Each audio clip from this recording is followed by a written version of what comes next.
That is the fact. I love a man, Silvio. I tried for a long while to deceive myself. I gave a different name to the sentiment I felt. I clothed it in the guise of pure, disinterested friendship. I believed that it was nothing more than the admiration I have for all beautiful persons and all beautiful things. I walked for several days through the deceitful, laughing paths that wander about every newborn passion. But I realize now in what a deep and terrible slough I have become involved. There is no way of concealing the truth from myself longer. I have examined myself carefully. I have coolly considered all the circumstances. I have gone to the bottom of the most trivial details. I have searched every corner of my heart with the assurance due to the habit of studying oneself. I blush to think it and to write it, but the fact, alas, is only too certain. I love this young man not with the affection of a friend but with love, yes, with love. You, whom I have loved so dearly, Silvio, my dear, my only friend and companion, have never made me feel anything of the sort, and yet, if there ever was under heaven a close, warm friendship, if ever two hearts, although utterly different, understood each other perfectly, ours was that friendship and ours those two hearts. How many swiftly flying hours have we passed together? What endless conversations, always too soon ended. How many things we have said to each other that no one ever said before. We had, each in the other's heart, the window that Momus would have opened in man's side. How proud I was to be your friend, although younger than you, I so foolish, you so sensible. My feeling for this young man is really incredible. No woman ever disturbed my peace of mind so strangely. The sound of his clear, silvery voice acts upon my nerves and excites me in a most peculiar way. My soul hangs upon his lips, like a bee upon a flower, to drink the honey of his words. I cannot brush against him as we pass without shivering from head to foot, and in the evening, when the time comes to say good night, and he gives me his soft, satiny hand, my whole life rushes to the place he has touched, and I can feel the pressure of his fingers an hour after. This morning I looked at him for a long while without his seeing me. I was hidden behind my curtain.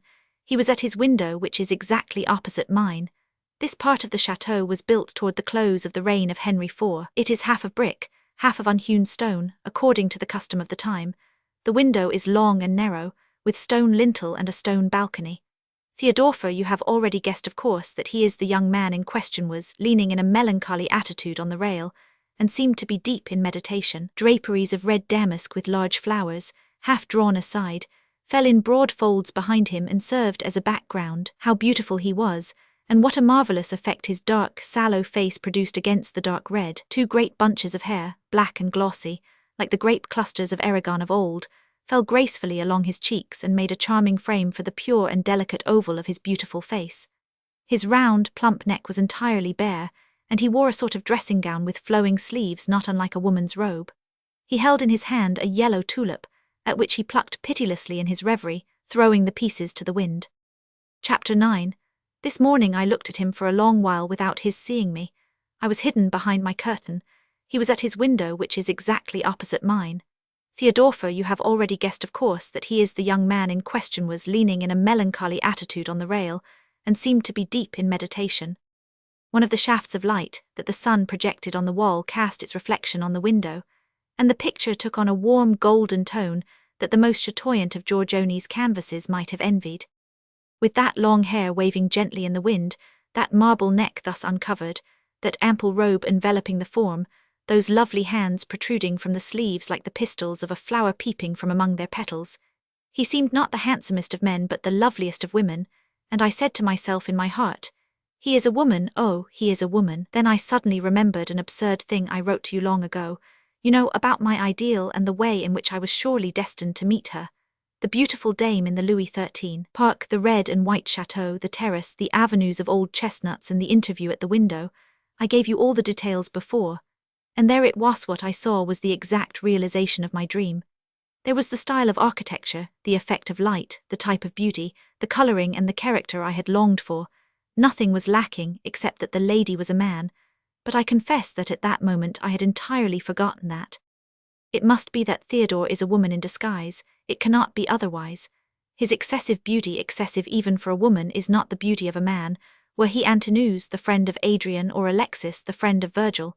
He is a woman, parbleu, and I am a fool to have tormented myself so.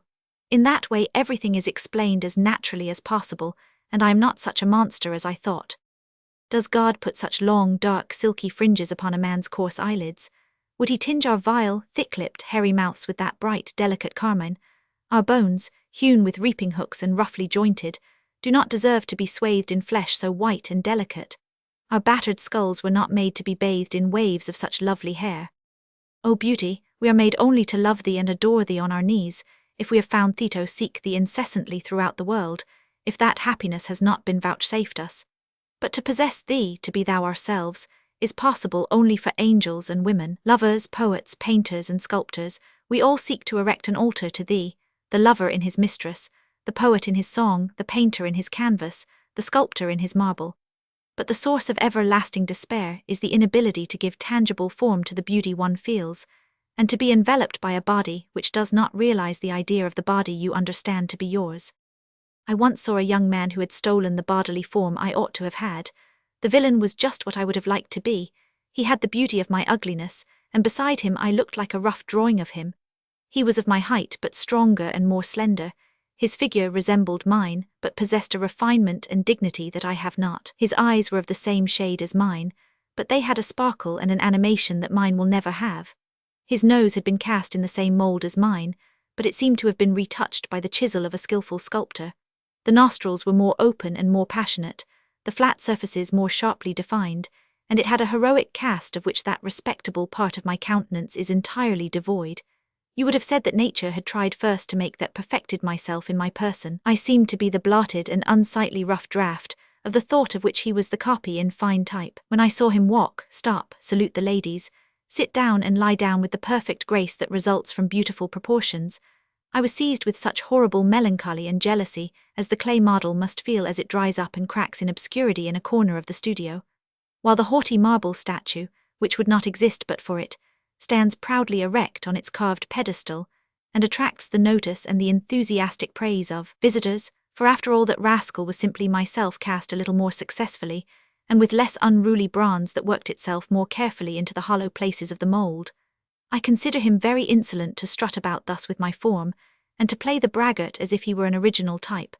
At the best, he is simply a plagiarist from me, for I was born before him, and except for me nature would never have had the idea of making him as he is. When women lauded his good manners and the charms of his person, I had a most intense longing to rise and say to them, "Fools that you are, praise me directly, for this gentleman is myself, and it is a useless circumlocution to send him what comes back to me." At other times my fingers itched to strangle him, and to turn his soul out of that body that belonged to me, and I hovered about him with clenched fists and compressed lips, like a nobleman hovering around his palace, in which a family of beggars have taken up their abode during his absence, perplexed as to the best means of casting them out. The young man is a stupid creature, by the way, and succeeds so much the better on that account. And sometimes I envy him his stupidity more than his beauty. The dictum of the gospel as to the poor in spirit is not complete. They shall inherit the kingdom of heaven. I know nothing about that, nor do I care. But there is no doubt that they inherit the kingdom of earth. They have money and fair women, that is to say, the only two desirable things in the world. Do you know a man of spirit who is rich, or a youth of courage and of any sort of merit who has a passable mistress? Although Theodore is very beautiful, I have never desired his beauty, and I prefer that he should have it rather than one. Those strange passions of which the elegies of the ancient poets are full, which used to surprise us so and which we could not conceive, are therefore possible, nay, probable. In the translations we made of them, we used to substitute names of women for the names we found. Juventius was changed to Juventia, Alexis became Ianthe, the comely youths became lovely maidens, and thus we reconstituted the unnatural seraglio of Catullus, Tibullus, Martial, and the gentle Virgil. It was a very gallant occupation, which proved simply how little we understood the genius of the ancients. I am a man of the Homeric days. The world in which I live is not mine, and I have no comprehension of the society that surrounds me. Christ did not come to earth for me. I am as great a pagan as Alcibiades and Phidias. I have never been to Golgotha to pluck the passion flowers, and the deep stream that flows from the side of the crucified, one and forms a red girdle around the world, has not bathed me in its waves. My rebellious body refuses to recognize the supremacy of the soul, and my flesh does not understand why it should be mortified. To me the earth is as fair as heaven, and I think that the correction of physical form is virtue. Spiritual matters are not my forte. I like a statue better than a phantom, and high noon better than twilight. 3 things delight my soul: gold, marble, and purple, brilliancy, solidity, color. My dreams are made of those, and all the palaces I build for my chimeras are constructed with those materials. Sometimes I have other dreams of long cavalcades of snow-white horses, without saddle or bridle, ridden by handsome, naked young men, who pass upon a band of deep blue as on the friezes of the Parthenon, or deputations of maidens crowned with falace, with tunics with straight folds and ivory citerns who seem to wind about an enormous vase. There is never any mist or haze, anything indistinct or uncertain. My sky has no clouds, or if it has any, they are solid clouds, carved with the sculptor's chisel, made from blocks of marble that have fallen from the statue of Jupiter. Mountains with sharply outlined peaks rise abruptly along its edges, and the sun, leaning on one of the highest summits, opens wide its yellow lion's eye with the golden eyelids. The grasshopper chirps and sings, and the corn bursts its sheath. The vanquished shadow, unable to withstand the heat, musters its platoons and takes refuge at the foot of the trees. Everything is radiant and glowing and resplendent. The slightest detail acquires substance and becomes boldly accentuated. Every object assumes robust shape and color. There is no place for the tameness and reverie of Christian art. That world is mine. The brooks in my landscapes fall in carved streams from a carved urn. Between those tall green reeds, as resonant as those of Eurotas, you see the gleam of the rounded, silvery hip of some naiad with sea-green hair. In yonder dark oak forest Diana passes, her quiver on her back, with her flying scarf and her buskins with interlaced bands.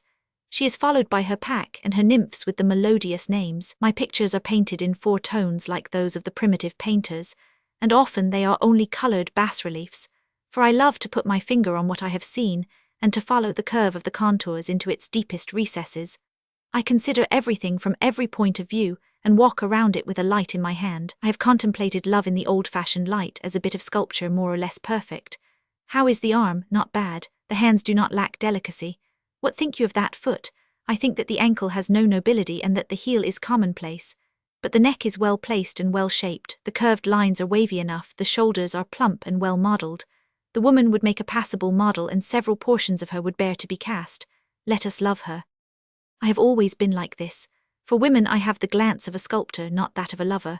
I have been anxious all my life about the shape of the decanter, never about the quality of its contents.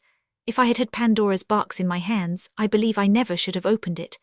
I said just now that Christ did not come to earth for me, nor did Mary, the star of the modern heaven, the gentle mother of the glorious babe.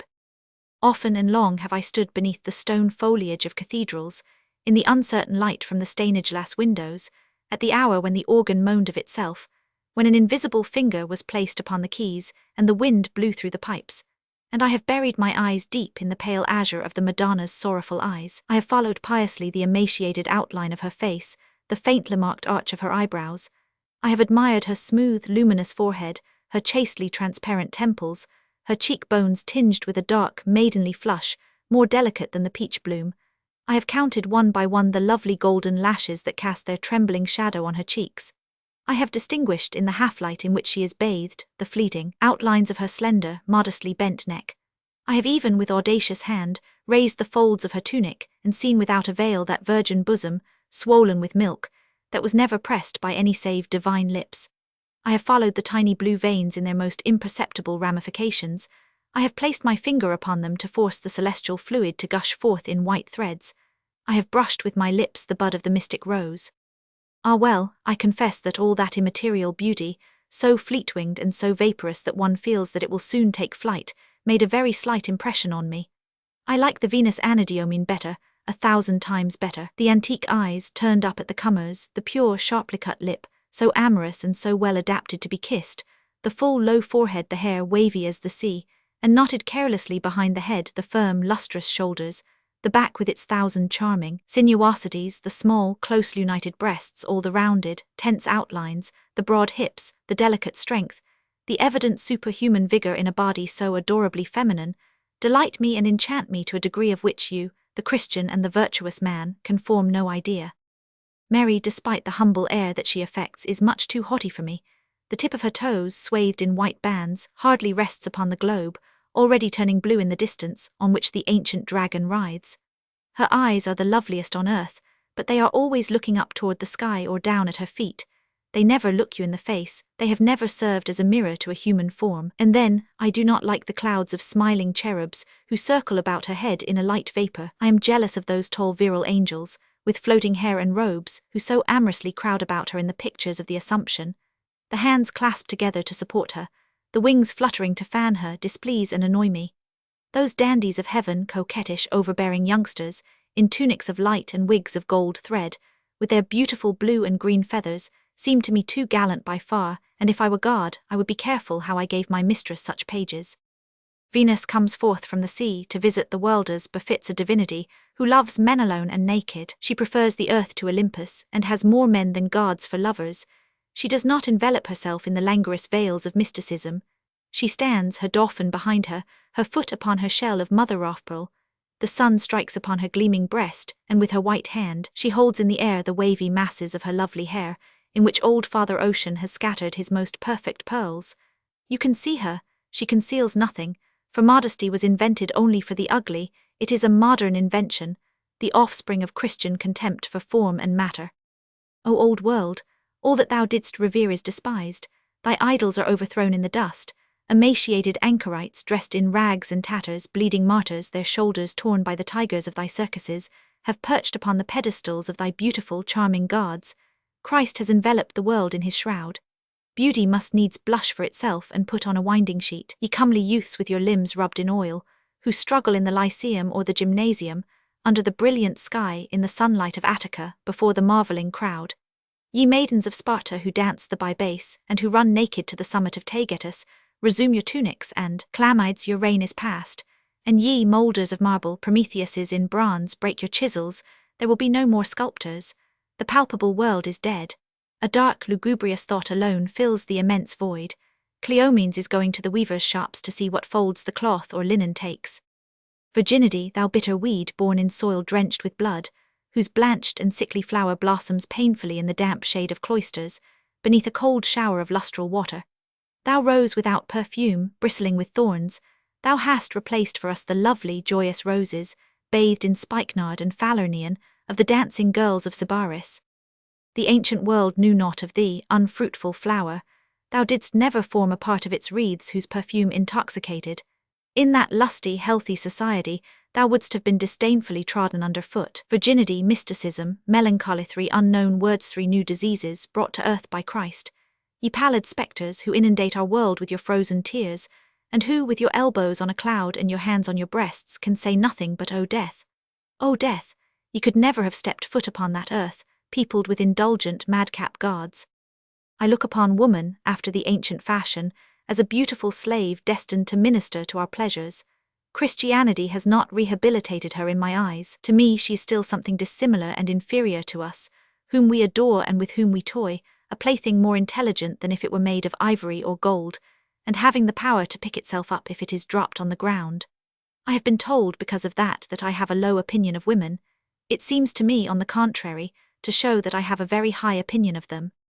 Upon my word, I cannot see why women are so eager to be looked upon as men.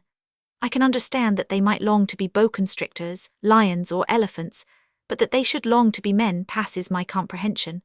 If I had been at the Council of Trent when this important question was discussed, namely, whether woman is a man, I should most certainly have given my opinion in the negative. I have in the course of my life written some amorous verses, or at all events some that claim to be so considered. I have just read over a part of them. The modern idea of love is absolutely lacking.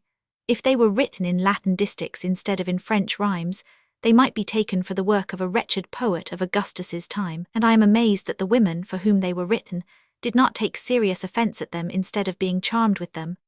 To be sure, women understand no more about poetry than cabbages and roses, which is very natural and simple, they being themselves poetry, or at least the best instruments of poetry. The flute does not hear or understand the tune that you play upon it. In these poems I speak of nothing but golden or ebon locks, the miraculous fineness of the skin, the roundness of the arm, the small size of the feet, and the refined shape of the hand, and they all end with an humble entreaty to the divinity to accord as speedily as possible the enjoyment of all those beautiful things. In the finest passages there is naught but garlands suspended at the door, showers of roses, incense, a succession of Catullus kisses, delicious, sleepless nights, quarrels with Aurora coupled with injunctions to the aforesaid Aurora to withdraw behind old Tithonus's saffron-coloured curtains. There is splendour without heat, resonance without vibration. They are rhythmical, polished, written with sustained interest. But through all the refinements and veils of expression, you can feel the sharp, stern voice of the master trying to assume a softer tone in speaking to the slave. Not as in the erotic poems written since the Christian era, does a heart ask another heart to love it, because it loves. There is no smiling, azure lake inviting a brook to plunge into its bosom that they may reflect together the stars of heaven. No pair of doves spreading their wings at the same time to fly to the same nest. Cynthia, you are fair, make haste. Who knows if you will be alive tomorrow? Your hair is blacker than the lustrous flesh of an Ethiopian maiden. Make haste. In a few years slender silvery threads will glide in among its dense masses. These roses smell sweet today, tomorrow they will have the odor of death and will be only the dead bodies of roses. Let us inhale your roses so long as they resemble your cheeks. Let us kiss your cheeks so long as they resemble your roses. When you are old, Cynthia, no one will care aught for you, not even the lictor's assistants if you should pay them, and you will run after me whom you repulse today. Wait until Saturn has furrowed with his nail that pure and gleaming brow, and you will see how your threshold, now so besieged, so implored, so covered with flowers and so wet with tears, will be avoided, accursed and covered with weeds and nettles. Make haste, Cynthia, the smallest wrinkle may serve as a grave for the greatest love. That brutal, imperious formula summarizes the ancient elegy. It constantly comes back to that. That is its main argument, the strongest, the Achilles of its arguments. After that it has not very much to say, and when it has promised a robe of byssus of 2 colors and a string of pearls of equal size, it is at the end of its tether. It also includes almost all of what I find most conclusive under such circumstances. I do not, however, always confine myself to this somewhat restricted program, and I embroider my poor canvas with a few threads of silk of different colors, picked up here and there. But these threads are short or knotted together 20 times, and do not cling firmly to the woof. I speak politely of love because I have read many beautiful things on the subject. Only an actor's talent is needed for that. With many women this external appearance is enough. The habit of writing and using the imagination prevents me from falling short in such matters, and every mind at all experienced by applying itself to the task can readily attain that result. But I do not feel a word of what I say, and I keep repeating in an undertone with the poet of old, Cynthia, make haste. I have often been accused of being a knave and a pretender. No one on earth would like so well as I to speak freely and to empty his heart. But as I have no idea or sentiment in common with the people about me, as there would be a hurrah and a general hue and cry at the first true word I spoke, I have preferred to keep silent, or, if I speak, to give utterance only to idiotic remarks that are received everywhere and entitled to privilege of citizenship. I should receive a warm welcome if I said to women such things as I have just written to you. I fancy that they would not much relish my way of looking at things or the view I take of love. As for the men, I cannot tell them to their faces that they are wrong not to walk on 4 legs, and in truth I have a more favorable opinion of them. I have no desire to quarrel at every word. What difference does it make after all what I think or what I do not think, that I am sad when I seem cheerful when I have an air of melancholy? Nobody is inclined to cry out at me because I do not go about naked. May I not dress my face as well as my body? Why should a mask be more reprehensible than a pair of breeches, and a lie than a corset? Alas, the earth revolves about the sun, roasted on one side, frozen on the other. There is a battle in which 600,000 men cut and slash at one another. It is the loveliest day imaginable. The flowers are coquettish beyond words, and boldly throw open their gorgeous breasts even under the horses' feet. Today a fabulous number of worthy deeds are done. It rains in torrents, there is snow and thunder and lightning and hail. One would say that the world was coming to an end. The benefactors of humanity are covered with mud up to their middle like dogs, unless they have a carriage. Creation mocks pitilessly at the creature, and lets fly stinging sarcasms at every turn. Everybody is indifferent to everybody else, and everything lives or vegetates according to its own law. Whether I do this or that, whether I live or die, whether I suffer or enjoy, whether I dissemble or speak frankly, what matters it to the sun or the turnips or even to mankind? A wisp of straw fell on an ant, and broke his 3rd leg at the 2nd joint. A rock fell upon a village and crushed it. I do not believe that one of those disasters brings more tears than the other to the golden eyes of the stars. You are my best friend, if that word is not as hollow as a bell.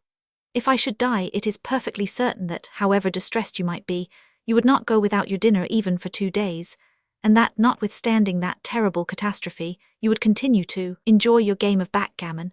Who of my friends, who of my mistresses will remember my names and baptismal names 20 years hence, and who would recognize me in the street, if I should pass by with a coat that was out at the elbows? Oblivion and annihilation, that is the end of man.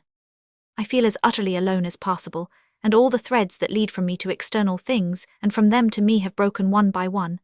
There have been few instances where a man who has retained the power to judge his impulses has reached such a degree of brutishness. I resemble a decanter of liquor which has been left uncorked, and from which the spirit has evaporated completely. The liquid has the same appearance and the same color. Taste it, you will find it as insipid as water. When I think of it, I stand aghast at the rapidity of this decomposition. If this continues, I must pickle myself, or I shall inevitably rot, and the worms will attack me, as I no longer have a soul, and that alone marks the distinction between a body and a corpse. Not more than a year ago, I still had something human about me. I moved about and sought enlightenment. I had one thought that I cherished more than all the rest, a sort of goal, an ideal.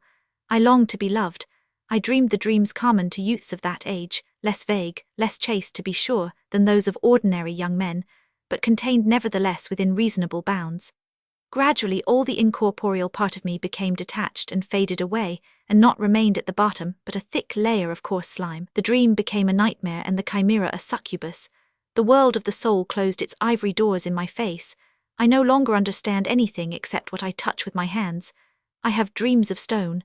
Everything condenses and hardens about me, nothing wavers, nothing vacillates, there is no air or breath. Matter weighs me down, takes possession of me, crushes me. I am like a pilgrim who should fall asleep on a summer's day with his feet in the water, and wake in winter with his legs caught and embedded in the ice. I no longer desire the love or friendship of anyone. Even glory, that resplendent halo that I so craved for my brow, no longer arouses the slightest desire in my mind. There is but one thing, alas, that stirs my pulses now, and that is the horrible desire that draws me toward Theodore. This is the sum of all my moral notions. Whatever is physically beautiful is good, whatever is ugly is bad. If I should see a lovely woman whom I knew to be the wickedest creature on earth, adulteress and poisoner, I confess that it would make no difference to me, and would in no wise interfere with my taking delight in her, if I found the shape of her nose what it should be.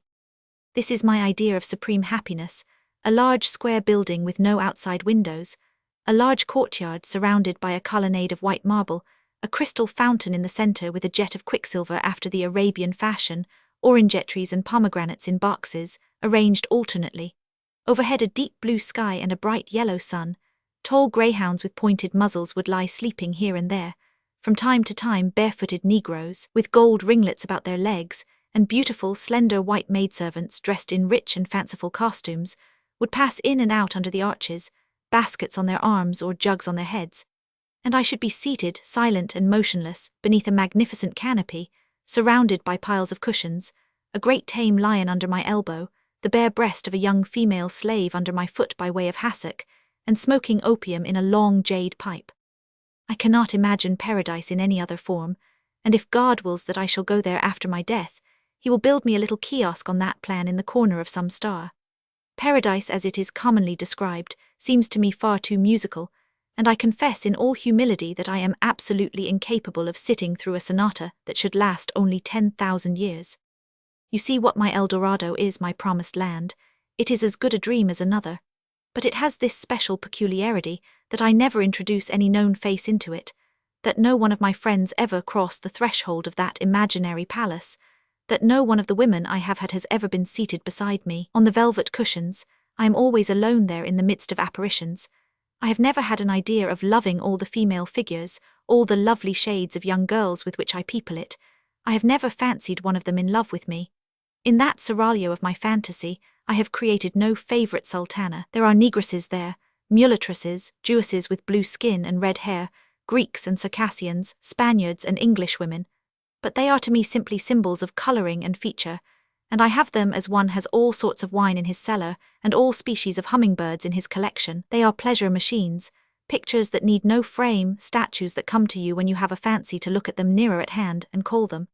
A woman has this incontestable advantage over a statue, that she turns of herself in whatever direction you choose, whereas you must make the circuit of the statue and station yourself where the best view is to be had, which is tiresome. You must see that with such ideas I cannot remain in these times or in this world, for one cannot exist thus without regard to time and space. I must find something else. Such a conclusion is the simple and logical result of such thoughts. When one seeks only the gratification of the eye, symmetry of figure and purity of feature, one accepts them wherever he finds them. This explains the extraordinary aberrations of love among the ancients. Since the days of Christ, there has not been a single statue of man in which youthful beauty was idealized and reproduced with the care that characterizes the ancient sculptors. Woman has become the symbol of moral and physical beauty. Man has really been dethroned since the day the child was born at Bethlehem. Woman is the queen of creation. The stars join to form a crown for her head. The crescent moon deems it an honor to form a cradle for her foot. The sun gives her his purest gold to make trinkets. Painters who wish to flatter the angels give them the features of women, and far be it from me to blame them for it. Before the coming of the sweet-tempered, courteous dealer in parables, it was very different. Men did not feminize the gods or heroes whom they wished to make seductive. They had their type, at once sturdy and delicate, but always masculine, however amorous the outlines, however smooth and devoid of muscles and veins the workmen may have made their divine legs and arms. They readily made the special beauties of women consistent with this type. They broadened the shoulders, they lessened the size of the hips, they gave more prominence to the breast, they accentuated more strongly the joints of the arms and thighs. There is almost no difference between Paris and Helen. Wherefore the hermaphrodite was one of the most ardent literarised chimeras of the ancient idolatry. That son of Hermes and Aphrodite is, in very truth, one of the most attractive creations of pagan genius. It is impossible to imagine anything more ravishingly beautiful than those two bodies, both perfect, harmoniously melted together, those two types of beauty, so equal yet so different, which unite to form one that is superior to either, because they mutually soften each other and bring out each the other's good points. To one who adores form exclusively, can there be a more pleasing uncertainty than that due to the sight of that back, those doubtful loins, those legs, so strong and slender that you are in doubt whether they should be attributed to Mercury on the point of taking flight or Diana coming from the bath. The trunk is a combination of the most charming singularities. Above the full round chest of the lusty youth rises, with strange grace, the swelling breast of a young virgin. Beneath the sides, well wrapped in flesh and feminine in their softness, you divine the muscles and the ribs, as in the sides of a young man. The stomach is a little flat for a woman, a little round for a man, and there is something vague and indecisive about the whole character of the body, which it is impossible to describe, and which has a charm all its own. Theodore would surely be a most excellent model of that kind of beauty. It seems to me, however, that in him the feminine element carries the day, and that he has retained more of Salmacis than the hermaphrodite of the Metamorphoses. The strange part of it all is that I hardly think of his sex now, and that I love him with a sense of perfect security. Sometimes I try to persuade myself that this love is an abomination, and I tell myself so in the harshest possible way. But it comes only from the lips. It is an argument that I urge upon myself and fail to appreciate. It really seems to me that it is the simplest thing in the world, and that any other in my place would do the same. I look at him, I listen to him talk or sing, for he sings admirably, and I take an indescribable pleasure in it. He seems to me so much like a woman that one day, in the heat of conversation, I called him Madame inadvertently, whereat he laughed, and it seemed to me a decidedly forced laugh. But if he is a woman, what can be his motive for masquerading thus? I cannot answer the question in any way. That a very young, very handsome and perfectly beardless youth should disguise himself as a woman might be conceived. In that way he would open 1,000 doors that would otherwise remain obstinately closed to him, and the jest might lead him into a complication of adventures thoroughly Daedalian and enjoyable. In that way one can gain access to a woman who is closely guarded, or carry a citadel by storm under cover of a surprise. But I cannot understand what advantage can accrue to a young and beautiful woman from travelling around the country in male attire. She can only lose by it. A woman is not likely to renounce thus the pleasure of being courted, flattered and adored. She would renounce life rather, and she would do wisely, for what is a woman's life without all that? Nothinger something worse than death. And I always wonder that women who are 30 years old or have the smallpox do not jump from the top of a steeple. Notwithstanding all that, something stronger than all arguments cries out to me that he is a woman, and that she is the woman I have dreamed of, whom alone I am to love, and who is to love me alone. Yes, it is she, the goddess with the eagle glance, with the fair royal hands, who smiled condescendingly upon me from her seat on her throne of clouds. She has presented herself to me in this disguise to put me to the test, to see if I would recognize her, if my amorous gaze would penetrate the veils in which she has enveloped herself, as in the marvelous tales where fairies appear at first in the guise of beggars. then suddenly stand forth resplendent in gold and jewels. I have recognized you, oh, my love. At sight of you my heart leaped in my breast as Saint Jean leaped in the breast of Saint Anne when she was visited by the Virgin. The air was filled with a blaze of light. I smelt the odor of divine ambrosia. I saw the train of fire at your feet, and I understood at once that you were not an ordinary mortal.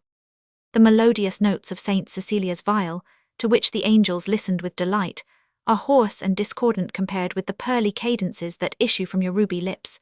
The youthful, smiling graces dance incessantly about you.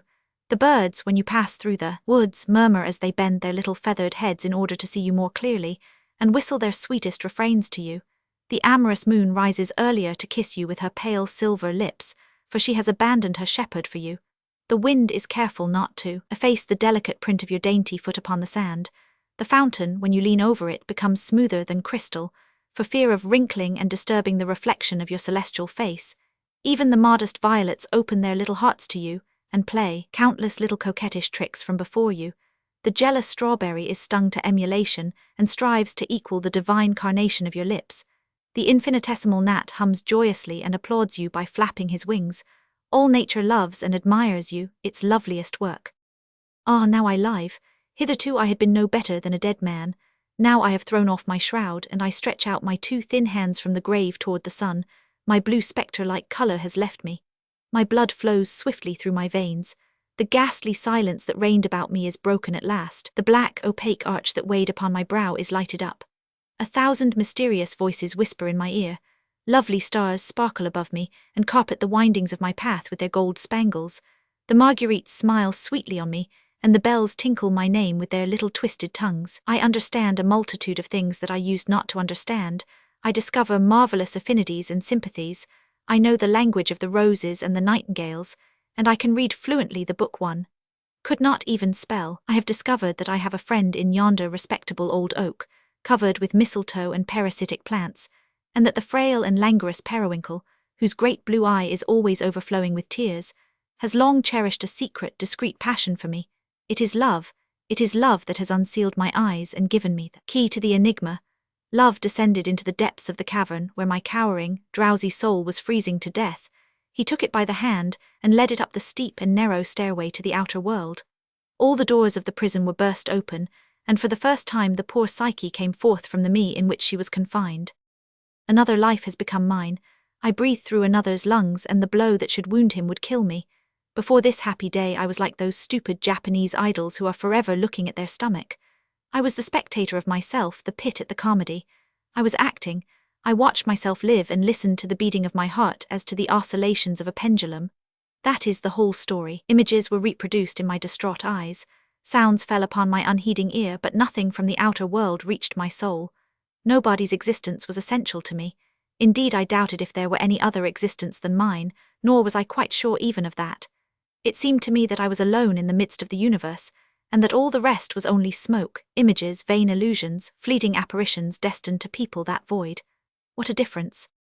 And yet, what if my presentiment had misled me, if Theodore should prove to be in truth a man, as everybody believes him to be? Such marvelous beauty has sometimes been seen in man.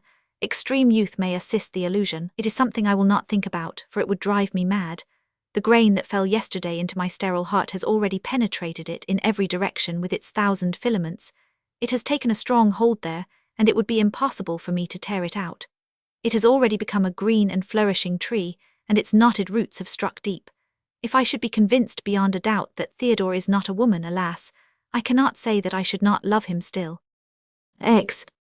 You were very wise, my sweet friend, to try and dissuade me from the plan I had conceived of seeing men near at hand, of studying them closely, before giving my heart to any one of them. I have extinguished love, yes, even the possibility of love within me forever. What poor creatures we girls are, brought up with so much care, surrounded by a triple wall of virginal precautions and reticence, allowed to hear nothing, to suspect nothing, our principal knowledge being to know nothing. In what strange misconceptions do we pass our lives, and what deceitful chimeras lull us to sleep in their arms? Ah, Graciosa, thrice accursed be the moment when the idea of this travesty first occurred to me. What horrors, what infamous vulgarity I have been compelled to witness or to listen to. What a treasure of chaste and priceless ignorance I have squandered in a short time. It was a lovely moonlight night. Do Do you remember?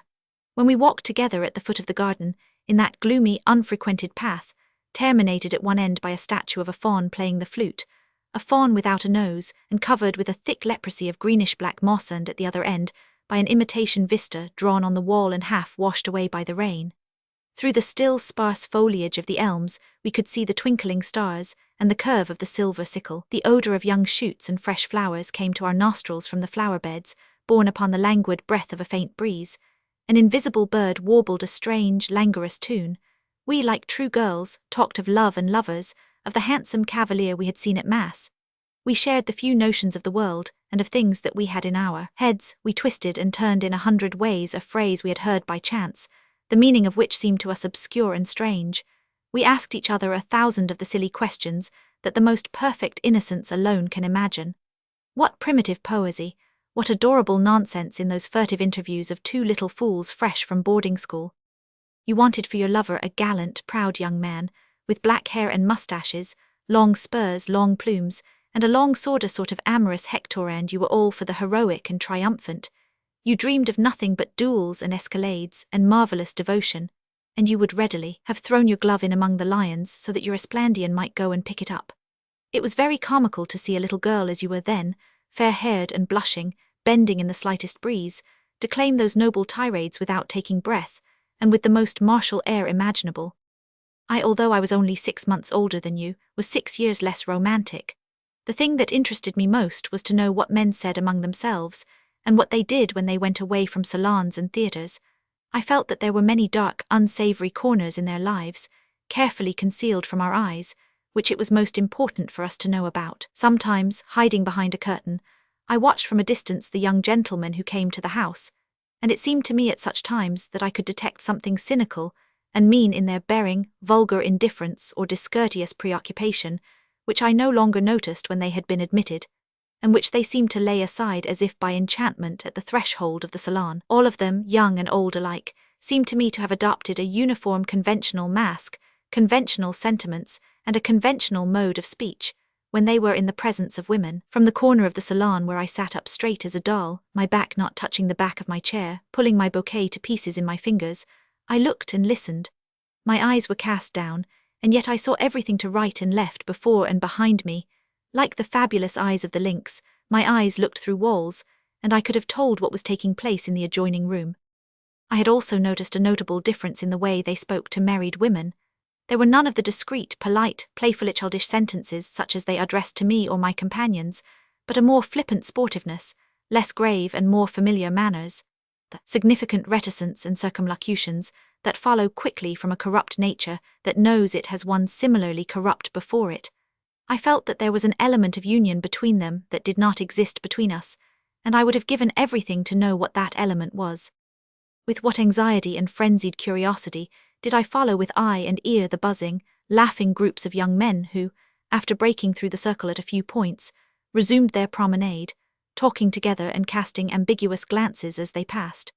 Incredulous, sneering smiles flickered about their full lips. They had the appearance of laughing at what they had said, and of retracting the compliments and words of adoration with which they had overwhelmed us. I did not hear their words, but I understood from the movement of their lips that they were talking a language that was unknown to me and that no one had ever used before me. Even those who had the most humble and submissive manner tossed their heads with very perceptible indications of ennui and rebellion.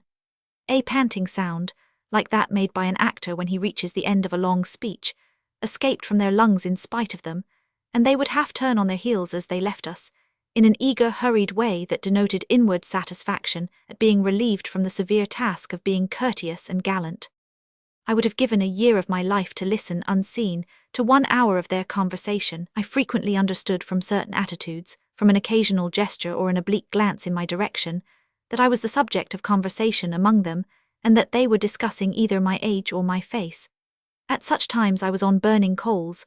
The few indistinct words, the fragments of phrases that reached my ears at intervals, excited my curiosity to the highest pitch but could not satisfy it, and I fell into strange doubts and perplexities. Generally what they said seemed to be favourable, and it was not that disturbed me. I cared very little whether they thought I was beautiful, but the brief remarks whispered in the ear, and almost always followed by long laughter and significant winks, those were what I would have liked to know about. and for one of those sentences spoken in an undertone behind a curtain or in the angle of a door, I would without regret have interrupted the sweetest and most delightful conversation in the world. If I had had a lover, I would have liked much to know how he would have spoken of me to another man, and in what terms he would have boasted of his good fortune to his boon companions, with a little wine in his head and both elbows on the table. I know now, and in truth I am very sorry to know, it is always so. My idea was a mad one, but what is done, and one cannot unlearn what one has learned. I did not listen to you, my dear Graciosa, and I am sorry for it, but one does not always listen to reason, especially when it issues from such a pretty mouth as yours, for I do not know why it is, but one cannot believe that advice is good unless it is given by some old bald or grey head, as if having been a fool for 60 years could make you wise. But all this tormented me too much, and I could not stand it. I was broiling in my little skin like a chestnut on the stove. The fatal apple was ripening in the foliage above my head, and I must needs bite into it at last, being at liberty to throw it away afterwards, if it seemed to me to have a bitter taste. I did like fair-haired Eve, my dearest grandmother I bit.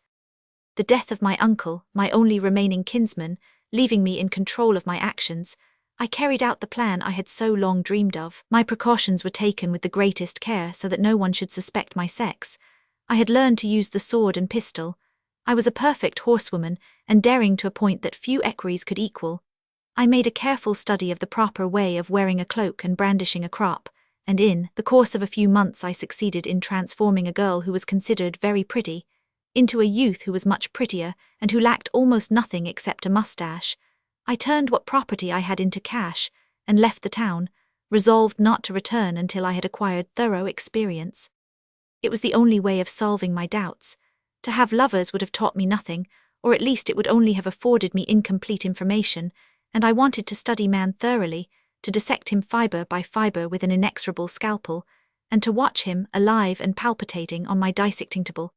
For that, it was necessary to see him alone in his own house, off his guard to go with him to walk to the tavern and elsewhere. With my disguise I could go everywhere without being noticed. No one would conceal his true character before me, all constraint and reserve would be laid aside. I should receive confidences, I would make false ones in order to receive true ones in return. Alas, women have read only the romance of man, never his history. It is a terrifying thing to think, oh, for thing we do not think of, how profoundly ignorant we are of the life and conduct of those who seem to love us, and whom we marry. Their real existence is as absolutely unknown to us as if they were inhabitants of Saturn, or some other planet, 100 million leagues from our sublunary ball. You would say that they were of another species, and that there is not the least intellectual bond between the two sexes. The virtues of one make the vices of the other, and the things that a man admires make a woman blush.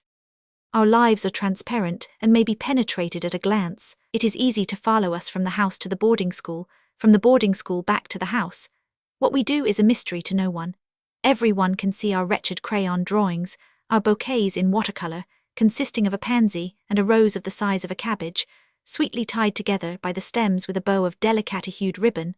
The slippers we embroider for our father's or grandfather's birthday have nothing in themselves very occult or very disquieting. Our sonatas and our romances are executed with all desirable lack of warmth. We are well and duly tied to our mother's apron strings, and at 9 o'clock, or 10 at the latest, we go to our little white beds in our clean and virtuous little cells, where we are scrupulously bolted and padlocked in until the next morning. The most alert and most jealous sensitiveness could find nothing objectionable in that. The clearest crystal is not so transparent as such a life. The man who takes us knows what we have done from the moment we were weaned, and even before, if he cares to carry his investigations so far. Our life is not life, it is a sort of vegetating existence like that of moss and flowers. The freezing shadow of the maternal stalk hovers around us, poor dwarfed rosebuds who dare not open. Our principal business is to sit very straight, tightly laced and whaleboned, with our eyes properly downcast, and to outdo in immobility and stiffness mannikins and dolls on springs. We are forbidden to speak, to join in the conversation farther than to answer yes and no if we are questioned. As soon as anything interesting is to be said, we are sent away to practice on the harp or spinet, and our music masters are always at least 60 years old and take snuff disgustingly. The models hung in our rooms are anatomically very vague and evasive. The Greek gods, before making their appearance in young ladies' boarding schools, take care to purchase very full box coats at a second-hand clothing shop, and to be engraved in stipple, which makes them look like porters or cab drivers and renders them but ill-adapted to excite our imaginations. By dint of seeking to prevent us from becoming romantic, they make us idiots. The time when we are being educated is past, not in teaching us something, but in preventing us from learning anything. We are really prisoners in body and mind, but a young man free to do what he will, who goes out in the morning not to return until the next morning, who has money, who can earn money and dispose of it as he please, show could he justify his method of employing his time? Who is the man who would be willing to tell his beloved what he has done during the day and night?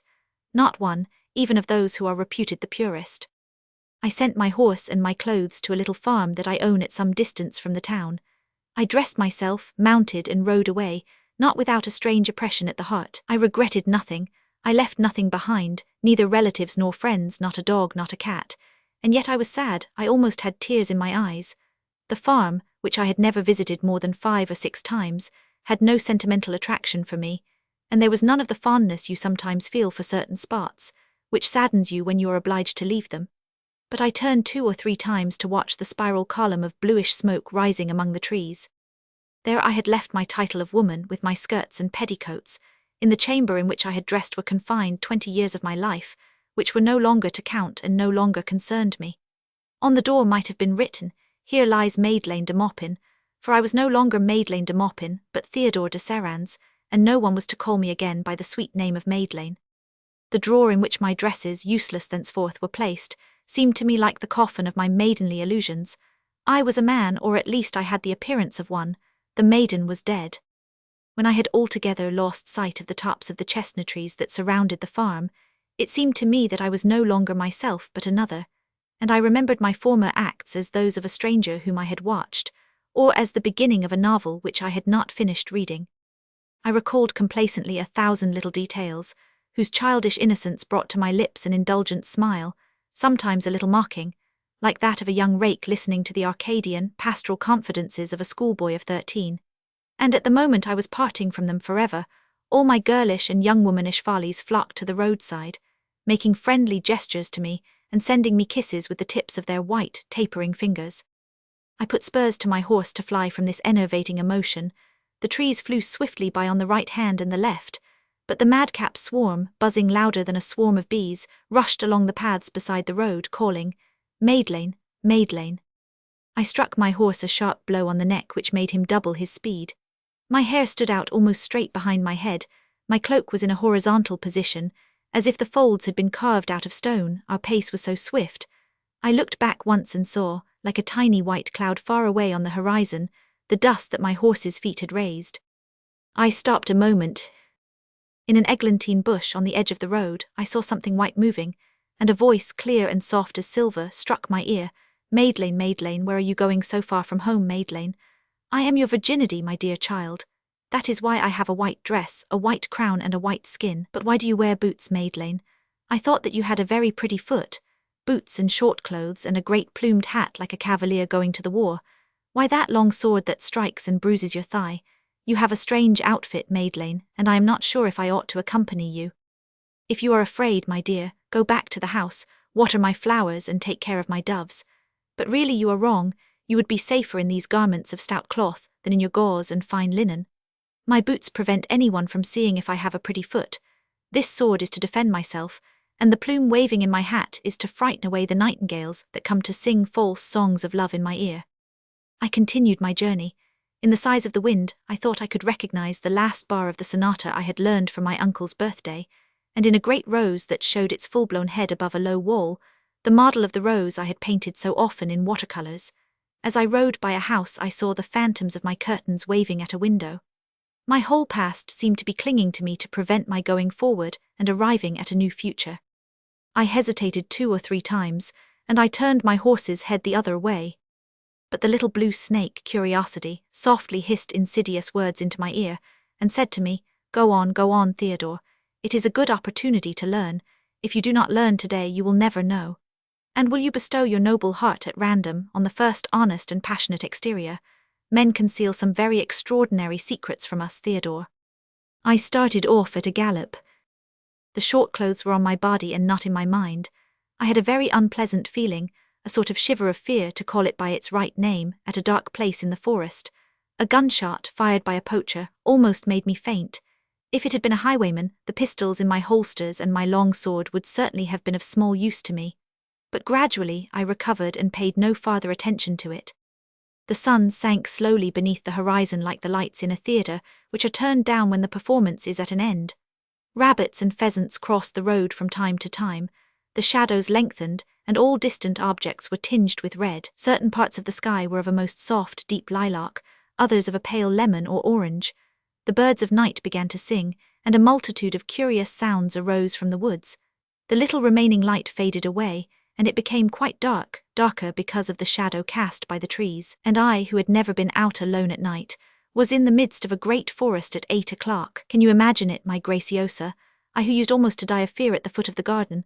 My fright returned with tenfold force, and my heart beat terribly fast. It was with great satisfaction, I confess, that I saw the lights of the town for which I was bound gleaming and twinkling on a hillside. As soon as I saw those bright specks like little earthly stars my fright passed away completely. It seemed to me that those unthinking lights were the open eyes of so many friends watching for me. My horse was no less content than I, and, scenting the sweet odours of a stable, more agreeable to him than the perfume of all the marguerites and wood strawberries on earth, he trotted straight to the Hotel du Lion Rouge. Chapter 10. The innkeeper approached to ask me what I wanted for supper. He was a pot-bellied man, with a red nose, wall eyes, and a smile that made the circuit of his head. At every word he uttered, he showed a double row of pointed teeth with spaces between like an ogre's. A bright light shone through the leaded windows of the hotel, whose tin signs swung from right to left and moaned like an old woman, for the north wind was beginning to freshen. I turned my horse over to a groom and entered the kitchen. An enormous fireplace at the end of the room swallowed in its black and red more bundle of faggots at every mouthful, and on each side of the andirons, 2 dogs, almost as large as men, sat on their hindquarters, roasting themselves with all imaginable phlegm, content to raise their paws a little, and heave a sort of sigh when the heat became more intense. But they certainly would have preferred to be reduced to charcoal rather than move back an inch. My arrival did not seem to please them, and I tried in vain to make their acquaintance by patting them on the head several times. They cast stealthy glances at me that boded no good. That astonished me, for animals generally take to me. The innkeeper approached to ask me what I wanted for supper. He was a pot-bellied man, with a red nose, wall eyes, and a smile that made the circuit of his head.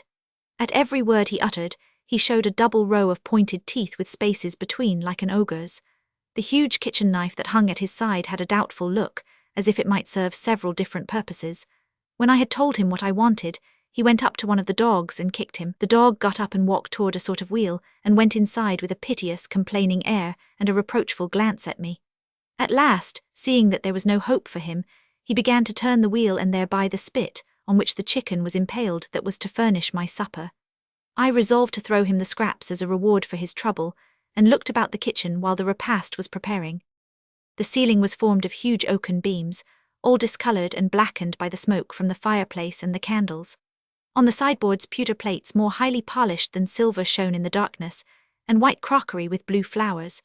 The numerous rows of well-scarred saucepans along the walls reminded one not a little of the antique bucklers that we see hung in rows along the sides of Greek or Roman triremes, forgive me, Graciosa, the epic magnificence of that simile. 1 or 2 buxom servant maids were moving around a great table, arranging plates and forks, music more agreeable than any other when one is hungry, for the hearing of the stomach then becomes keener than that of the ear. Take it for all in all, despite the landlord's Christmas box mouth and sore teeth, the inn had a very honest and pleasing appearance, and even had his smile extended a fathom farther and his teeth been 3 times as long and white, the rain began to patter against the window panes, and the wind to howl in a fashion to take away all desire to depart, for I know nothing more depressing than the groaning of the wind on a dark and rainy night. An idea came to me that made me smilate was that no one in the world would have come to look for me where I was. Indeed, who would have dreamed that little Madeleine, instead of being tucked away in her warm little bed, with her alabaster nightlight beside her, a novel under her pillow, her maid in the adjoining closet, ready to run to her at the least nocturnal fright, was rocking to and fro in a straw chair in a country in 20 leagues from her home, her booted feet resting on the andirons and her little hands buried jauntily in her pockets. Yes, Madelinette has not remained like her companions. her elbows lazily resting on the balcony rail, between the window jasmine and volubilis, watching the violet fringe of the horizon across the plain, or some little rose-coloured cloud moving gently in the May breeze. She has not carpeted mother-of-pearl palaces with lily leaves to furnish quarters for her chimeras.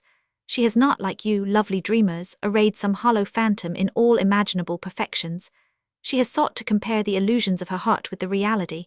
She has chosen to know men before giving herself to a man. She has left everything, her lovely dresses of bright-coloured silks and velvets, her necklaces, her bracelets, her birds and her flowers. She has voluntarily renounced humble adoration, gallant speeches, bouquets and madrigals, the pleasure of being considered lovelier and better adorned than you, the sweet name of woman, everything that was part of her, and has started all alone, the brave girl, to travel the world over to learn the great science of life. If people knew that, they would say that Madeleine was mad. You said so yourself, my dear Graciosa, but the real mad women are they who toss their hearts to the wind and sow their love at random on the stones and on the rocks, without knowing if a single seed will germinate. Oh, Graciosa, that is a thought I have never had without dismay, to have loved someone who was not worthy, to have shown one's heart all naked to impure eyes and allowed a profane creature to enter its sanctuary, to have mingled its limpid stream for some time with a muddy stream. However perfectly they may be separated, some trace of the slime always remains, and the stream can never recover its original transparency. To think that a man has kissed you and touched you, that he has seen your body, that he can say she is thus and so, she has such a mark in such a place, her mind runs upon this or that theme, she laughs for this thing and weeps for that, her dreams are like this, I have in my portfolio a feather from the wings of her chimera, this ring is made from her hair, a bit of her heart is folded into this letter, she caressed me so, and these are her usual words of endearment. Ah, Cleopatra, I understand now why you always had the lover with whom you had passed the night killed in the morning. Sublime cruelty, for which formerly I could find no imprecations strong enough. Great voluptuary, how well you understood human nature, and what deep purpose there was in that savagery. You did not choose that any living man should divulge the mysteries of your bed. The words of love that flew from your lips were not to be repeated. Thus you retained your pure illusion. Experience did not tear away bit by bit the charming phantom you had cradled in your arms. You chose to be separated from him by a sudden blow of the axe rather than by slow distaste. What torture, in very truth, to see the man one has chosen belying every moment the idea one has conceived of him. To discover in his character 1,000 pettinesses you did not suspect. To discover that what had seemed to you so beautiful through the prism of love is really very ugly, and that he whom you had taken for a true hero of romance is, after all, only a prosaic bourgeois who wears slippers and a dressing gown. I have not Cleopatra's power, and if I had it I certainly should not have the strength to use it, and so, being neither able nor desirous to cut off my lovers' heads upon getting up in the morning, and being no more inclined to endure what other women endure, I must needs look twice before taking a lover.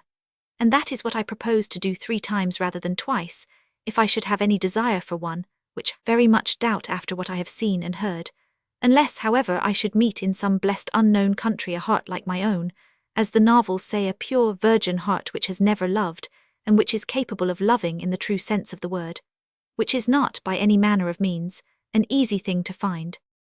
Several cavaliers entered the inn. The storm and the darkness had prevented them from continuing their journey. They were all young, the oldest certainly not more than 30. Their clothes indicated that they belonged to the upper classes, and even without their clothes, their insolent familiarity and their manners would have made it sufficiently evident. There were 1 or 2 who had interesting faces. All the others had, in a greater or less degree, that sort of jovial brutality and careless good humour which men display among themselves, and which they lay aside completely when they are in our presence. If they could have suspected that the slender youth half asleep on his chair in the chimney-corner was by no means what he appeared to be, but a young girl, a morsel for a king, as they say, certainly they would very soon have changed their tone, and you would have seen them swell out and spread their feathers on the instant. They would have approached me with repeated reverences, legs straight, elbows out, a smile in their eyes and mouth and nose and hair and their whole attitude. They would have emasculated the words they used, and would have spoken only in velvet and satin phrases. At my slightest movement they would have acted as if they were going to stretch themselves out on the floor by way of carpet, for fear that my tender feet might be bruised by its inequalities. Every hand would have been held out to support me. The softest chair would have been placed in the most desirable position, but I had the outward appearance of a pretty boy and not of a pretty girl. I confess that I was almost on the point of regretting my petticoats when I saw how little attention they paid me. I was deeply mortified for a moment, for from time to time I forgot that I was now wearing man's clothes, and I had to remind myself of it in order to avoid an attack of bad temper. I sat there, not saying a word, with folded arms, apparently watching with close attention the chicken on the spit, which was turning browner and browner, and the unfortunate dog whose rest I had so unluckily disturbed, who was struggling away in his wheel like several devils in the same Hollyweighter vessel. The youngest of the party brought his hand down on my shoulder with a force that made me wince on my word, and extorted from me a little involuntary shriek, and asked me if I would not prefer to sup with them rather than all alone, as several could drink better than one. I answered that it was a pleasure I should not have dared to hope for, and that I would be very glad to do it. Our places were laid together, and we took our seats at the table.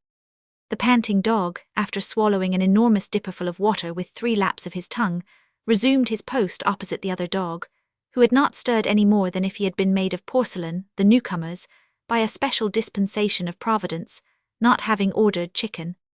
I learned from some sentences that escaped them that they were on their way to the court, which was then at, where they expected to meet other friends. I told them that I was a young gentleman just from the university, on my way to visit my kinsmen in the provinces by the true student's road, that is to say the longest he can find. That made them laugh, and after some comments on my innocent and artless appearance, they asked me if I had a mistress. I answered that I knew nothing about mistresses, whereat they laughed still louder. Bartle succeeded Bartle with great rapidity. Although I was careful almost always to leave my glass full, my head was a little heated, and not losing sight of my idea, I managed to turn the conversation upon women. It was no difficult task, for after theology and aesthetics, it is the subject upon which men talk most freely when they are drunk. My companions were not exactly drunk, they carried their wine too well for that, but they began to enter upon moral discussions that had no end, and to rest their elbows unceremoniously on the table. One of them had gone so far as to put his arm about the extensive waist of one of the maidservants, and was nodding his head most amorously.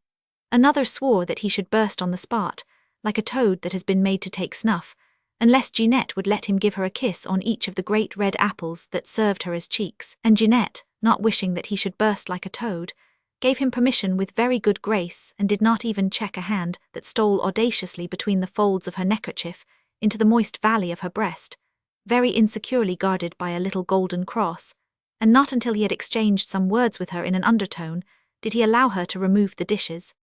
And yet they were habitués of the court and young men of refined manners, and unless I had seen it myself I should never have thought of accusing them of such familiarity with servants at an inn.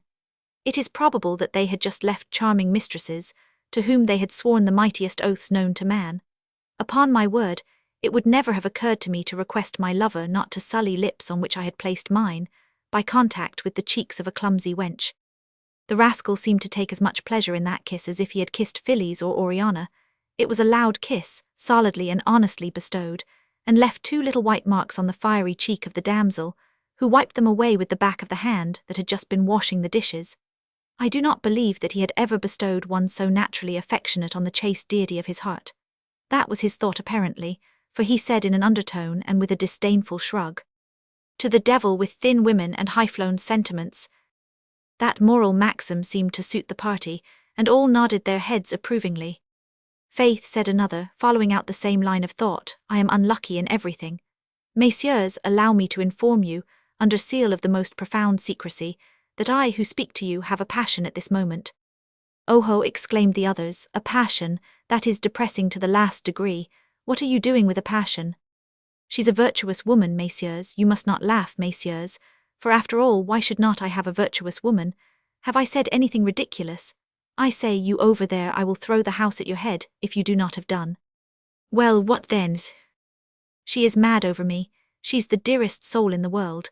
Speaking of souls, I know what I am talking about. I know at least as much about M as I do about horses, and I give you my word that hers is the first quality. She is all exaltation, ecstasy, devotion, self-sacrifice, refinements of tenderness, everything that you can imagine that is most transcendent. But she has hardly any breast, indeed she has none at all, like a girl of 15 at the outside. She's pretty enough, has a well-shaped hand and pretty foot. She has too much mind and not enough flesh, and sometimes I long to drop her. Damnation! A man does not lie with a mind. I am very unlucky, pity me, my dear friends. and made maudlin by the wine he had drunk, he began to weep hot tears. "Jeanette will console you for the misfortune of lying with sylphs," said his neighbour, pouring him out a bumper. "Her soul's so thick that you could make other women's bodies out of it, and she has flesh enough to cover the carcasses of 3 elephants. O pure and noble woman, if you knew what is said of you in wine shops regardless of everything, before people he does not know, by the man you love best in the world, and for whom you have sacrificed everything. How shamelessly he undresses you, and with base effrontery abandons you all naked to the vinous gaze of his companions, while you sit sadly at your window, your chin resting in your hand, watching the road by which he should return to you. If anyone had told you that your lover, less than 24 hours perhaps after leaving you, was making love to a low-born servant, and that he had made arrangements to pass the night with her, you would have insisted that it was not possible, and you would have refused to believe it. You would hardly have trusted your own eyes and ears, but it was so nevertheless.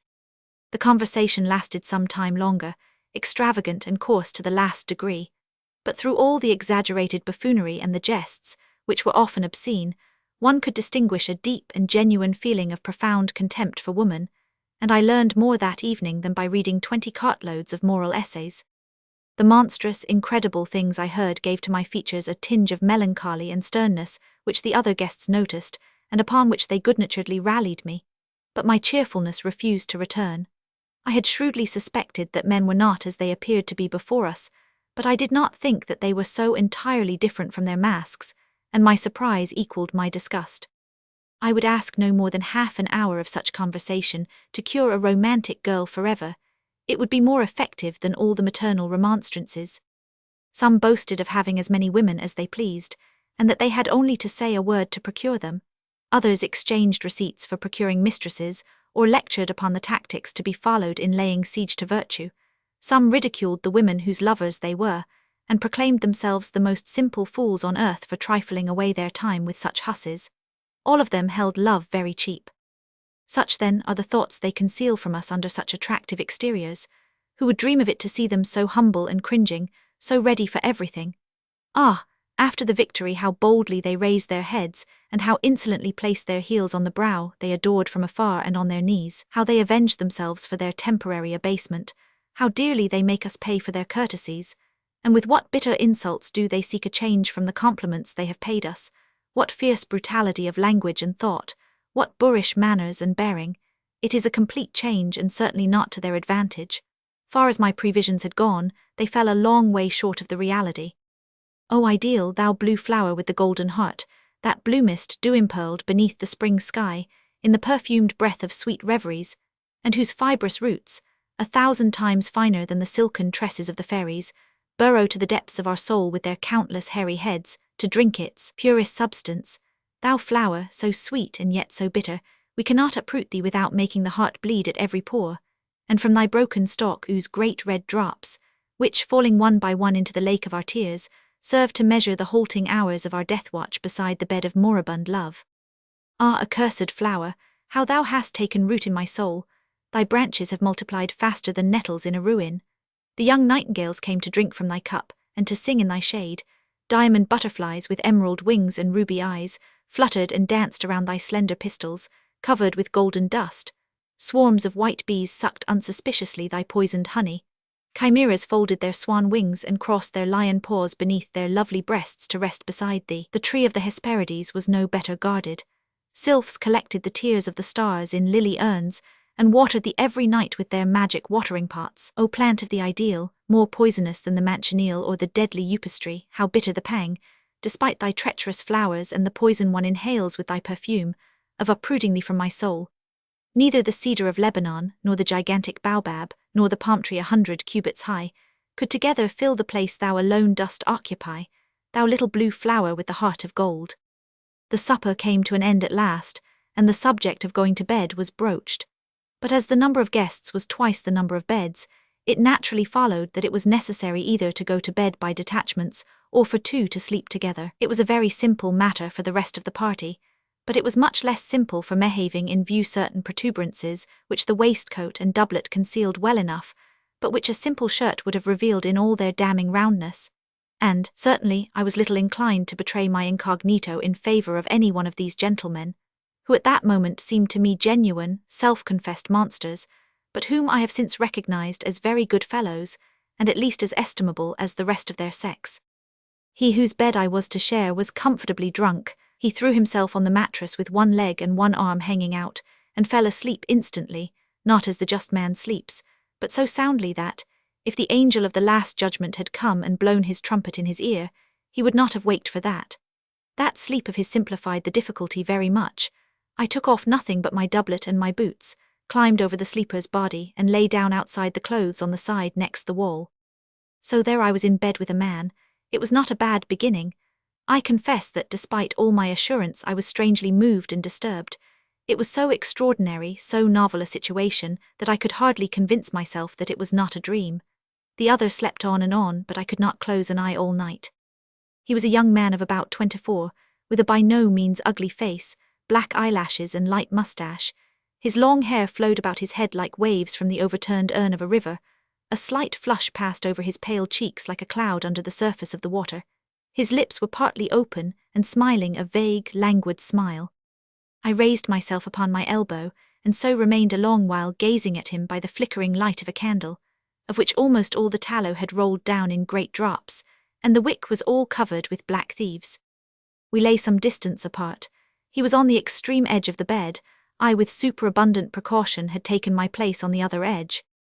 Assuredly what I had heard was not calculated to dispose me to tenderness and the lusts of the flesh. I held men in horror, and yet I was more restless and agitated than I should have been. My body did not share the repugnance of my mind as fully as it ought. My heart beat fast. I was very warm, and, twist and turn as I would, I could find no rest. The most profound silence reigned in the inn. There was not a sound to be heard save now, and then the dull thud made by a horse's foot on the stable floor, or the dropping of the rain down the chimney upon the ashes on the hearth. The candle, having reached the end of the wick, smoked and went out. Black darkness came down between us like a curtain. You cannot imagine the effect produced upon me by the sudden disappearance of the light. It seemed to me that it was all at an end, and that I could no longer see my way clearly. For an instant I was inclined to leave the bed, but what could I have done? It was only 2 o'clock, all the lights were out, and I could not wander about like a phantom in a strange house. I had no choice but to remain where I was and wait for daylight. I lay there on my back, with my hands folded on my breast, trying to fix my thoughts upon something, and always falling back on this, namely, that I was in bed with a man. I went so far as to wish he would wake up and find out that I was a woman. Doubtless the wine I had taken, although it was a very small quantity, had something to do with that extravagant idea, but I could not help returning to it. I was on the point of putting out my hand to wake him and tell him what I was. A fold in the bedclothes, which caught my arm, was all that withheld me from carrying out my plan. It gave me time for reflection, and while I was extricating my arm, my reason, which I had totally lost, returned, if not entirely, at least enough to keep me within bounds. Would not it have been very curious if a disdainful charmer like myself, who had resolved to try a man's life 10 years before giving him my hand to kiss, had surrendered to the first comer on a wretched bed in an inn? And upon my word I was not far from it. Can a sudden effervescence, a sudden boiling of the blood, checkmate so effectually the most superb resolutions? And does the voice of the body speak louder than the voice of the mind? Whenever my pride soars too high, I place the memory of that night before its eyes in order to recall it to earth. I am beginning to share the opinion of most men. What a poor weak thing is female virtue, and upon how small a thing does it depend, mon Dieu. Ah, we seek in vain to spread our wings, there is too much slime upon them. The body is an anchor that holds the soul fast to earth. In vain does it spread its sails to the breeze of the loftiest ideas. The vessel remains immovable, as if all the sucking fishes in the ocean were clinging to its keel. Nature takes delight in hurling such sarcasms at us. When she sees a mind standing on its pride as upon a high pillar and almost touching the sky with its head, she whispers to the red fluid to make haste and hurry to the doors of the arteries. She orders the temples to throb, the ears to ring, and lo, the lofty idea is attacked with vertigo. All its images become confused and indistinguishable. The earth seems to rise and fall like a ship's deck in a storm. The sky goes round and the stars dance a saraband. The lips, which emitted naught but austere moral maxims, close and put themselves forward as if for a kiss. The arms, so strong to repel, relax and become more supple and entwining than scarfs. Add to this the contact of an epidermis, a breath blowing through your hair, and all is lost. Often, indeed, so much is not needed. The odor of fresh foliage coming from the fields through your open window, the sight of two birds pecking at each other, a marguerite blooming, an old love song which persists in coming to your mind, do what you will, and which you repeat without understanding its meaning, a warm breeze that disturbs and excites you, the wooing softness of your bed or your couch. Any one of these circumstances is enough. Even the solitude of your chamber makes you think that two might be very comfortable there, and that no one could find a more delightful nest for a brood of pleasures. The drawn curtains, the half-light, the silence, everything brings you back to the fatal thought that brushes you with its insidious dove-like wings and coos softly about your head. The soft stuffs that touch you seem to caress you, and their folds cling amorously to your body. Thereupon the maiden opens her arms to the first footman with whom she happens to be left alone. The philosopher leaves his page unfinished, and with his head in his cloak, rushes away in hot haste to the nearest courtesan. I certainly was not in love with the man who caused me such strange agitation. He had no other charm than that he was not a woman, and in the state in which I then was, that was enough. A man, that mysterious creature who is concealed from us so carefully, the strange animal of whose history we know so little, the demon or the god who alone can realize all the vague dreams of pleasure whose springtime cradles our sleep, the only thought that we have from the time we are 15 years old. A man, the idea of pleasure floated confusedly in my heavy head. The little that I knew of it made my desire burn the brighter. Ardent curiosity urged me to solve once for all the doubts that troubled me and recurred incessantly to my mind. The solution of the problem was on the other side of the leaf. I had but to turn it, the book was beside me. Such a comely youth, such a narrow bed, such a dark night. A girl with a few glasses of champagne in her brain. What a suspicious gathering. Ah well, the result of it all was a most virtuous void. I began to be able to distinguish the position of the window in the wall on which my eyes were fixed, by favour of the lessening darkness. The panes of glass became less opaque, and the grey light of the morning, slipping behind them, restored their transparency. The sky lighted up little by little. It was day. You cannot conceive the pleasure it gave me to see that pale gleam on the green hangings of aumil serge, which surrounded the glorious battlefield whereon my virtue had triumphed over my desires. It seemed to me that it was my crown of victory. As for my bedfellow, he had fallen out onto the floor. I rose, made my toilet rapidly, ran to the window and threw it open. The morning air did me good. I stood in front of the mirror to comb my hair, and I was amazed at the pallor of my face, which I imagined was purple. The others came in to see if we were still asleep, and kicked their friend, who did not seem greatly surprised to find where he was. The horses were saddled, and we resumed our journey. But this is enough for today. My quill refuses to make a mark, and I am disinclined to mend it. Another time I will tell you the rest of my adventures. Meanwhile love me as I love you, Graciosa the well-named, and do not form too poor an opinion of my virtue from what I have just told you. Many things are bores. It is a bore to return the money you have borrowed and have become accustomed to look upon as your own. It is a bore today to caress the woman you loved yesterday. It is a bore to call at a friend's house about dinner-time and find that the master and mistress have been in the country a month.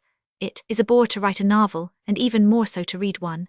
It is a bore to have a pimple on your nose and chapped lips on the day you go to call on the idol of your heart. It is a bore to have to wear jocose boots that smile at the pavement through all their seams, and above all things to have an empty void behind the spider's web in your pocket. It is a bore to be a concierge. It is a bore to be an emperor. It is a bore to be oneself or even to be somebody else. It is a bore to go on foot because it hurts your corns, to ride because it rubs the skin off the antithesis of your front, to drive because some fat man inevitably makes a pillow of your shoulder, or to travel on a packet boat because you are seasick and turn yourself inside out. It is a bore to live in winter because you shiver and in summer because you perspire. But the greatest bore on earth, in hell, or in heaven, is beyond all question a tragedy, unless it be a melodrama or a comedy. It really makes me sick at heart. What can be more idiotic and more stupid? The great tyrants with voices like bulls, who pace across the stage from wing to wing, waving their hairy arms like the sails of a windmill, imprisoned in flesh-coloured tights, are nothing more than wretched counterfeits of Bluebeard or the bogey. Their rhodomontades would make anyone who could keep awake burst with laughter. The unfortunate lovers are no less ridiculous. It is a most diverting thing to see them come forward, dressed in black or white, with hair weeping on their shoulders, sleeves weeping on their hands, and their bodies ready to burst from their corsets like a nut when you squeeze it between your fingers, walking as if they meant to sweep the boards with the soles of their satin shoes, and in great outbursts of passion throwing back their trains with a little twist of the heel. The dialogue being exclusively composed of "oh" and "ah," which they roll about under their tongues as they spread their plumage, is pleasant pasturage surely and readily digested. Their princes are very charming, too, only they are a bit gloomy and melancholy, which does not prevent their being the best companions in the world or elsewhere. As for the comedy which is intended to correct our morals, and which luckily performs its duty with only moderate success, I consider that the father's sermons and the uncle's everlasting repetitions of the same things are as crushing on the stage as in real life. I am not of the opinion that you double the number of fools by representing them on the stage. There are already quite enough of them, thank God, and the race is not nearly extinct. What is the necessity of drawing the portrait of a man with a pig's snout or the muzzle of an ox, and collecting the foolish talk of a clown whom you would throw out of the window if he came to your house? The image of a pedant is as uninteresting as the pedant himself, and he is no less a pedant because you look at him in a mirror. An actor who should succeed in imitating perfectly the manner and attitudes of a cobbler would not be much more entertaining than a real cobbler. But there is a stage that I love, the fanciful, extravagant, impossible stage, where the virtuous public would hiss pitilessly from the first scene, for lack of understanding a word. That is a strange stage indeed. Glowworms instead of lamps, a beetle beating time with its antenne is stationed in the conductor's box, the cricket plays in the orchestra, the nightingale is first flute, little sylphs coming from sweetpear blossoms hold bass vials made of lemon peel between their pretty ivory-white legs, and with an ample supply of arms draw bows made from Titania's eyelashes over spiders' web strings. The little wig with 3 horns worn by the beetle who leads the orchestra trembles with pleasures, and showers a luminous dust about. The harmony is sweet, and the overture so well executed. A curtain of butterflies' wings, thinner than the interior pellicle of an egg, rises slowly after the regulation 3 blows. The hall is filled with the souls of poets sitting in stalls of mother-of-pearl, and watching the play through drops of dew mounted upon the golden pistils of lilies. They are their opera glasses. The scenery resembles no known scenery. The country it represents is more unknown than America before its discovery. The palette of the richest painter has not the half of the colors in which it is painted. The tones are all striking and unusual. Ash green, ash blue, ultramarine, red and yellow lacquer are used lavishly. The sky, of a greenish blue, is striped with broad light and fawn-colored bands. Little slender trees wave in the middle distance their sparse foliage of the color of dried rose leaves. The background, instead of swimming in azure vapor, is of the most beautiful apple green, and spiral columns of golden smoke float upward here and there. A stray beam catches upon the pediment of a ruined temple or the spire of a tower. Cities full of steeples, pyramids, domes, arches and balustrades are perched on hillsides and reflected in crystal lakes. Tall trees with great leaves, cut deep on the edges by fairy scissors, entwine their trunks and branches inextricably to form the wings. The clouds in the sky pile up above their heads like snowballs. You see the eyes of dwarfs and gnomes shining through their interstices, and their tortuous roots bury themselves in the ground like the fingers of a giant hand. The woodpecker taps rhythmically on them with its beak of horn, and emerald-green lizards warm themselves in the sun on the moss about their feet.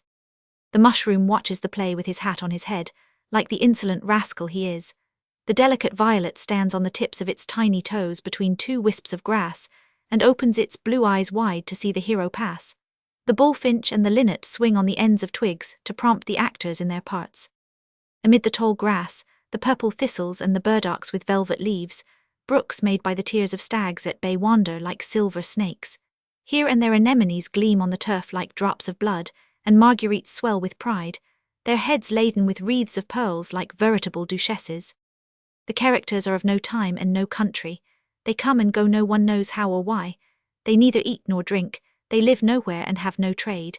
They possess neither estates nor houses nor consoles. Sometimes they carry under their arms a little casket full of diamonds as large as pigeons' eggs. When they walk they do not brush a single drop of dew from the petals of the flowers, or raise a single atom of dust from the roads. Their clothes are the most fantastic and extravagant clothes imaginable, pointed, steeple-shaped hats with brims as broad as a Chinese parasol, and plumes of inordinate length taken from the tail of the bird of paradise and the ph-nix. Striped capes of brilliant colors, velvet and brocade doublets, showing their lining of satin or cloth, of silver through their gold-laced slashes, full short clothes swelling like balloons, scarlet stockings with embroidered clocks, shoes with high heels and broad rosettes, Fragile swords point up hilt down all covered with cords and ribbons, so much for the men. The women are no less curiously apparelled. The drawings of Della Bella and Ramin de Hooge may serve to indicate the general character of their attire. Dresses of heavy, undulating stuffs, with broad folds which change colour like the breasts of pigeons, and display all the varying hues of the iris, ample sleeves from which other sleeves issue, ruffs of open slashed lace that rise higher than the heads for which they serve as frames, corsages covered with bows and embroidery, brooches, strange trinkets, tufts of heron's feathers, necklaces of huge pearls, peacock's tail fans with mirrors in the centre, little slippers and pattens, wreaths of artificial flowers, spangles, striped gauze, paint, patches, and everything that can add zest and piquancy to a stage costume. It is a style that is not precisely English or German or French or Turkish or Spanish or Tartar, although it partakes a little of them all and has taken from each country its most graceful and characteristic features. Actors thus arrayed can say whatever they choose without offending one's ideas of probability. The fancy can run in all directions, style uncoil its variegated rings at its pleasure, like a snake warming itself in the sun. The most exotic conceits open fearlessly their strangely shaped calyxes and spread their perfume of amber and musk around. There is nothing to offer any obstacle, either places or names or costumes.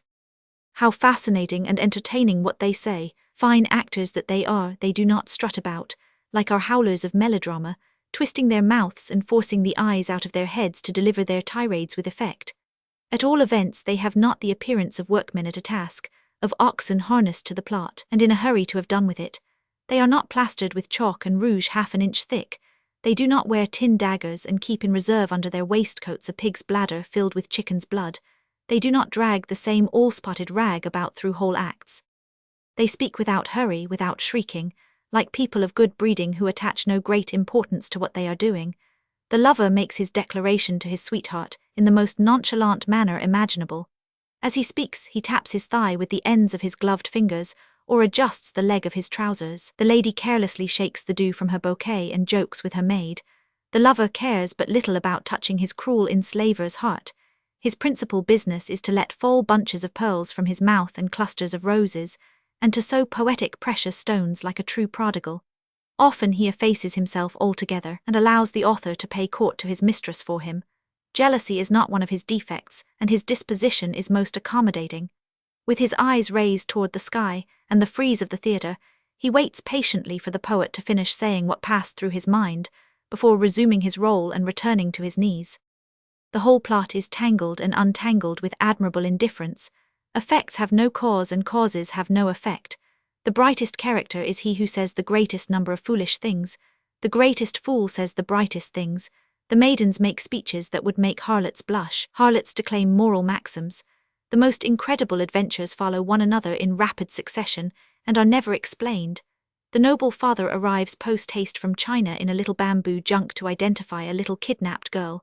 The guards and ferries do nothing but ascend and descend in their machines. The plot plunges into the sea under the topaz dome of the waves and walks on the bottom of the ocean, through the forests of coral and madrepore, or rises skyward on the wings of the skylark or the griffin. The dialogue is shared by all. The lion contributes to it with an oh, oh, in a vigorous roar. The wall speaks through its fissures, and everyone is at liberty to interrupt the most amusing scene, provided that he has an epigram, a rebus, or a pun to interject. Bottom's ass's head is as welcome among them as Ariel's blonde locks. The author's wit is displayed in every conceivable form, and all the contradictions are like so many facets, as it were, which reflect its different aspects, adding the colours of the prism thereto. This apparent pell-mell and confusion are found, when all is said, to render real life more accurately under their fantastic guise than the most painstaking drama of manners. Every man embodies all humanity in himself, and by writing what comes into his head, he succeeds better than by copying outside objects by means of a magnifying glass. Oh, what a fine family! Romantic young lovers, wandering damsels, accommodating ladies' maids, sarcastic clowns, valets and innocent peasants, free and easy kings, whose names are unknown to the historian and the kingdom of the geographer, parti-coloured clowns with miraculous capers and biting repartees. Oh, ye who give free speech to caprice through your smiling mouths, I love you and adore you above all the world. Perdita, Rosalind, Celia, Pandarus, Parols, Silvio, Leander and the rest, all the charming types, so false and yet so true, who rise above vulgar reality on the bespangled wings of folly. and in whom the poet personifies his joy, his melancholy, his love and his most secret dreams under the most frivolous and most unconventional appearances. There is one play, written for the fairies and properly to be played by moonlight, that delights me more than any other in the repertory of this theatre. It is such a vagabond, wandering play, with such a vague plot and such strange characters, that the author himself, not knowing what title to give it, called it Comme il vous plaira, an elastic name, which answers all purposes. While reading that strange play, you seem to be transported into an unfamiliar world of which you have nevertheless some vague reminiscence. You are not sure whether you are dead or alive, awake or dreaming. Gracious faces smile sweetly upon you and toss you an affable greeting as they pass. You feel strangely moved and disturbed at sight of them, as if you should suddenly meet your ideal at an angle in the road, or the forgotten phantom of your first mistress should rise suddenly before you. Springs bubble up from the ground, murmuring half-stifled plaints. The wind stirs the foliage of the venerable trees over the exiled duke's head with compassionate sighs. And when the melancholy Jacks confides his philosophically lamentations to the stream, with the leaves of the willow, it seems to you that you yourself are speaking, and that the most secret and most obscure thoughts of your heart come forth into the light. O youthful son of the gallant Sir Roland de Boys, so maltreated by fate, I cannot help being jealous of you. You still have a faithful servant, honest Adam, whose old age is still green under his snow-white locks. You are banished, but not until you have at least struggled and triumphed. Your wicked brother takes all your property from you, but Rosalind gives you the chain from her neck. You are poor, but you are beloved. You leave your country, but your persecutor's daughter follows you beyond the sea. The dark forest of Arden opens wide its great arms of foliage to welcome and conceal you. The kindly forest heaps up its silkiest moss in the depths of its grottos for your bed. It bends its leafy arches over your brow to protect you from the rain and sun. It pities you with the tears of its springs and the sighs of its bleating fawns and deer. Its rocks afford convenient desks on which to write your amorous epistles. It lends you the brambles from its bushes with which to attach them, and orders the satiny bark of its aspens to yield to the point of your stiletto when you wish to carve Rosalind's initials thereon. If only I could have, like you, young Orlando, a vast cool forest to which to retire and live alone in my sorrow, and if at a turning in a path I could meet her whom I seek, recognizable although disguised. But alas, the world of the soul has no verdant Arden, and only in the garden of poesy do the capricious little wildflowers bloom, whose perfumes make one oblivious of everything. In vain do we shed tears, they do not form those lovely silvery cascades. In vain do we sigh, no obliging echo takes the trouble to send back our lamentations embellished with imperfect rhymes and gay conceits. In vain do we hang sonnets to the sharp points of all the brambles, Rosalind never picks them off, and we carve amorous ciphers on the bark of trees gratuitously. Birds of heaven, lend me each a feather, swallow and eagle, hummingbird and rock, that I may make of them a pair of wings to soar aloft and swiftly through unknown regions, where I shall find nothing to recall to my mind the city of the living, where I can forget that I am myself and live a strange, new life farther than America, farther than Africa, farther than Asia, farther than the farthest island in the world, through the ocean of ice, beyond the pole where the aurora borealis flickers, in the impalpable kingdom to which the divine creations of poets and the types of supreme beauty take flight. How can one endure the ordinary conversation at clubs and salons when one has heard you speak, sparkling Mercutio, whose every sentence bursts in a shower of gold and silver, like a pyrotechnic bomb beneath a star-studded sky? Pale Desdemona, what pleasure, think you, one can take in any earthly music after the ballad of the willow? What women do not seem ugly beside your Venuses, ye ancient sculptors, poets who wrote strophes in marble? Ah, despite the fierce embrace with which I have sought to enlace the material world in default of the other, I feel that my birth was a mistake, that life was not made for me and that it spurns me. I can no longer take part in anything. Whatever road I follow, I go astray. The smooth avenue, the stony path, alike lead me to the abyss. If I attempt to take my flight, the air condenses around me and I am caught with outstretched wings, unable to close them. I can neither walk nor fly. The sky attracts me when I am on the earth when I am in the sky. Aloft, the north wind pulls out my feathers. Below, the stones wound my feet. My soles are too tender to walk on the broken glass of reality. The spread of my wings is too narrow to enable me to soar above earthly things, and to rise from circle to the deep azure of mysticism, to the inaccessible summits of everlasting love. I am the most wretched hippogriff, the most miserable collection of heterogeneous odds and ends that has ever existed since the ocean first loved the moon and women deceived men. The monstrous chimera put to death by Bellerophon with his maiden's head, his lion's claws, his goat's body and his dragon's tail, was an animal of a simple make-up beside me. In my frail breast the violet-strewn reveries of the modest maiden and the insensate ardor of courtesans on a debauch live side by side. My desires go about like lions, sharpening their claws in the dark and seeking something to devour. My thoughts, more restless and uneasy than goats, cling to the most dangerous peaks. My hatred, swollen with poison, twists its scaly folds into inextricable knots and crawls along in ruts and ravines. My soul is a strange country, in appearance flourishing and splendid, but more reeking with fetid, deleterious miasmas than Batavia itself. The faintest sunbeam on the slime causes reptiles and venomous insects to breed. The great yellow tulips, the Nagasaris and Angsoka with their gorgeous flowers conceal the heaps of disgusting carrion. The amorous rose opens her scarlet lips in a smile and discloses her tiny dewdrop teeth to the gallant nightingales, who sing sonnets and madrigals to her. Nothing can be more charming, but it is 100 to 1 that a dropsical toad is crawling along on her clumsy feet in the grass at the foot of the bush, whitening his path with his slaver. There are springs clearer and more transparent than the purest diamond, but it would be better for you to drink the stagnant water of the swamp under its cloak of rotting shrubs and drowned dogs than to dip your cup in that basin. A serpent lies hidden at the bottom, and twists and turns with frightful rapidity, disgorging his venom.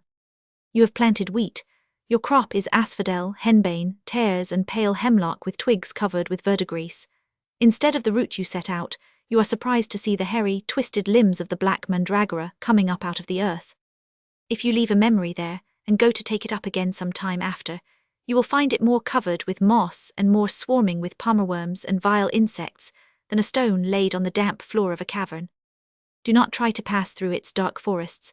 They are more impassable than the virgin forests of America and the jungles of Java. Creepers strong as cables run from tree to tree. All the paths are obstructed by bristling plants as sharp as lance-heads. The very turf is covered with a stinging down like that of the nettle. From the arches of the foliage, gigantic bats of the vampire species hang by their nails. Beetles of enormous size wave their horns threateningly and thrash the air with their four-footed wings. Monstrous, fantastic beasts like those we see in nightmares come clumsily forward, crushing the reeds before them. There are troops of elephants who crush flies in the wrinkles of their flabby skin and rub their sides against the rocks and trees. Rhinoceroses with their rough, uneven hides. Hippopotami with their swollen snouts bristling with hair, who knead the mud and the debris of the forest with their huge feet. In the clearings, where the sun insinuates a luminous beam like a wedge of gold through the damp atmosphere, you will always find on the spot where you propose to sit, a family of tigers lying at their ease, sniffing the air, winking their sea-green eyes, and polishing their velvet coats with their blood-red, papal-covered tongues. Or else it is a tangled knot of boas, half asleep, digesting the last bull they have devoured. Be suspicious of everything. Grass, fruit, water, air, shade, sunlight, all are deadly. Close your ears to the chattering of the little parakeets with golden beaks and emerald necks, that fly down from the trees and perch on your finger, with fluttering wings, for the little parakeets with the emerald necks will end by gently pecking your eyes out with their pretty golden beaks, just as you bend to kiss them. So it is. The world will have none of me. It spurns me like a spectre escaped from the tombs. I am almost as pale as one. My blood refuses to believe that I am alive and will not tinge my flesh. It crawls sluggishly through my veins like stagnant water in obstructed canals. My heart beats for none of those things that make men's hearts beat. My sorrows and my joys are not those of my fellow creatures. I have fiercely desired what no one desires. I have disdained what others wildly long for. I have loved women who did not love me, and I have been loved when I would have liked to be hated. Always too soon or too late, too much or too little, too far or not far enough. Never just what was needed. Either I have not arrived or I have gone beyond. I have thrown my life out of the window, or I have concentrated it too exclusively upon a single point, and from the restless activity of the busybody I have passed to the death-like somnolence of the Tyriaki or the stylite on his pillar. What I do seems always to be done in a dream. My actions seem rather the result of somnambulism than of free will. There is something within me, which I feel vaguely at a great depth, which makes me act without my own initiative, and always outside of ordinary laws. The simple and natural side of things is never revealed to me until, after all the others, and I lay hold first of all that is eccentric and unusual. However straight the line, I will soon make it more winding and tortuous than a serpent. Contours, unless they are marked in the most precise way, become confused and distorted. Faces take on a supernatural expression and gaze at me with awe-inspiring eyes. Thus, by virtue of a sort of instinctive reaction, I have always clung desperately to matter, to the exterior outline of things, and I have awarded a great share of my esteem to the plastic in art. I understand a statue perfectly, I do not understand a man. Where life begins, I stop and recoil in dismay as if I had seen the head of Medusa. The phenomenon of life causes me an astonishment from which I cannot recover. I shall make an excellent corpse, I doubt not, for I am an extremely poor living man, and the meaning of my existence escapes me completely. The sound of my voice surprises me beyond measure, and I am tempted sometimes to take it for somebody else's voice. When I choose to put out my arm and my arm obeys me, it seems to me a most prodigious thing, and I fall into the most profound stupefaction. By way of compensation, Silvio, I perfectly understand the unintelligible. The most extravagant motifs seem perfectly natural to me, and I enter into them with extraordinary facility. I readily find the sequel of the most capricious and most incomprehensible nightmare. That is why the class of plays I described to you just now pleases me above all others. Theodore and Rosette and I have great discussions on this subject. Rosette has but little relish for my system, she is for true truth. Theodore would give the poet more latitude, and would not exclude conventional, optical truth. For my part, I maintain that the field must be left absolutely free for the author, and that the imagination must hold sovereign sway. Many of the guests based their arguments on the ground that plays of this sort were as a general rule outside of the ordinary stage conditions, and could not be acted. I answered that that was true in one sense and false in another, just like everything else that people say, and that their ideas as to the possibilities and impossibilities of the stage seemed to me to lack exactness, and to be based upon prejudices rather than arguments. And I said, among other things, that the play of As You Like It was certainly capable of being performed, especially for society people who were not accustomed to other parts. That suggested the idea of acting it. The season is drawing on and all other forms of amusement are exhausted. We are weary of hunting, of riding and boating parties. The chances of Boston, varied though they be, are not exciting enough to fill up the evening, and the proposition was received with universal enthusiasm. A young man who knows how to paint offered his services to paint the scenery. He is working at it now with much zeal, and in a few days it will be finished. The stage is erected in the orangery, which is the largest apartment in the chateau, and I think everything will go off well. I am to play Orlando. Rosette was to be the Rosalind as it was proper that she should be. As my mistress and the mistress of the house, the role was hers as of right. But she has refused to masquerade as a man, through some whim most extraordinary for her, for prudery certainly is not one of her faults. If I had not been sure of the contrary, I should have thought that her legs are not well formed. Actually, not one of the ladies in the party would consent to seem less scrupulous than Rosette, and the play was very near falling through. But Theodore, who was to take the part of the melancholy Jacks, offered to take her place, inasmuch as Rosalind is a man, almost all the time except in the first act when she is a woman, and with a little paint, a pair of corsets and a dress, he could carry out the deception well enough, having no beard as yet and being very slender in figure. We are now learning our parts, and it is a curious thing to see us. In every solitary nook in the park you are sure of finding someone, with a roll of paper in his hand, mumbling to himself, looking up at the sky, then suddenly lowering his eyes, and making the same gesture 7 or 8 times. Anyone who did not know that we were going to give a play would certainly take us for inmates of a lunatic asylum, or poets, which is almost a pleonasm. I think we shall soon know our parts well enough to have a rehearsal. I expect something very interesting. Perhaps I am wrong. I was afraid for a moment that our actors, instead of acting by inspiration, would strive to reproduce the gestures and intonation of some fashionable comedian. But luckily, they have not followed the stage closely enough to make that mistake, and it is to be hoped that, amid the natural awkwardness of people who have never stood on the boards, they will show some precious gleams of nature and a charming naivete that the most consummate talent cannot equal. Our young painter has really done marvels. It is impossible to give a stranger look to the old tree trunks and the ivies that enlace them. He has taken the trees in the park for his models, accentuating and exaggerating them, as should properly be done for stage scenery. The whole thing is done with admirable spirit and fancy. The rocks, the cliffs, the clouds are of mysterious, fantastic shapes. Reflections play upon the surface of the water, more trembling and shimmering than quicksilver, and the ordinary coldness of the foliage is wonderfully relieved by the saffron tints laid on by the brush of autumn. The forest varies from emerald green to purple. The warmest and coldest tints blend harmoniously, and the very sky changes from a delicate blue to the most glowing colors. He has designed all the costumes in accordance with my suggestions. They are of the most beautiful type. There was an outcry at first that they could not be translated in silk and velvet or any known material, and there was a moment when the troubadour costume was on the point of being generally adopted.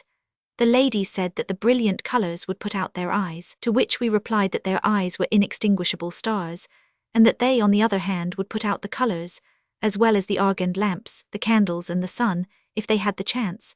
They had no reply to make to that, but there were other objections that sprung up in crowds and bristled with heads like the Lernaean hydra. No sooner was one head cut off than two others appeared even more stupid and obstinate. How do you suppose that can be done? Everything looks all right on paper, but it's a different matter on your back. I can never get into that. My skirt's at least 4 inches too short. I shall never dare to appear that way. That ruff is too high. I look as if I were hunchbacked and had not any neck. That wig ages me intolerably. With starch and pins and goodwill anything can be done. You are joking. A figure like yours, slenderer than a wasp's waist and quite capable of going through the ring on my little finger.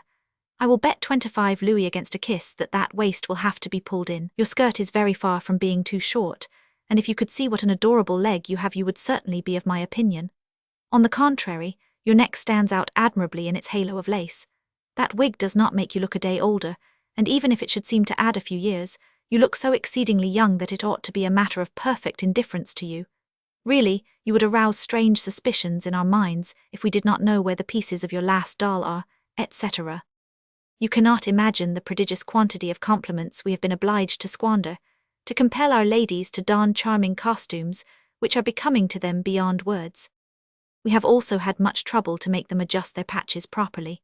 What devilish taste women have, and of what titanic obstinacy a capricious dainty creature is capable, who thinks that straw yellow is more becoming to her than jonquil yellow or bright pink. I am sure that if I had applied to public affairs one half the ruses and scheming I have employed to induce a woman to wear a red feather on the left side, and not on the right, I should be minister of state or emperor at the very least. What a pandemonium, what a vast, inextricable tangle a real theatre must be. Since the suggestion of giving a play was first made, everything here has been in the most complete disorder. All the drawers are open, all the wardrobes emptied. It is a genuine case of pillage. Tables, chairs, consoles, all are covered, and we have no place to put our feet. Enormous quantities of dresses, mantles, veils, petticoats, capes, caps, hats are scattered about the house, and when you reflect that they are all to go on the bodies of 7 or 8 people, you involuntarily think of the jugglers at a fair who wear 8 or 10 coats one over the other, and you cannot realize that from all that mass only one costume for each will emerge. The servants are constantly coming and going. There are always 2 or 3 on the road between the chateau and the town, and if this goes on all the horses will be broken-winded. A theatrical manager has no time to be melancholy, and I have been in that condition hardly at all for some days. I am so benumbed and bewildered that I am beginning to lose all comprehension of the play. As I play the part of impresario in addition to the part of Orlando, my task is twofold. When any difficulty arises, I am the one to whom they all run, and as my decisions are not listened to like oracles, interminable disputes are the result. If what is called living is to be always on one's legs, to answer 20 people at once, to go up and down stairs, not to think for a minute during the day, I have never lived so hard as I have this week. And yet I do not take so much part in this constant movement as you might think. The excitement extends a very short distance below the surface, and a few fathoms down you would find dead water without any current. Life does not penetrate me so easily as that. Indeed, at such times I am least alive, although I seem to act and to mingle in what is going on. Action stupefies and tires me to an inconceivable degree. When I am not acting, I am thinking or dreaming, and that is one manner of living. I have it no longer since I have laid aside my porcelain image repose. Thus far I have done nothing, and I doubt if I ever shall do anything. I do not know how to stop my brain. Therein lies all the difference between a man of talent and a man of genius.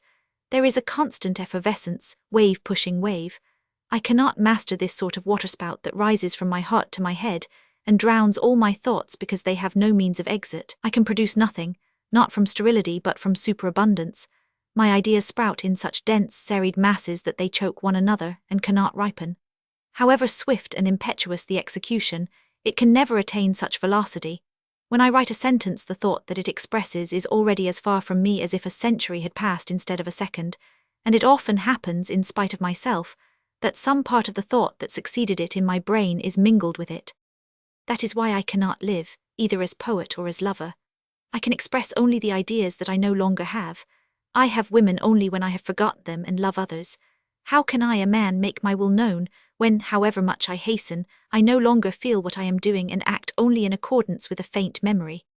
To take a thought from some one of my brain cells in the rough, like a block of marble just from the quarry, to place it before me, and from morning to night, a chisel in one hand and a hammer in the other, hew and pound and chip, and carry away a pinch of dust at night to dry my writing, that is what I never shall be able to do. I can distinguish clearly enough in my mind the slender figure from the unhewn block, and I have a very distinct idea of it. But there are so many angles to smooth, so many protuberances to hew away, so many blows of rasp and hammer to be given to approximate the shape, and catch the true curve of the outline, that my hands blister and the chisel drops to the ground. If I persist, my fatigue reaches such a point that my sight is totally obscured, and I can no longer see through the marble cloud the white divinity concealed within it. Thereupon I follow it at random, feeling my way. I bite too deep in one place, I do not go far enough in another. I hack away what should be a leg or an arm, and I leave a compact mass where there should be a hollow. Instead of a goddess I make a monkey, sometimes less than a monkey, and the magnificent block, taken at such great expense of money and labour from the bowels of the earth, hammered and hewn on every side, has rather the appearance of having been gnawed and bored by polypi to make a beehive, than fashioned by a sculptor according to a preconceived plan. How were you able, Michelangelo, to cut marble in slices as a child carves a chestnut? Of what steel were your unconquerable chisels made, and from whose robust loins did ye come forth, ye fruitful, hard-working artists, whom no form of matter can resist, and who describe your dream from beginning to end in colour and in bronze? It is innocent and justifiable vanity in a certain sense. After the cruel remarks I have made concerning myself, you surely will not blame me for it, O Silvio. But although the world is unlikely ever to know it, and my name is predestined to oblivion, I am a poet and a painter. I have as beautiful ideas as any poet on earth. I have created types as pure, as divine as those that are most admired among the masters. I see them before me as clear, as distinct as if they were really painted, and if I could open a hole in my head and put a window in so that people could look, there would be the most marvellous gallery of pictures the world has ever seen. No king on earth can boast of possessing such a one. There are Rubenses as flaring, as brilliantly lighted as the purest examples at Antwerp. My Raphaels are in a most excellent state of preservation, and his Madonnas have no more winning smiles.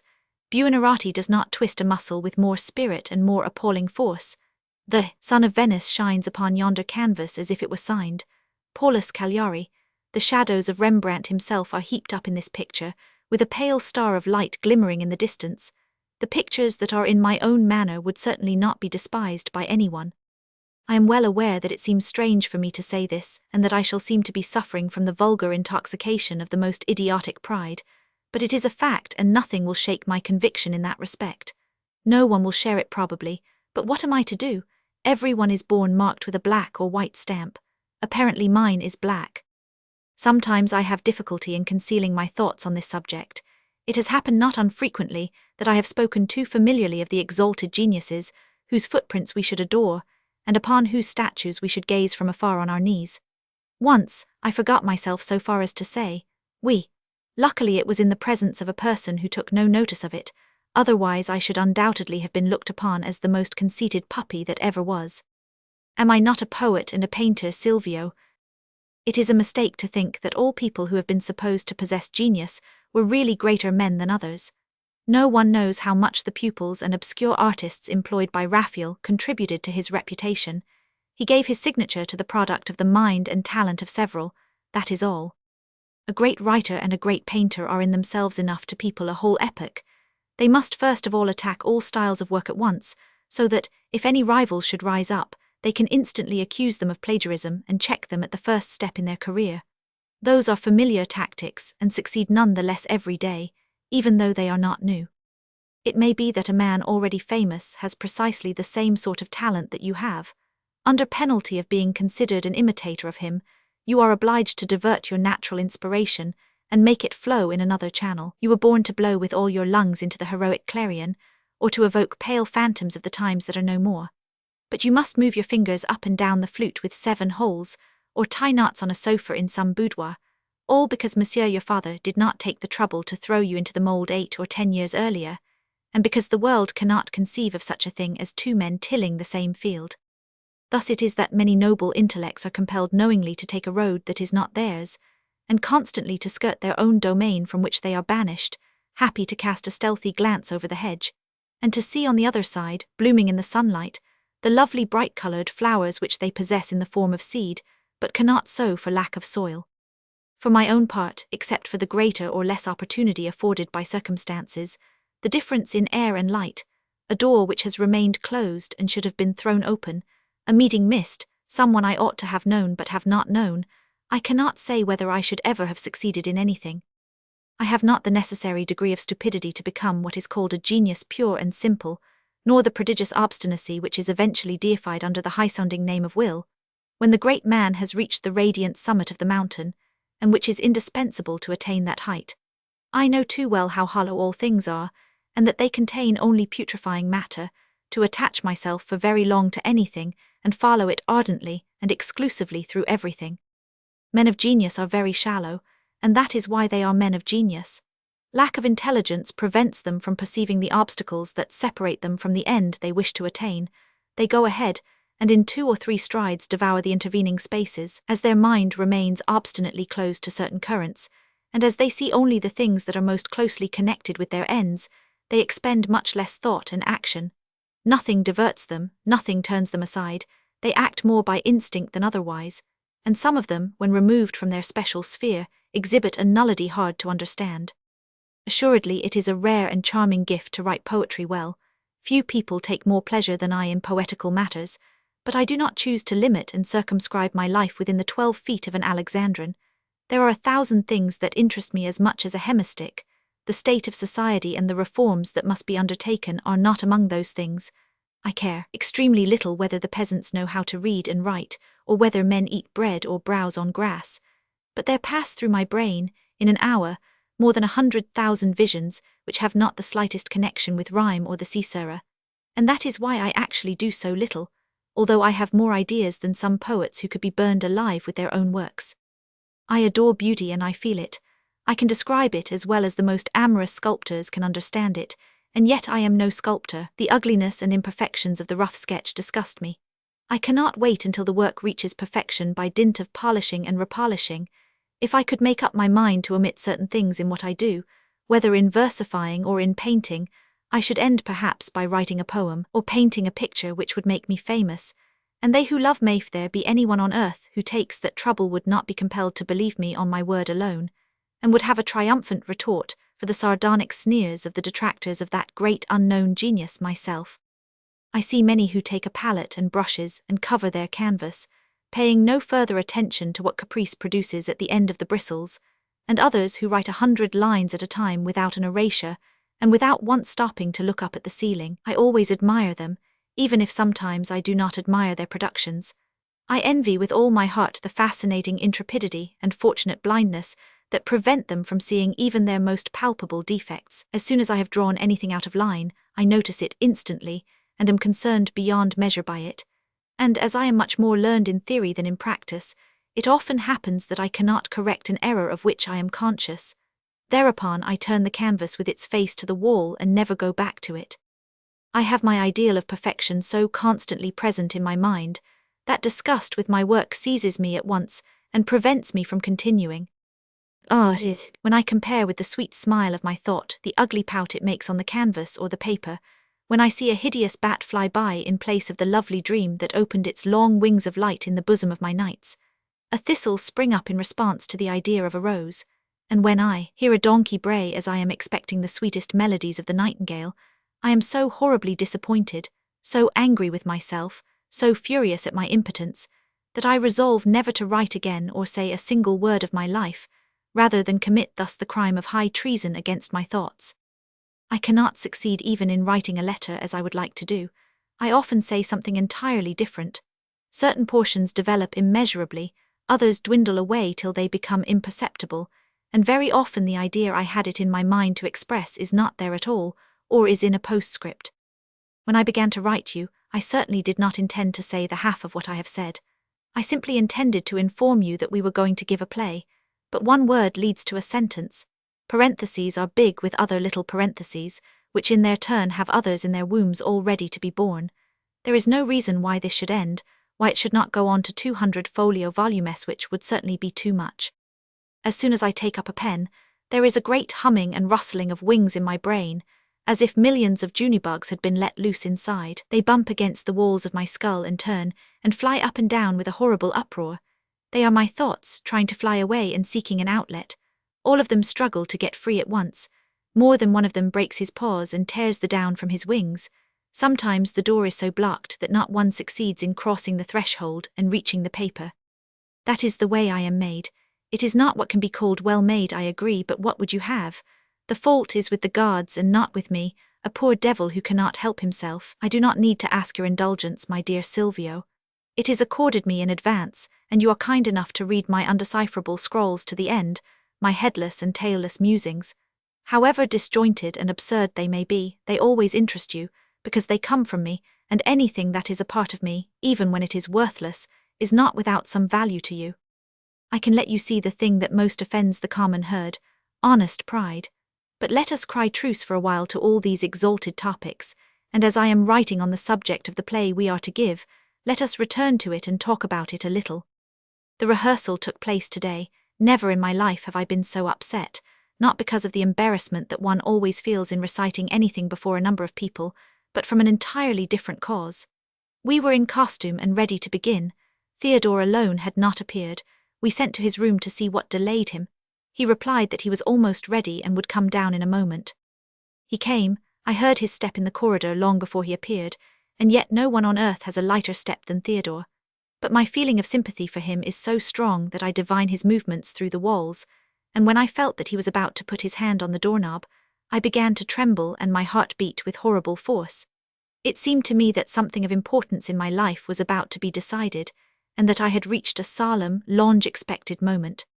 The folding doors slowly opened and closed. There was a general cry of admiration. The men applauded, the women turned scarlet. Rosette alone became extremely pale and leaned against the wall, as if a sudden revelation were passing through her brain. She went through the same experience as myself in the opposite direction. I have always suspected her of loving Theodore.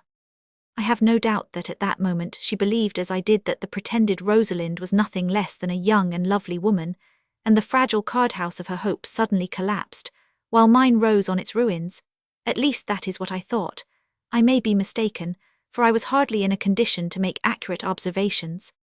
Aside from Rosette, there were 3 or 4 pretty women present. They looked disgustingly ugly. Beside that sun, the star of their beauty was suddenly eclipsed, and every one wondered how he could ever have thought them passable. Men who, before that moment, would have deemed themselves very fortunate to have them for mistresses, would hardly have taken them for servants. The image which hitherto had been drawn only faintly, and with vague outlines, the adored, vainly pursued phantom was there, before my eyes, living, palpable, no longer in half-light and haze, but bathed in floods of white light. Not in a fruitless disguise, but in her true costume. Not in the mocking guise of a young man, but with the features of the loveliest of women. I experienced a sensation of unbounded well-being, as if a mountain or two had been lifted off my chest. I felt my horror of myself vanish, and I was delivered from the tiresome duty of regarding myself as a monster. I began to form an altogether pastoral opinion of myself, and all the violets of spring bloomed anew in my heart. He, or rather Scheffer, I wished to forget that I was stupid enough to take her for a man, remained a moment motionless on the threshold, as if to give the assemblage time to utter its first exclamation. A brilliant light shone upon her from head to foot, and against the dark background of the corridor that stretched away behind her, the carved doorway serving as a frame, she glowed as if the light emanated from herself instead of being reflected simply, and you would have taken her for a marvelous product of the brush, rather than a human creature made of flesh and blood. Chapter 11. The folding doors slowly opened and closed. There was a general cry of admiration. The men applauded, the women turned scarlet. Rosette alone became extremely pale and leaned against the wall, as if a sudden revelation were passing through her brain. I have always suspected her of loving Theodore. Her long dark hair, mingled with ropes of huge pearls, fell in natural ringlets beside her lovely cheeks. Her shoulders and her breast were bare, and I never saw anything so beautiful in the world. The finest marble would not compare with that exquisite perfection. How the life rushes beneath that dark transparent skin, how white the flesh and at the same time how richly colored, and how happily the changing golden tints soften the transition from the skin to the hair. What a fascinating poem in the graceful undulations of those contours, more supple and velvety than a swan's neck. If there were words to express what I feel, I would write you a description 50 pages long, but languages were made by some donkeys or other who had never looked closely at a woman's back or breast, and we have not half enough of the most indispensable terms. I really think that I must become a sculptor, for to have seen such beauty and to be unable to reproduce it in one form or another is enough to make one a raving maniac. I have written 20 sonnets on those shoulders, but that is not enough. I would like something exactly similar which I could touch with my finger. Verses reproduce only the phantom of beauty and not beauty itself. The painter produces a more exact likeness, but it is only a likeness. Sculpture has all the reality that a thing absolutely false can have. It can be looked at on every side, it casts a shadow, and you can touch it. Your carved mistress differs from the genuine only in that she is a little harder and cannot speak, two very trifling drawbacks. Her dress was made of some material of changing color, azure in the light, golden in the shadow. A close-fitting buskin was tightly laced about a foot that needed not that to make it too small, and scarlet silk stockings clung amorously about the most perfectly molded and most tempting of legs. Her arms were bare to the elbows, where they emerged from a mass of lace, round and plump and white, gleaming like polished silver and of unimaginable fineness of texture. Her hands, laden with rings, languorously waved a great fan of fantastically coloured feathers, like a little pocket rainbow. She walked into the room, her cheeks slightly flushed with a colour that was not paint, and every one went into ecstasies and exclaimed and wondered if it was possible that it was really he, Theodore de Serrans, the daring horseman, the consummate duellist, the determined hunter, and if they could be perfectly sure that it was not his twin sister. Why, you would have said he had never worn any other costume in his life. He is not in the least embarrassed in his movements, he walks very well and does not stumble over his train. He plays with his eyes and fan to perfection, and such a slender figure he has, you could clasp it with your fingers. It's a most extraordinary thing, it's unconceivable. The illusion is as complete as possible. One would almost say that he has a bosom, his neck is so fat and well filled out, and not a single hair of beard, not one, and how soft his voice is. Oh, what a lovely Rosalind! Who would not be her Orlando? Yuho would not be Orlando to such a Rosalind, even at the price of the torments I suffered, to love as I loved with a monstrous, unavowable passion, which, however, one cannot uproot from his heart, to be condemned to maintain the most profound silence, and not to dare to say what the most prudent and respectful lover would say without fear to the most prudish and rigid of women, to feel one's self consumed by an insensate flame, unjustifiable even in the eyes of the most confirmed libertines. What are ordinary passions beside thought a passion which is shameful in itself and hopeless, and which, even in the improbable event of its success, would be a crime and would kill you with shame? To be reduced to hope for failure, to dread favourable chances and opportunities, and to avoid them as another would seek them, such was my fate. The most profound discouragement had taken possession of me. I viewed myself with horror mingled with surprise and curiosity. The thing that shocked me most was the thought that I had never loved before, and that this was the first effervescence of my youth, the first daisy of my springtime of love. In my case this monstrosity replaced the refreshing, modest illusions of adolescence. My dreams of tender affection, so fondly cherished as I walked at evening on the edge of the woods, through the narrow blushing paths, or along the white marble terraces beside the lake in the park, were to be metamorphosed into this deceitful sphinx with the equivocal smile, the ambiguous voice before whom I stood speechless, afraid to undertake the solution of the enigma. To interpret it falsely would have caused my death, for alas, it is the only bond that attaches me to the world. When it is broken, all will be over. Take that gleam of light away from me, and I shall be more silent and inanimate than the embalmed mummy of the first of the pharaohs. At the moments when I felt most violently drawn toward Theodore, I threw myself back in dismay into Rosette's arms, although I had an indescribable feeling of repulsion for her.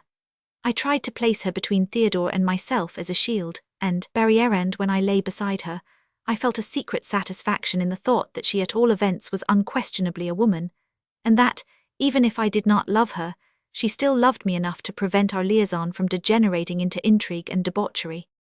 I felt in my heart, however, through it all, a sort of regret at being thus unfaithful to the idea of my impossible passion. I blamed myself for it as for an act of treachery, and although I was well aware that I should never possess the object of my love, I was displeased with myself and was cold to Rosette once more. The rehearsal was much more successful than I hoped. Theodore especially was admirable. The others thought that I too acted extremely well. It is not that I have the essential qualities of a good actor, and it would be a very great mistake to think that I am capable of taking other parts in the same way. But by a strange chance, the words I had to say fitted in so well with my situation, that it seemed to me as if I had written them rather than learned them by heart from a book. If my memory had failed me for a moment, I certainly should not have hesitated before filling the void with an improvised phrase. Orlando was myself quite as much as I was Orlando, and it is impossible to imagine a more extraordinary coincidence. In the scene with the wrestler, when Theodore took the chain from his neck and gave it to me as the play requires, he bestowed a glance on me so soft and languorous, so full of promise, and he pronounced with such grace and nobility of utterance the phrase, "Gentlemen, wear this for me, one out of suits with fortune," that could give more but that her hand lacks means, that I was really confused and was hardly able to say, "What passion hangs these weights upon my tongue? I cannot speak to her, yet she urged conference." Oh, poor Orlando! In the third act, Rosalind, dressed as a man, reappeared under the name of Ganymede, with her cousin Celia, who has changed her name to Aliena. That disguise made an unpleasant impression on me. I was so accustomed already to the female costume which allowed my desires to hope, and which encouraged me, in a treacherous but seductive era. One becomes accustomed very quickly to regard his desires as realities on the strength of the most fleeting appearances, and I became very sombre when Theodore appeared in his male costume, more sombre than I had been before. For joy serves only to make grief more bitter, the sun shines only to make us more fully appreciate the horrors of darkness, and the cheerful aspect of white has no other object than to bring out all the melancholy of black. His coat was the most coquettish and fascinating garment in the world, of a dainty, fanciful cut, all decked out with knots and ribbons, very much in the style reflected by the dandies of the court of Louis XIII. A pointed hat with a long curled feather shaded the curls of his beautiful hair, and a damascened sword raised the hem of his travelling cloak. He was dressed, however, in a way to make one feel that the virile garments had a feminine lining, something broader at the hips and fuller at the breast, an indefinable undulation that we do not see in cloth fitted to a man's body, left but faint doubts as to the sex of the individual. His demeanour was half deliberate, half timid and entertaining to the last degree, and with infinite skill he made himself appear as ill at ease in a costume to which he was accustomed, as he had seemed to be at home in clothes that were not his. My serenity gradually returned, and I convinced myself anew that he was really a woman. I recovered sufficient self-possession to carry out my role properly. Do you know the play? Perhaps not. As I have done nothing but read and declaim it for a fortnight, I know it by heart from beginning to end, and I cannot realize that everybody is not as familiar as myself with the plot and the intrigue. It is an error into which I am very apt to fall, to think that, when I am drunk, everybody else is drunk and trying to knock down the walls, and if I knew Hebrew, I certainly should ask my valet for my dressing gown and slippers in that tongue, and should be very much surprised if he did not understand me. You can read it if you choose. I assume that you have read it and touch only on those passages that have some connection with my position.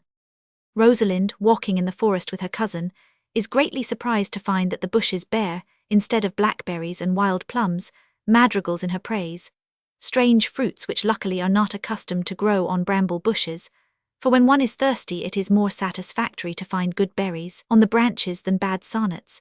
She is much disturbed to know who has spoiled the bark of the young trees by carving her initials on them. Celia, who has already met Orlando, tells her, after long urging, that the rhymer is no other than the young man who vanquished Charles the wrestler, the Duke's athlete. Soon Orlando himself appears and Rosalind enters into conversation with him by asking him the time. Surely an extremely simple beginning. One can imagine nothing more commonplace. But have no fear. From that trite, commonplace phrase you will see an unlooked-for crop spring up of witty conceits, overflowing with curious flowers and comparisons, as if from the richest and most thoroughly fertilized soil.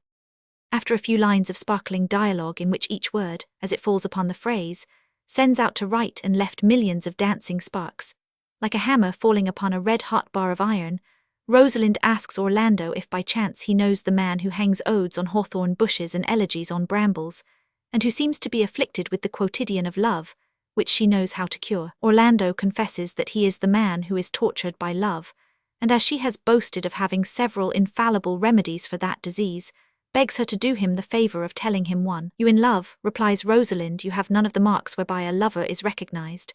You have neither a lean cheek nor a sunken eye, your hose is not ungartered nor your sleeve unbuttoned, and your shoe is tied with much grace.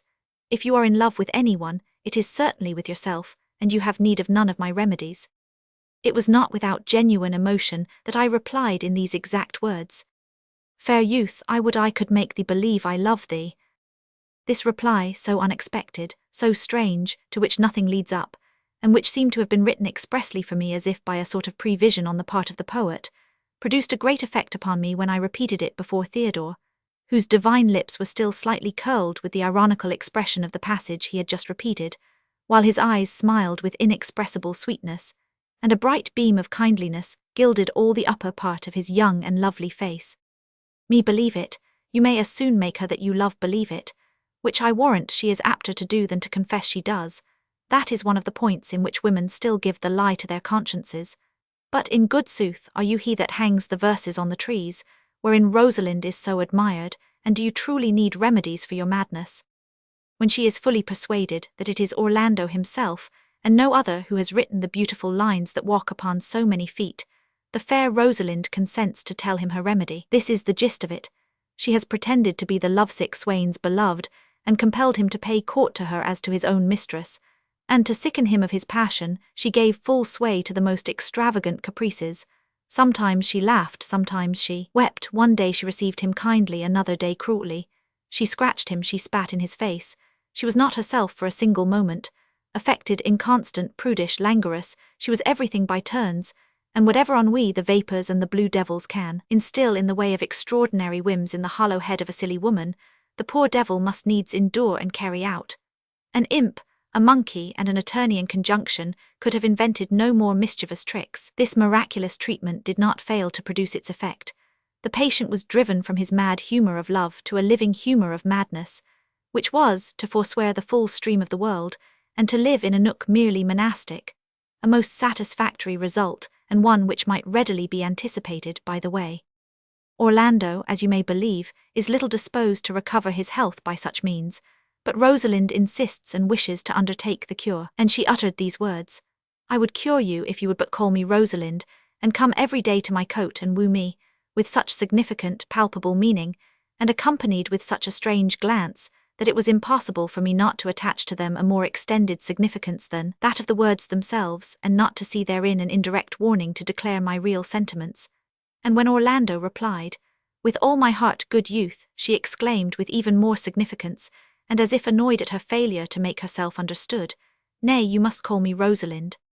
Perhaps I was mistaken and imagined that I saw what did not really exist, but it seemed to me that Theodore had noticed my passion, although you may be sure I have never lisped a word of it, and that, through the veil of those borrowed expressions, behind that stage mask in those hermaphroditic words, he was alluding to his real sex, and to our reciprocal positions. It is impossible that so bright a woman as she is, who knows so much of the world as she, should not have detected from the very first what was going on in my heart.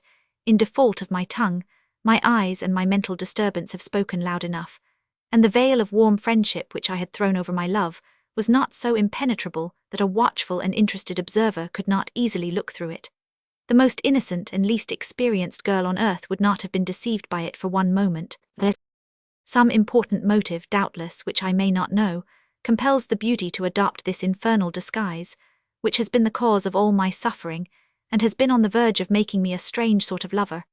Except for that, everything would have run as smoothly and easily as a carriage whose wheels are well greased, over a level road covered with fine gravel. I could have abandoned myself in sweet security to the most amorously vagabond reveries, and have taken my divinity's little soft white hand in mine without shuddering with horror, and recoiling 20 paces as if I had been touched with a red-hot iron, or felt the claws of Beelzebub in person. Instead of falling into despair and raging inwardly like a genuine maniac, of beating my breast because I could not escape remorse, and lamenting because I had none, I should have said to myself with a feeling of duty well done and conscience satisfied, "I am in love."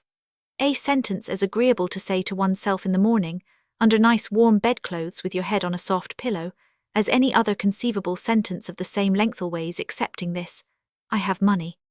After leaving my bed I could have taken my place in front of my mirror, and there, looking at myself with a sort of respect, I should have been touched, as I combed my hair, by my poetic pallor, promising myself that I would turn it to good advantage and make the most of it, for nothing is so low as to make love with a scarlet face. And when one has the luck to be red-faced and in love, as may happen, I am of the opinion that he should have his face powdered every day, or else renounce all idea of gentility in his appearance, and turn his attention to the margots and toinons. Then I could have breakfasted with suitable gravity, in order to nourish this dear body, this precious casket of passion, to manufacture with the juice of meats and game, good, amorous chyle and warm, quick blood, and to maintain it in a condition to give pleasure to charitable souls. And after breakfast, as I picked my teeth, I would have tossed together a few irregular rhymes by way of sonnet, all in honor of my mistress. I would have invented 1,000 similes, each more novel than the last and infinitely gallant. In the first quatrain there would have been a dance of suns, and in the second, a minuet of the cardinal virtues. The 2 triplets would have been in equally good taste. Helen would have been treated as a barmaid and Paris as an idiot. The magnificence of the metaphors would have left the Orient nothing to desire. The last line would have been particularly admirable, and would have contained at least 2 witty conceits per syllable, for the poison of the scorpion is in his tail, and the merit of the sonnet is in its last line. The sonnet completed and well and duly transcribed upon laid and perfumed paper, I would have gone forth from my house 100 cubits tall, bending my head for fear of striking against the sky, and catching on the clouts a wise precaution, and I would have declaimed my new production to all my friends and all my enemies, then to children at the breast and their nurses, then to the horses and donkeys, then to the walls and trees, to ascertain the opinion of all creation as to this last product of my vein. In society I would have talked with women with a dogmatic air, and upheld sentimental theories in a solemn, measured voice, like a man who knows much more than he cares to say about the subject in hand, and who did not learn what he knows from books, which inevitably produces a most prodigious effect, and makes all the women in the company who do not tell their ages and the few young girls who have not been asked to dance, gasp for breath like carp stranded on the beach. I might have led the happiest life imaginable, trodden on the poodle's tail without too great an outcry from his mistress, overturned small tables covered with porcelain, and eaten the best bits at table, leaving none for the rest of the company. It would all have been forgiven in view of the well-known absent-mindedness of lovers, and when they saw me thus swallowing everything with a terrified mien, everybody would have clasped his hands and said, "Poor fellow." And then, the dreaming, mournful air, the hair in tears, the untidy stockings, the loose cravat, the long hanging arms I should have had. How I should have walked about the avenues in the park, now with great strides, now with short steps, after the manner of a man whose reason has gone completely astray. How I should have gazed at the moon between her 2 eyes, and made circles in the water with the utmost tranquillity. But the gods ordered otherwise. I have fallen in love with a beauty in doublet and boots, a haughty Bradamante who disdains the garments of her sex, and leaves you at times in the most disquieting uncertainty and perplexity. Her features and body are the features and body of a woman, but her mind is incontestably the mind of a man.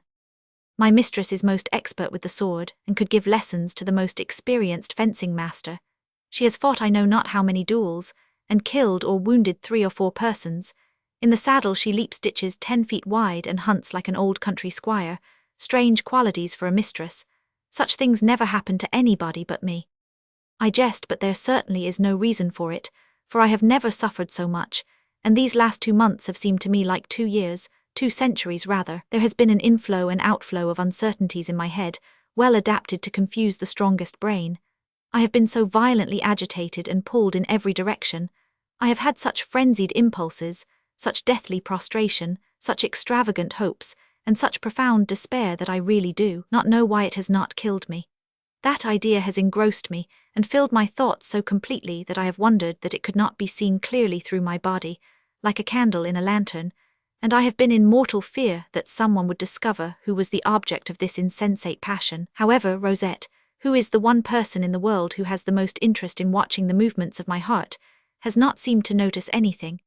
I think that she has been too much absorbed herself in her love for Theodore to observe my coldness to her, or else I must be a past master in the art of dissimulation, and I am not conceited enough to think that. Theodore himself has never shown until today that he had the slightest suspicion of the state of my mind, and he has always talked with me in a friendly, familiar way, as a well-bred young man talks with a young man of his own age and nothing more. His conversation with me has touched indifferently upon all sorts of subjects, art, poetry, and other kindred matters, but nothing private or with a direct reference to him or myself. Perhaps the motives that forced him to adopt this disguise no longer exist, and he proposes soon to resume his proper attire. That I cannot say. It is a fact, however, that Rosalind delivered certain sentences with a significant intonation, and emphasized in a very marked way all those passages in her part which were of ambiguous meaning and could be twisted in that direction. In the scene of the rendezvous, from the moment when she reproaches Orlando for not having arrived 2 hours earlier, as becomes a genuine lover, but 2 hours after, to the dolorous sigh she utters, terrified at the extent of her passion, as she throws herself into Aliena's arms. "O cause, my pretty little cause, that thou didst know how many fathoms deep I am in love." She displayed miraculous talent. There was an irresistible mixture of tenderness, melancholy, and love. Her voice trembled with emotion, and behind the laugh one could feel that the most violent love was ready to explode. Add to this all the piquancy and peculiarity of the transposition, and the novelty of seeing a young man pay court to his mistress, whom he takes for a man, and who has every appearance of being one. Expressions which would have seemed ordinary and commonplace enough under other circumstances assumed peculiar significance then, and all the small change of similes and amorous protestations, which is current on the stage, seemed to have been recoined with new dyes. Indeed, if the thoughts, instead of being unique and charming as they are, had been as threadbare as a judge's gown or the saddle-cloth of a hired donkey, the way in which they were expressed would have made them seem wonderfully keen and bright, and in the best possible taste. I have forgotten to tell you that Rosette, after declining the role of Rosalind, had good-humouredly undertaken the secondary role of Phbe. Phbe is a shepherdess in the forest of Arden, madly loved by the shepherd Silvius, whom she cannot endure and whom she treats with consistent and crushing cruelty. Phbe is as cold as the moon for whom she is named. She has a heart of snow that does not melt in the fire of the most ardent sighs, but whose frozen crust grows thicker and thicker and becomes as hard as the diamond. But she has no sooner seen Rosalind in the costume of the comely page, Ganymede, than all that ice dissolves in tears, and the diamond becomes softer than wax. The haughty Phbe who laughed at love is in love herself.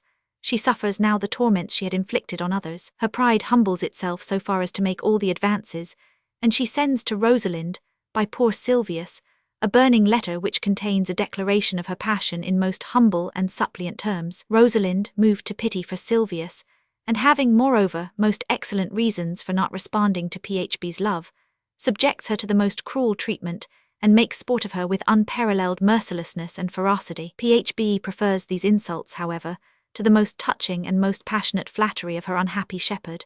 She follows the fair stranger everywhere, and with all her importunity succeeds in extorting from him nothing but the promise that if he ever marries a woman she shall surely be the one. Meanwhile he urges her to treat Silvius kindly, and not depend upon a too flattering hope. Rosette acted her part with a melancholy and caressing grace, a sorrowful, resigned tone that went to the heart, and when Rosalind said to her, "I would love you, if I could," the tears were ready to overflow, and she could hardly hold them back, for Phbe's story is her own, as Orlando's is mine, with this difference that everything turns out happily for Orlando, and that Phbe, disappointed in her love, is compelled to marry Silvius instead of the charming ideal she longed to embrace. Such is life. That which affords happiness to one necessarily causes another unhappiness. It is very fortunate for me that Theodore is a woman. It is very unfortunate for Rosette that he is not a man, and she is now wallowing in the slough of amorous impossibilities in which I recently went astray. At the end of the play Rosalind lays aside the doublet of the page Ganymede for the garments of her own sex, is recognized by her father as his daughter, by Orlando as his mistress. The guard Hymen arrives with his saffron-coloured livery and his legitimate torches. 3 weddings take place. Orlando marries Rosalind, Phbe Silvius, and the clown Touchstone the artless Audrey. Then the epilogue has its say, and the curtain falls. All this has interested us exceedingly and engrossed our minds. There was, in a certain sense, a play within the play, a drama invisible to the other spectators and unsuspected by them, which we played for ourselves alone, and which, in symbolic phrases, summed up our whole lives and expressed our most secret desires. Except for Rosalind's strange prescription, I should be sicker than ever, having not even a distant hope of cure, and I should have continued to wander sadly through the winding paths of the dark forest. And yet I have only a moral certainty. I lack proofs, and I can remain no longer in this state of uncertainty. I absolutely must speak to Theodore in more definite terms. I have approached him 20 times with a sentence ready on my lips, but have not succeeded in saying it to him. I dare not. I have many opportunities to speak to him alone, either in the park or in my room or in his, for he comes to see me and I go to see him, but I let them pass without profiting by them, although the next moment I feel a mortal regret and fly into a terrible rage with myself. I open my mouth, and in spite of all I can do, other words take the places of the words I intended to say. Instead of declaring my love, I discourse upon the rain, the fine weather, or some other similarly stupid subject. And the season is drawing to a close, and soon we shall return to the town. The facilities which present themselves according to my wishes here will be renewed nowhere else. Perhaps we shall lose sight of each other, and opposite currents will carry us in opposite directions. I doubt not. The free and easy life of the country is such a delightful and convenient thing. The trees, even though the foliage is not quite so dense in the autumn, afford such delicious shade for the reveries of nascent love. It is difficult to resist the lovely natural surroundings. The birds sing so languorously, the flowers give forth such intoxicating odors, the turf is so soft and so golden on the hillsides. Solitude inspires countless voluptuous thoughts which the hurly-burly of the world would have scattered here and there, and the instinctive impulse of two creatures who hear their hearts beat in the silence of a deserted countryside is to entwine their arms more tightly and to cleave to each other as if they were in truth the only living creatures in the world. I took a walk this morning. The air was soft and damp, not the slightest particle of blue sky could be seen, and yet it was neither dark nor threatening. 2 or 3 different shades of pearl grey, harmoniously blended, enveloped the sky from horizon to horizon, and against that vaporous background fleecy clouds floated slowly like great pieces of wadding. They were impelled by the dying breath of a light breeze, hardly strong enough to move the tops of the most restless aspens. Patches of mist rose between the tall chestnuts and indicated the course of the stream in the distance. When the breeze took breath once more, a few dry red leaves blew excitedly about and ran along the path before me like swarms of timid sparrows. Then as the breeze fell, they subsided a few steps farther on, a true image of those winds that one mistakes for birds flying freely with wings outspread, but which are after all naught but leaves withered by the morning frost, which the slightest passing breeze takes for its plaything and its sport. Distant points were so blurred by vapours, and the fringes of the horizon tapered away so on the edges, that it was hardly possible to tell where the sky began and the earth ended. A little darker grey, a little denser haze, indicated vaguely the separation and dividing line between the two. Through that curtain, the willows with their ashen heads seemed more like spectral trees than real trees. The irregularities of the hills resembled rather the undulations of a mass of heaped-up clouds than the lay of solid ground. The outlines of objects trembled as you looked at them, and a sort of grey woof of indescribable fineness, like a spider's web, stretched between the foreground of the landscape and the receding depths of the atmosphere. In shaded places the lines stood out much more clearly and allowed the meshes of the net to be seen. Where the light was brighter, the streak of mist was imperceptible and lost itself in a diffused light. There was in the air something drowsy, something warm and soft and dull that predisposed one strangely to melancholy. As I walked I reflected that autumn had come for me also, and that the radiant summer had passed, never to return. The tree of my mind was even more stripped of its leaves perhaps than the trees in the forest. Hardly one tiny green leaf remained on the topmost branch, swaying to and fro and trembling, all sad to see its sisters leave it one by one. Remain upon the tree, O little leaf of the colour of hope, cling to the branch with all the strength of thy nerves and fibres. Be not alarmed by the whistling of the wind, O dear little leaf, for when thou hast left me, who will be able to distinguish whether I am a dead or living tree, and who will prevent the woodcutter from cutting through my foot with his axe and making firewood of my branches? It is not yet the time when the trees shed all their leaves, and the sun may still throw off the swaddling clothes of mist that surround it. The spectacles of the dying season made a deep impression upon me. I reflected that time was passing swiftly, and that I might die without having pressed my ideal to my heart. When I returned to my room I had formed a resolution. As I cannot make up my mind to speak, I wrote my whole destiny upon a slip of paper. It is absurd perhaps to write to a person who is living in the same house with yourself, whom you can see every day at any hour, but I am beyond caring whether it is absurd or not. I sealed my letter, not without trembling and changing colour. Then, selecting a moment when Theodore had gone out, I placed it in the middle of his table and fled, as disturbed as if I had committed a most outrageous act. Roman 12. I promised you the sequel of my adventures, but really I am so sluggish about writing that I must love you as the apple of my eye, and know you to be more curious than Eve or Psyche, to place myself in front of a table with a huge sheet of white paper which I must make black, and an inkstand deeper than the sea, each drop in which is destined to turn into thoughts, or at least into something resembling thoughts, without forming a sudden resolution to mount my horse and ride at full speed the 80 endless leagues that lie between us, in order to tell you viva voce what I propose to write in imperceptible flight tracks, so that I may not be dismayed myself by the prodigious volume of my picaresque Odyssey. 80 leagues, to think that there is all that space between myself and the person I love best in the world. I have an intense longing to tear up my letter and order my horse to be saddled. But I will think no more of it with the clothes I am wearing.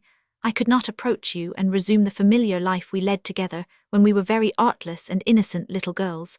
If ever I go back to my petticoats, it will certainly be for that purpose. I left you, I believe, as we were leaving the inn where I passed such an amusing night, and where my virtue thought it was going to be shipwrecked upon leaving the harbour. We rode away together, going in the same direction. My companions went into ecstasies over the beauty of my horse, which is a thoroughbred, and one of the fastest horses in the world.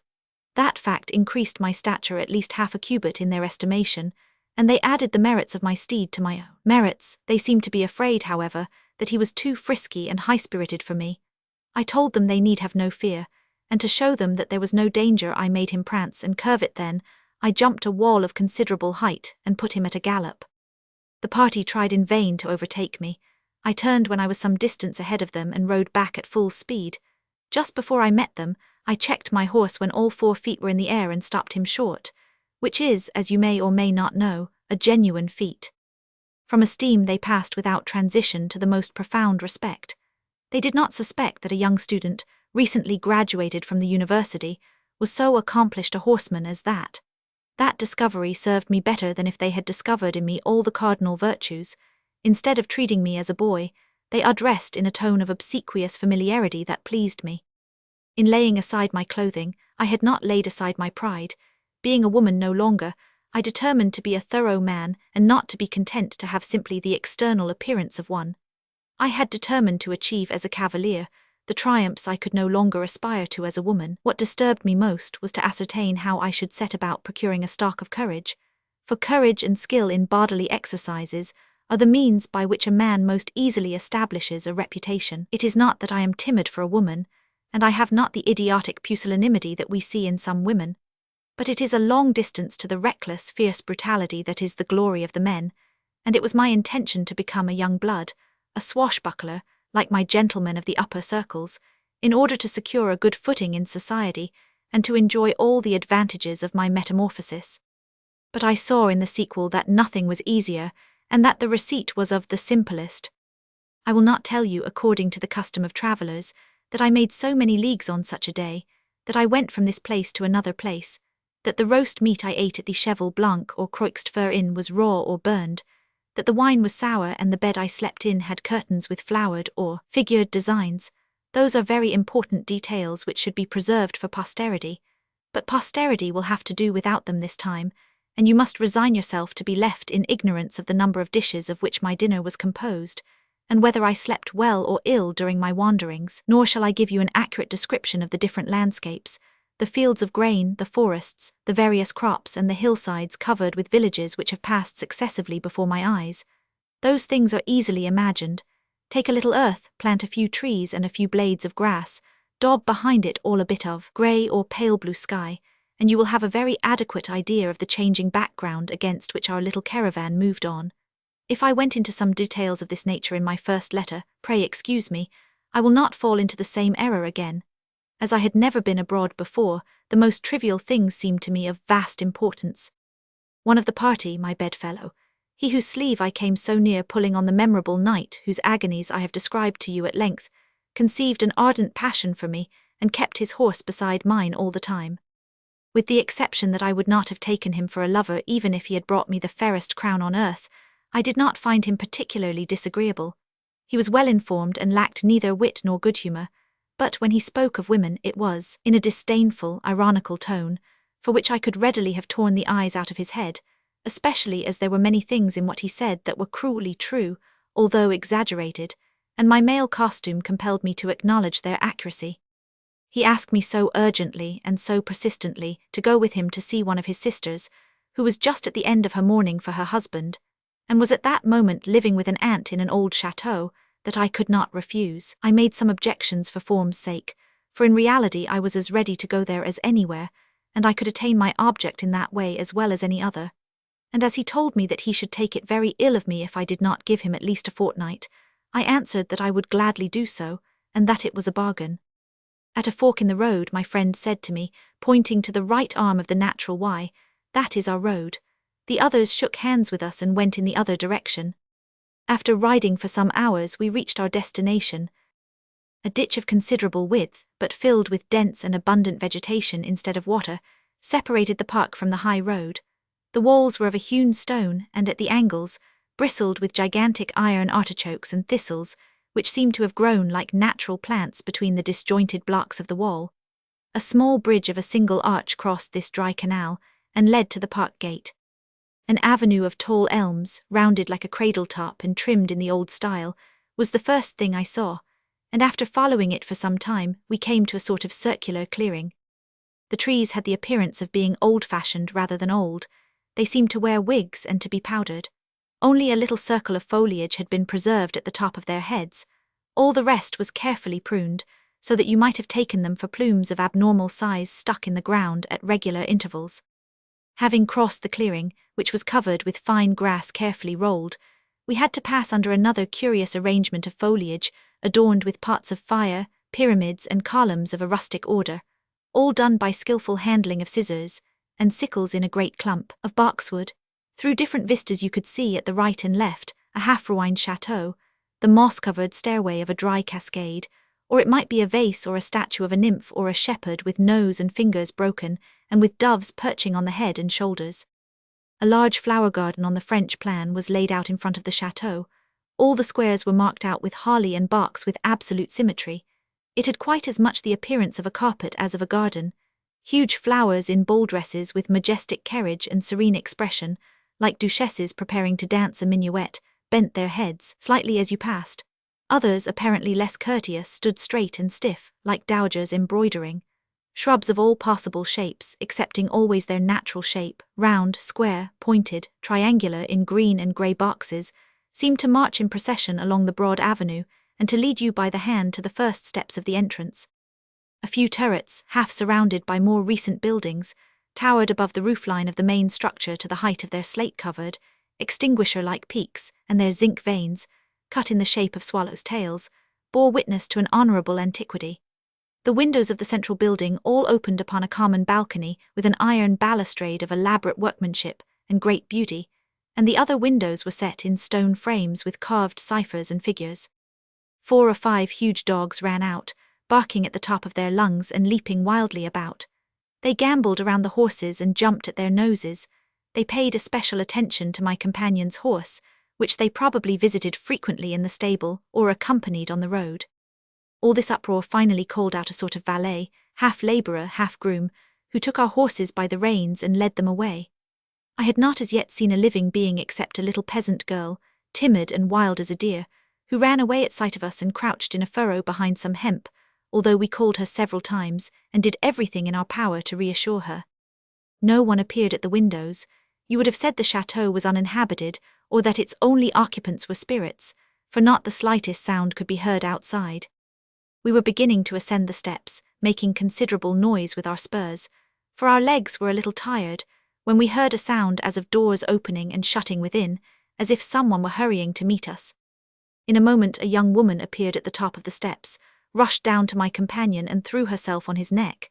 He kissed her very affectionately, and putting his arm about her waist, lifted her up and carried her so to the landing. "Do you know that you are very amiable and gallant for a brother, my dear Alcibiades? Surely, monsieur, it is altogether useless for me to tell you that he's my brother, for he really does not stand on ceremony," said the young woman, turning to me. To which I replied that it was possible to misinterpret his actions, and that it was in a certain sense a misfortune to be her brother, and thus to be excluded from the category of her adorers, that, as for myself, if I were her brother, I should be at once the unhappiest and the happiest cavalier on earth. Whereat she smiled sweetly. Conversing thus we entered a hall, the walls of which were hung with high warp Flemish tapestry. Tall trees with pointed leaves were covered with flocks of fanciful birds.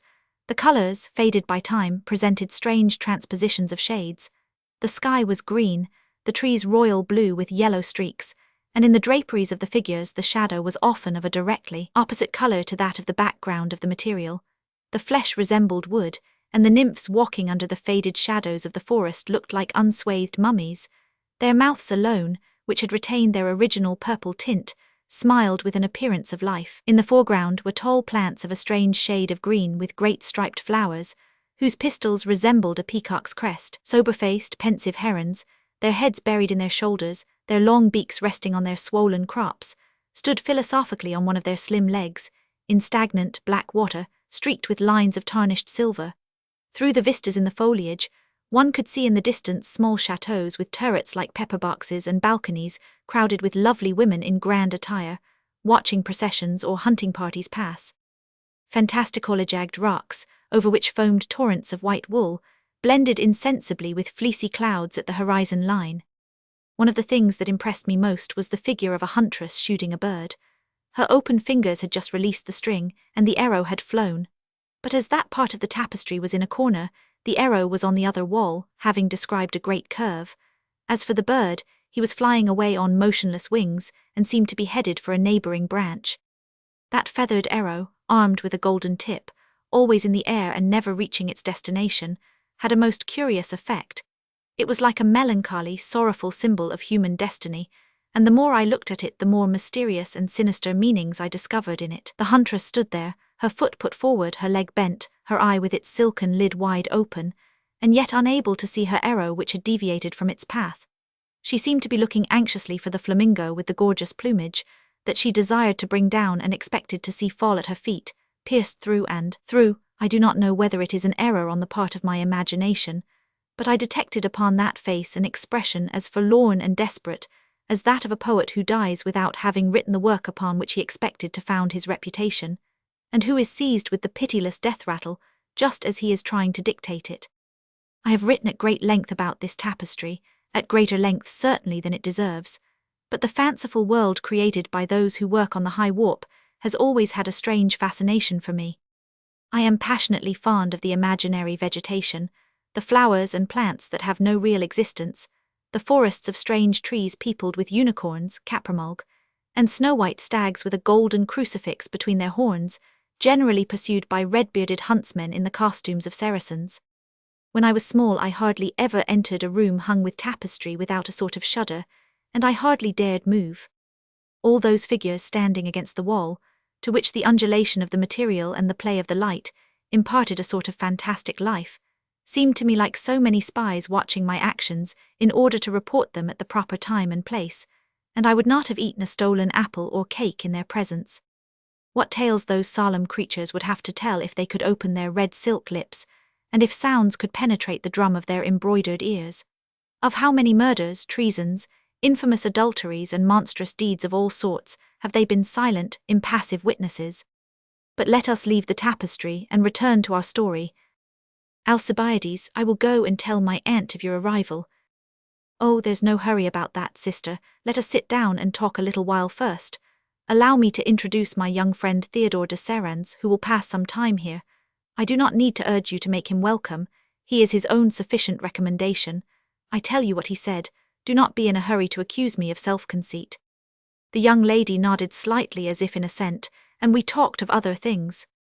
As we talked, I made a more detailed and more careful examination of her than I had been able to do before. She seemed to be some 23 or 24 years old, and her mourning was most becoming to her. To tell the truth, her manner was not very lugubrious or desolate, and I suspect that she had eaten the ashes of her mausolus in her soup by way of rhubarb. I do not know whether she had grieved overmuch for her defunct spouse. If she had done it, she hardly showed it now at all events, and the pretty cambric handkerchief she had in her hand was as perfectly dry as possible. Her eyes were not red. On the contrary, they were the clearest and brightest eyes in the world, and you would have sought in vain on her cheeks the furrow through which tears had flowed. Indeed, there was nothing there save two little dimples formed by the habit of smiling, and it is fair to say that, for a widow, she displayed her teeth very frequently, and it was certainly not an unpleasant spectacle, for they were small and even. I esteemed her, first of all, for not having felt obliged, just because some poor devil of a husband had died, to blacken her eyes and make her nose red. I was grateful to her also for not affecting any little mournful airs, and for talking naturally with her silvery, ringing voice, without dragging out her words and interlarding her sentences with virtuous sighs. It seemed to me an extremely good taste. I set her down at once as a woman of intelligence, which she is in fact. She was well built, with a foot and hand well suited to her figure. Her black dress was arranged with all possible coquetry, and so daintily that you entirely forgot the lugubriousness of the colour, and she might have gone to a ball in that costume without causing any remark. If I ever marry and am left a widow, I shall ask her for a pattern of her dress, for she looks like an angel in it. After some little talk, we went up to the old aunt's room.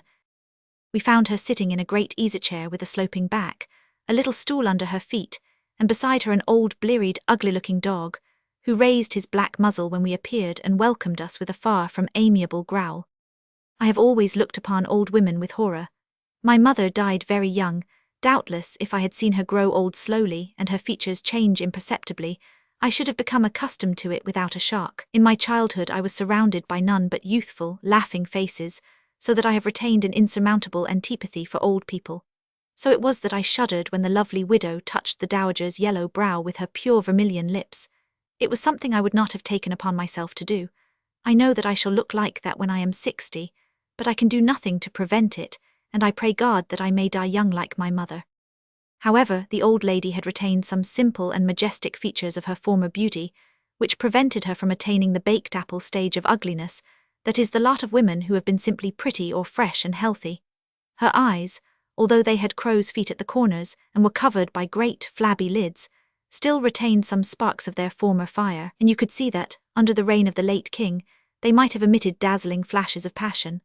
Her fine and thin nose, slightly hooked like the beak of a bird of prey, gave to her profile a sort of solemn grandeur, tempered by the indulgent smile upon her protruding Austrian lip, which was touched with carmine according to the fashion of the last generation. Her costume was old-fashioned without being absurd, and was in perfect harmony with her face. Her headdress was a simple white cap with a narrow lace border. Her long, emaciated hands, which you could see had once been beautiful, were encased in mittens with no fingers or thumbs, a dress of the colour of dead leaves, with flowered work of a deeper shade, a black mantle and a paduasoy apron of changing colour completed her toilet. Old women ought always to dress in that way, and respect their approaching death sufficiently to avoid decking themselves out with feathers and wreaths of flowers, ribbons of delicate shades, and the countless gewgaws that are suited only to extreme youth. It is of no use for them to make advances to life. Life will have nothing to do with them. They have their pains for their trouble, like the superannuated courtesans who plaster themselves with red and white paint, and whom drunken mule-drivers repulse with insults and kicks. The old lady welcomed us with the ease of manner and exquisite courtesy, characteristic of those people who were of the old court, the secret of which we seem to be losing from day to day, like so many other valuable secrets, and in a voice which, though broken and trembling, was still extremely sweet. She seemed much pleased with me and looked at me very attentively for a long while, apparently much moved. A tear gathered in the corner of her eye and rolled slowly down one of the deep wrinkles, where it dried up and disappeared. She begged me to excuse her, and said that I greatly resembled a son who was killed in the army. All the time that I remained at the chateau, I was treated by the dear old lady with extraordinary, altogether motherly kindness, because of that resemblance, real or imaginary. I found more charm in that condition of things than I anticipated at first, for the greatest favour that elderly people can confer upon me is never to speak to me, and to leave the room when I enter it.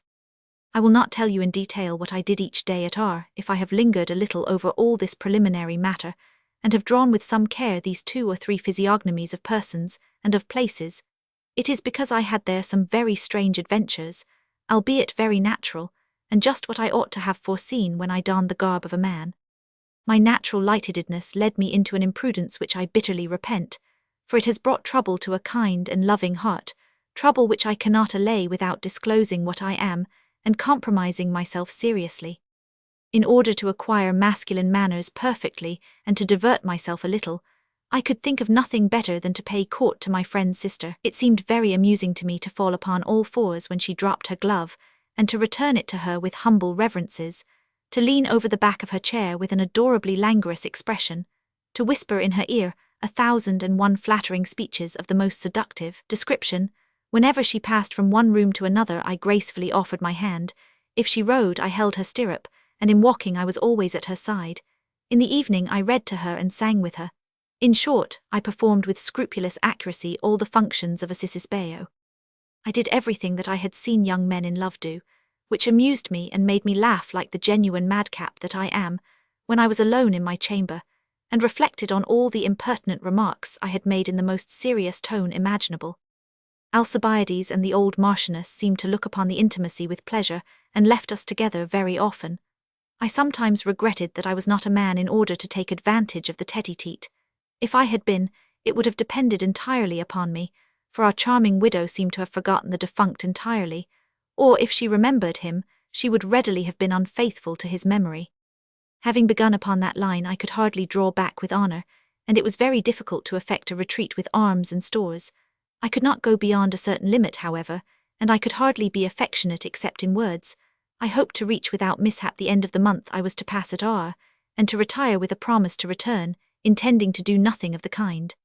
I thought that when I had gone the fair widow would readily be consoled, and would soon forget me when I was out of her sight. But while seeking only my own amusement, I had aroused a serious passion, and things turned out differently, which goes to prove a truth that has long been well known, to wit, that one must never play with fire or with love. Before she fell in with me, Rosette had not known what love is. Married very young to a man many years her senior, she had felt only a sort of filial affection for him. Courted she had been, I doubt not, but she had had no lover, incredible as it may appear.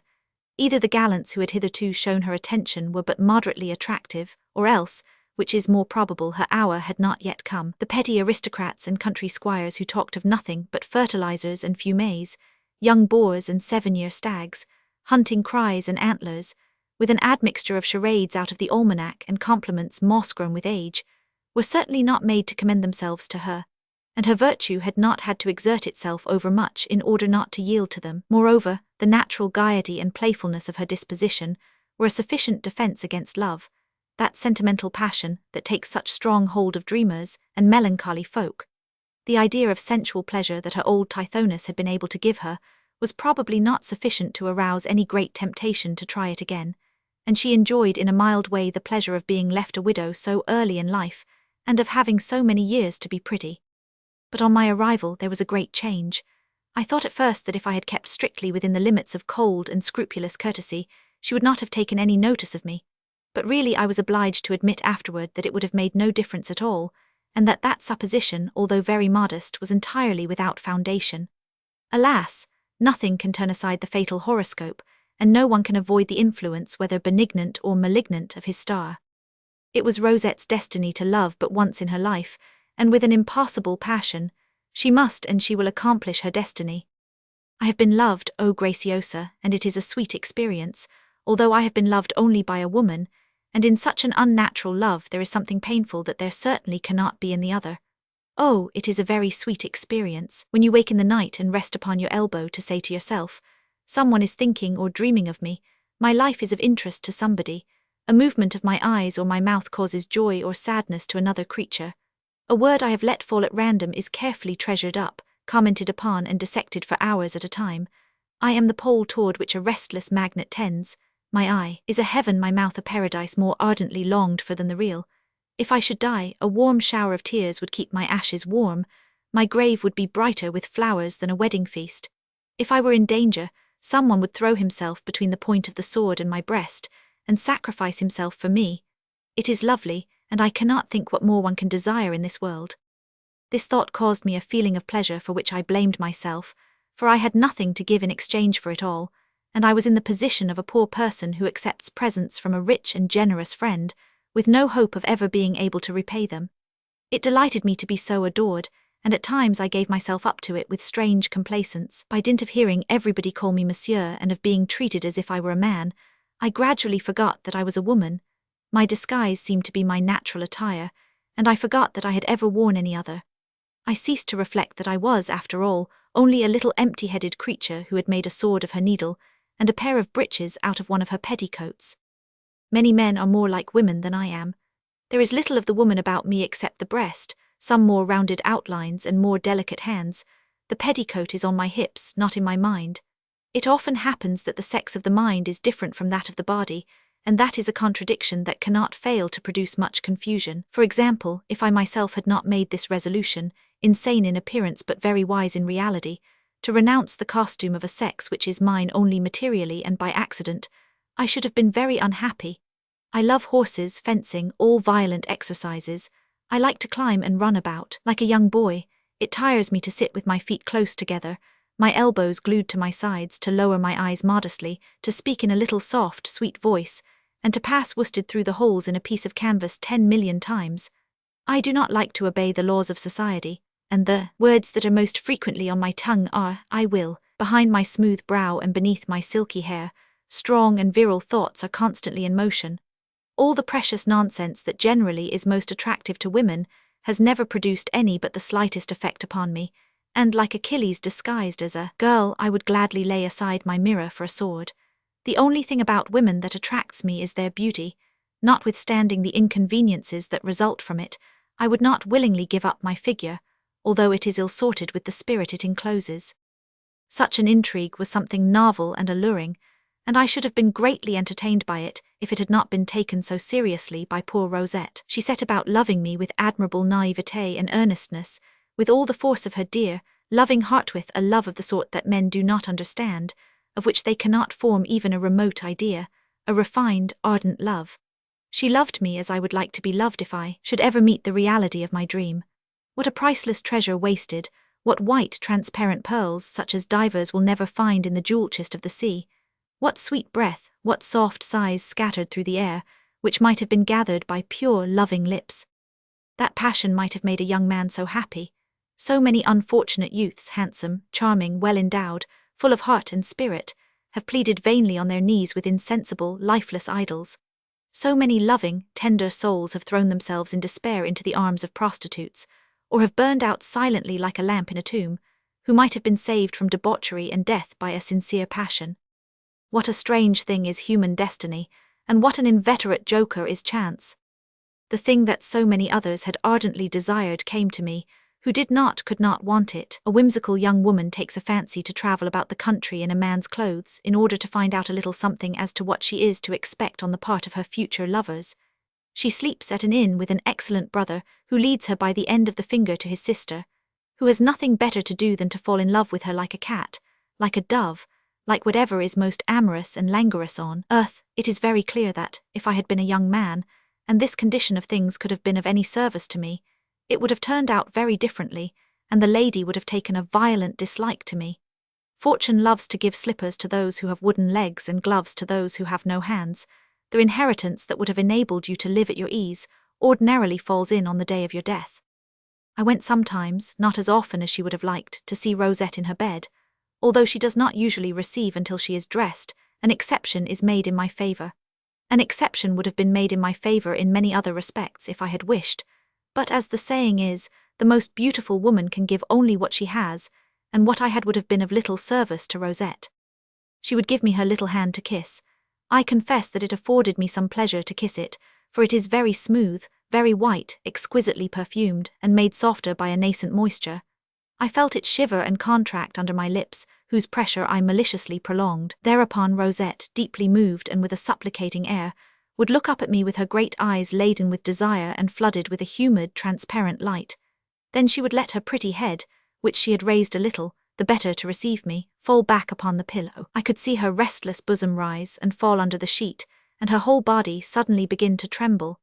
Certainly anyone who was in a condition to dare might have dared much, and it is equally certain that she would have been grateful to him for his daring, and would have thanked him for skipping a few chapters of the novel.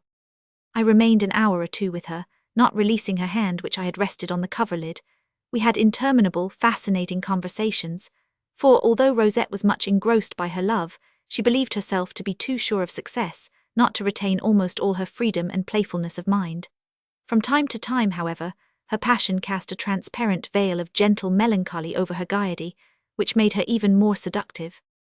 Indeed, it might well have seemed an incredible thing that a young beginner, as I seemed to be, should not be overjoyed at such good fortune and profit by it to the utmost.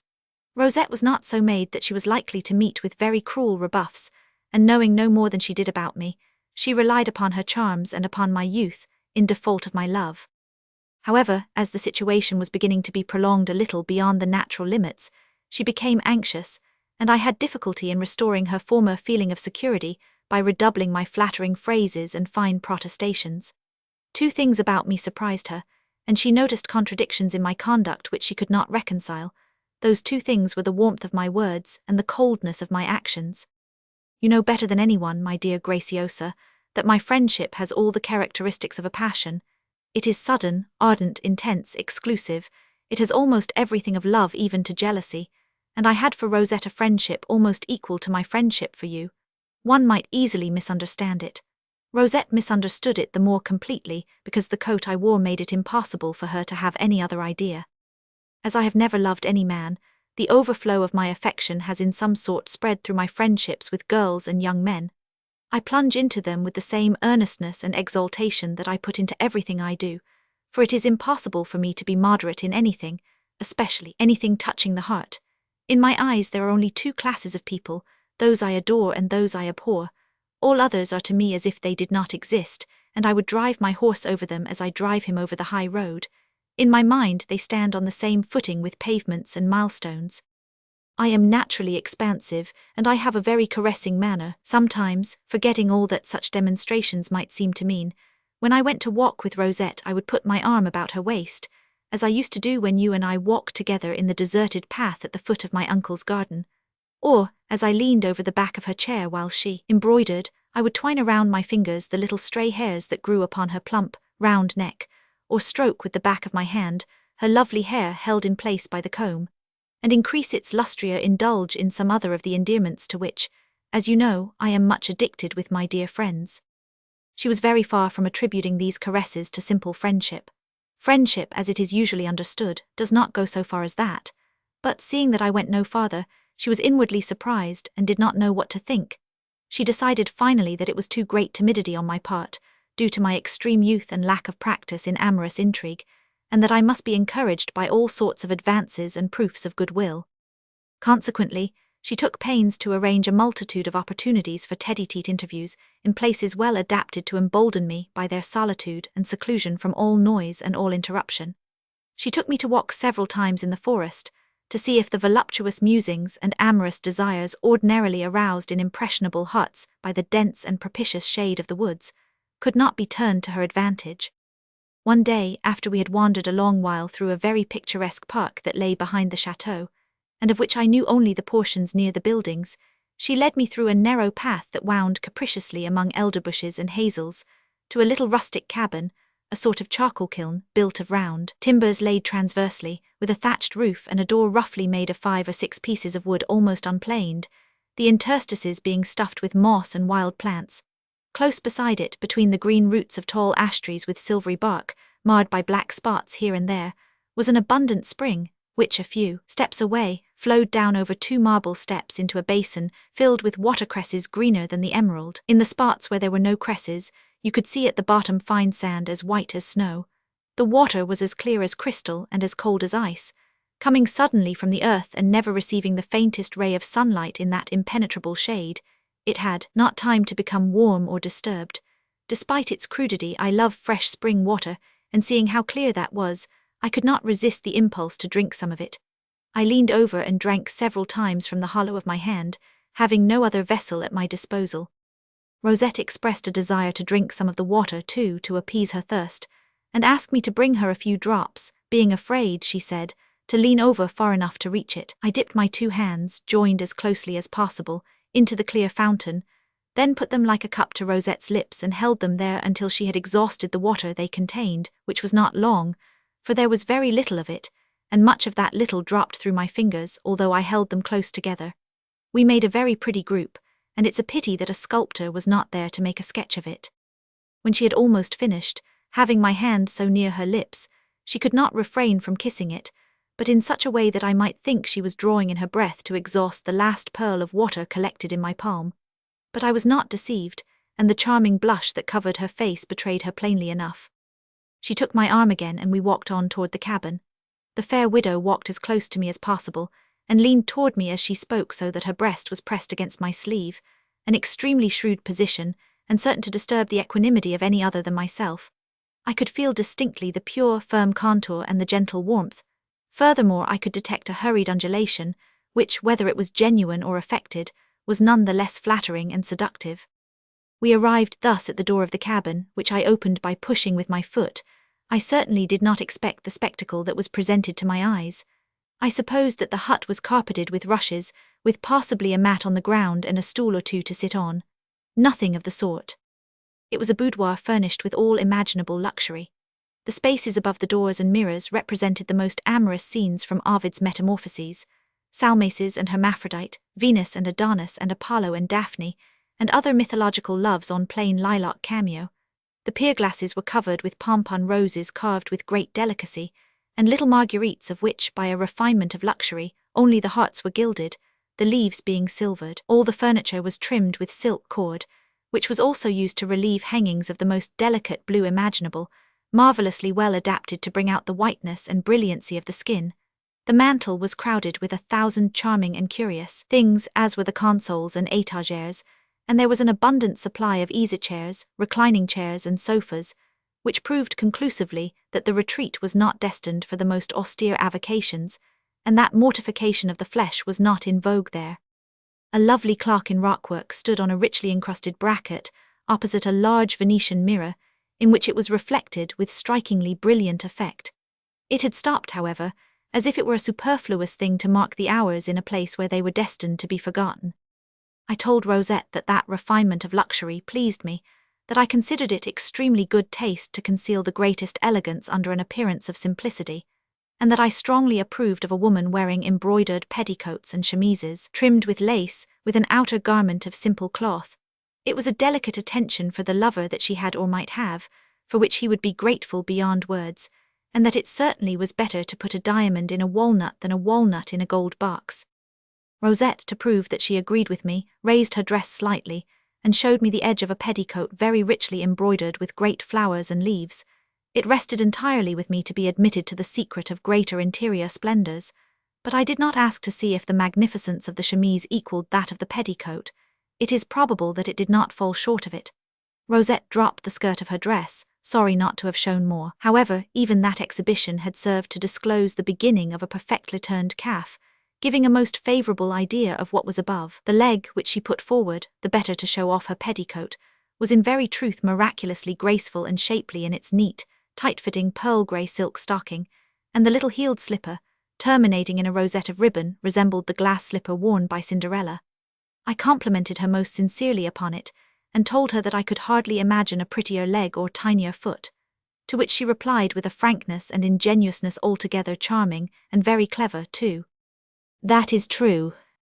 Then she went to a cupboard in the wall, took out several bottles of liquors and some plates of cakes and sweetmeats, placed them all upon a small table, and sat down beside me in a narrow chair, so that I was obliged to put my arm behind her to avoid being too crowded. As both her hands were free, while I could use only my left, she filled my glass with her own hands and placed fruit and sugar plums on my plate. Seeing that I was helping myself rather awkwardly, she said, "Oh, do not try to do it.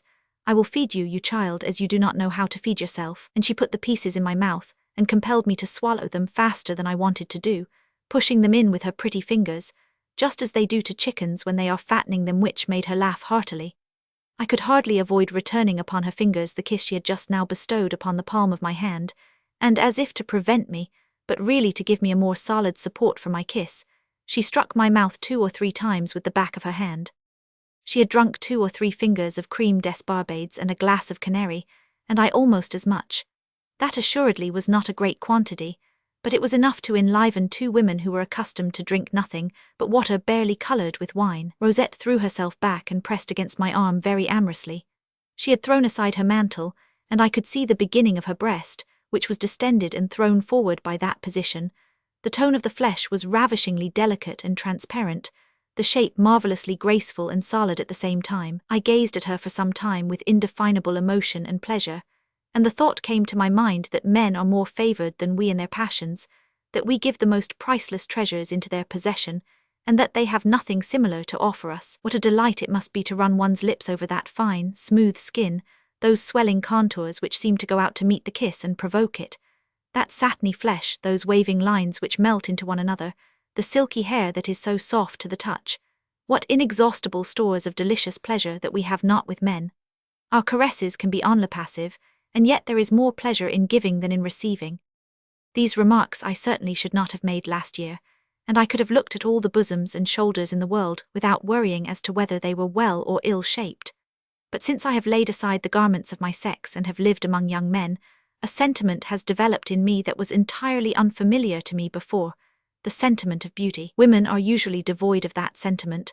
I do not quite see why, for they would seem at first glance better fitted to judge beauty than men.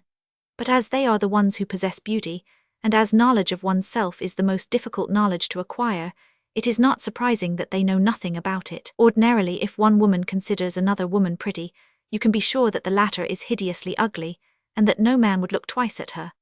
On the other hand, all the women whose beauty and grace are vaunted by men are unanimously voted unsightly and affected by the whole petticoated swarm. There is no end to the outcries and clamour. If I were what I seem to be, I would take no other guide in making my selection, and the disapprobation of the women would be a sufficient certificate of beauty. Now I know beauty and love it. The clothes I wear separate me from my sex and take away anything like rivalry. I am in a better position to judge than anybody else. I am no longer a woman, but I am not yet a man, and passion will not blind me so far as to take mannequins for idols. I look on coolly, without prejudice for or against, and my position is as completely disinterested as possible.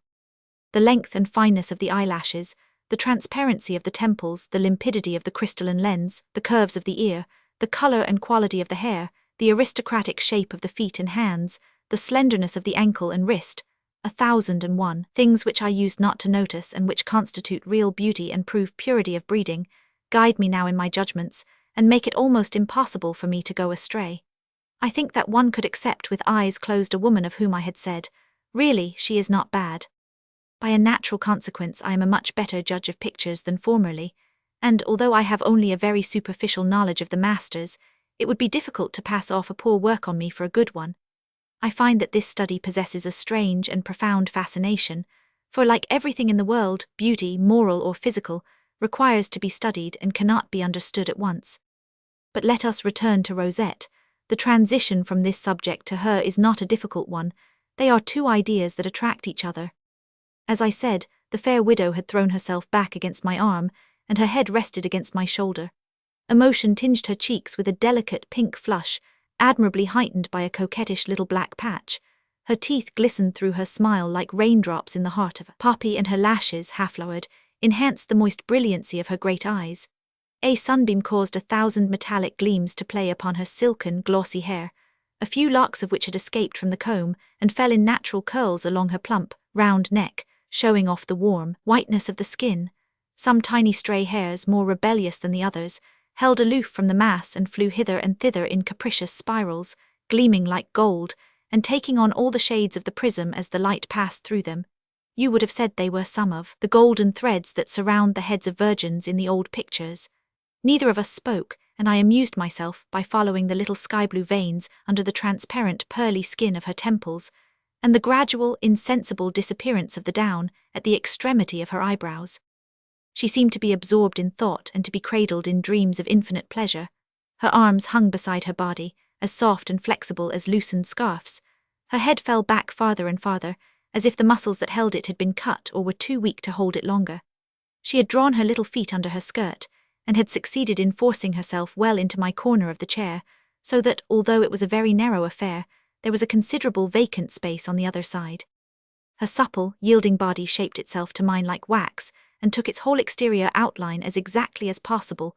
Water would not have found its way more scrupulously into every irregularity in the line. Thus glued to my side, she produced the effect of the double stroke that painters give to the shadow side of their picture in laying on their colour. Only an amorous woman can manage such undulations and entwining. The ivies and willows are nowhere. The gentle warmth of her body penetrated through her clothes and mine. 1,000 magnetic currents played about her. Her whole life seemed to have passed into me and to have abandoned her completely. From moment to moment, she languished and sank and yielded more and more. A slight perspiration stood on her lustrous brow. Her eyes were swimming in moisture, and 2 or 3 times she made a movement as if to put up her hands to hide them. But her wearied arms stopped halfway and fell back upon her knees, and she could not do it. A great tear overflowed and rolled down her burning cheek, where it was soon dried. My situation was becoming very embarrassing and decidedly ridiculous.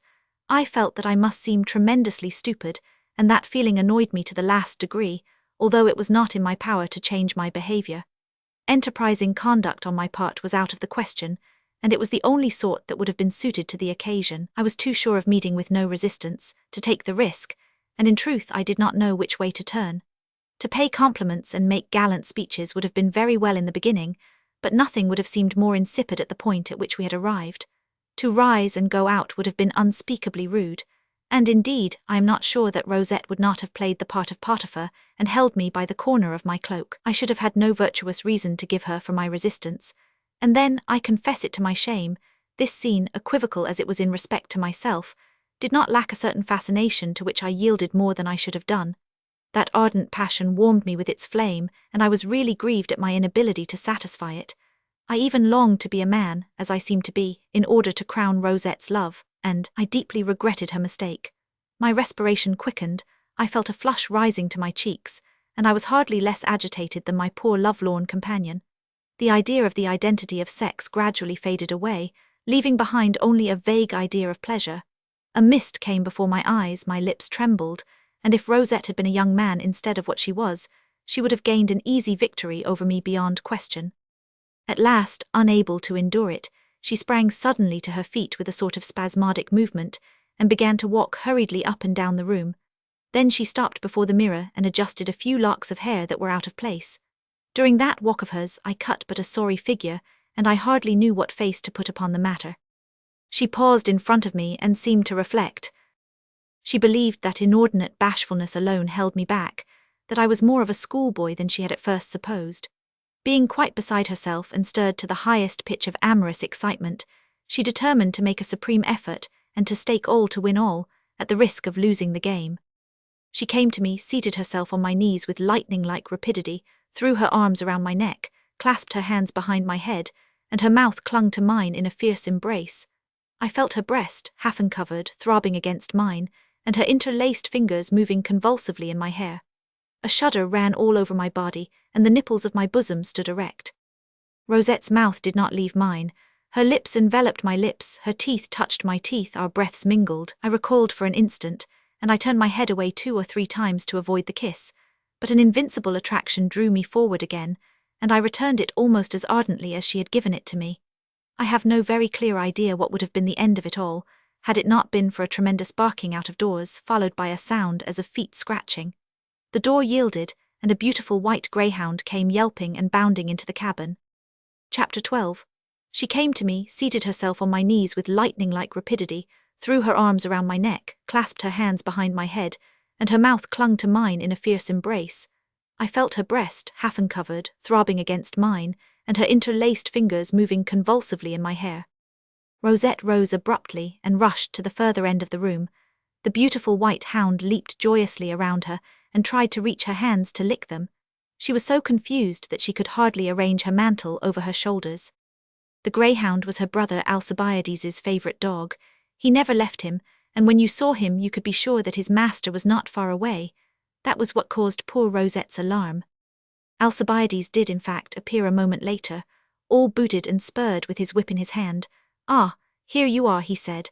"I have been looking for you for an hour, and I certainly should not have found you if my good old Snug had not driven you to earth in your hiding place." And he glanced at his sister with a half-serious, half-playful expression that made her blush to the whites of her eyes. "You apparently had some very knotty subjects to discuss to induce you to seek this profound solitude. You were talking about theology, I suppose, and the twofold nature of the soul." "Oh, mon Dieu, no. Our minds were engrossed by subjects much less sublime. We were eating cake and talking fashions, that's all." "I do not believe a word of it. You looked to me as if you were buried deep in some sentimental discussion. But to divert your minds from your vaporish conversation, I think it would be a good idea for you to take a turn on horseback with me. I have a new mare I want to try. You shall ride her too, Theodore, and we will see what we can make of her." We went out together, I on his arm and Rosette on mine. The expressions on our faces were curiously different.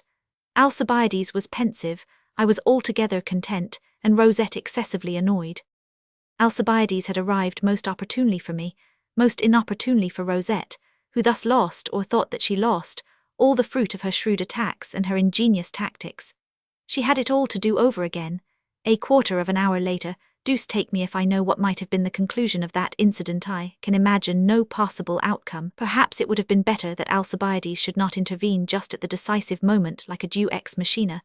Then the thing would have had to come to a climax in one way or another.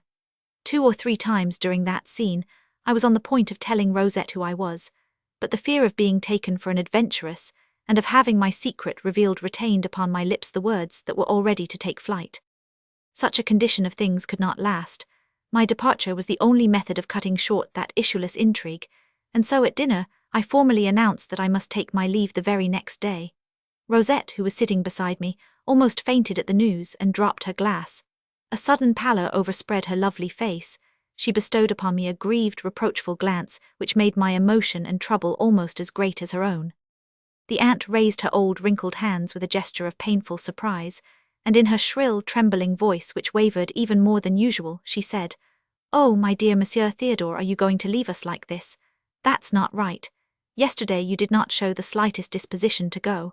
The postman has not arrived, so you have received no letters and you have no reason to go. You gave us another fortnight and now you take it back. Really, you have no right to do it. A thing given cannot be taken back. You see how Rosette looks at you, and how displeased she is. I warn you that I shall be as displeased as she, and that I will glare at you as fiercely, and the glare of 68 years is a little more terrible than the glare of 23. See to what you voluntarily expose yourself, to the wrath of the aunt and the niece, and all this on account of some whim that has suddenly taken possession of you between the fruit and the cheese." Alcibiades, bringing his fist down on the table, swore that he would barricade the doors of the chateau and hamstring my horse rather than let me go. Rosette gave me another glance, so sad and so supplicating, that one must have been as ferocious as a tiger who has eaten nothing for 8 days not to have been touched by it. I did not resist, and although I was exceedingly loth to do it, I made a solemn promise to remain. Dear Rosette would gladly have leaped on my neck and kissed my mouth for my complaisance. Alcibiades took my hand in his great hand, and shook my arm so violently that he almost tore it out at the shoulder, changed the shape of my rings from round to oval, and drove them deep into 3 of my fingers. The old lady in her joy took an immense pinch of snuff. Rosette, however, did not completely recover her cheerfulness. The idea that I might go and that I was inclined to do so, an idea that had not before presented itself clearly to her mind, threw her into a profound reverie. The colour that my announcement of my departure had driven from her cheeks did not return with the same brilliancy as before. There was still some trace of pallor on her cheeks, and of anxiety deep in her heart. My conduct toward her surprised her more and more. After the marked advances she had made, she could not understand my motives for showing so much restraint in my relations with her. What she wanted was to bring me to a decisive engagement before my departure, having no doubt that after that it would be extremely easy to keep me as long as she chose. Therein she was right, and if I had not been a woman, her reckoning would have been accurate. For however satiated one may be with pleasure, and filled with the disgust that ordinarily follows possession, every man who has a heart situated at all as it should be, and who is not wretchedly blasé and beyond redemption, feels his love increase with his good fortune, and very often the best way to retain a lover who is ready to take flight is to give oneself up to him with entire abandon. Rosette designed to bring me to something decisive before my departure.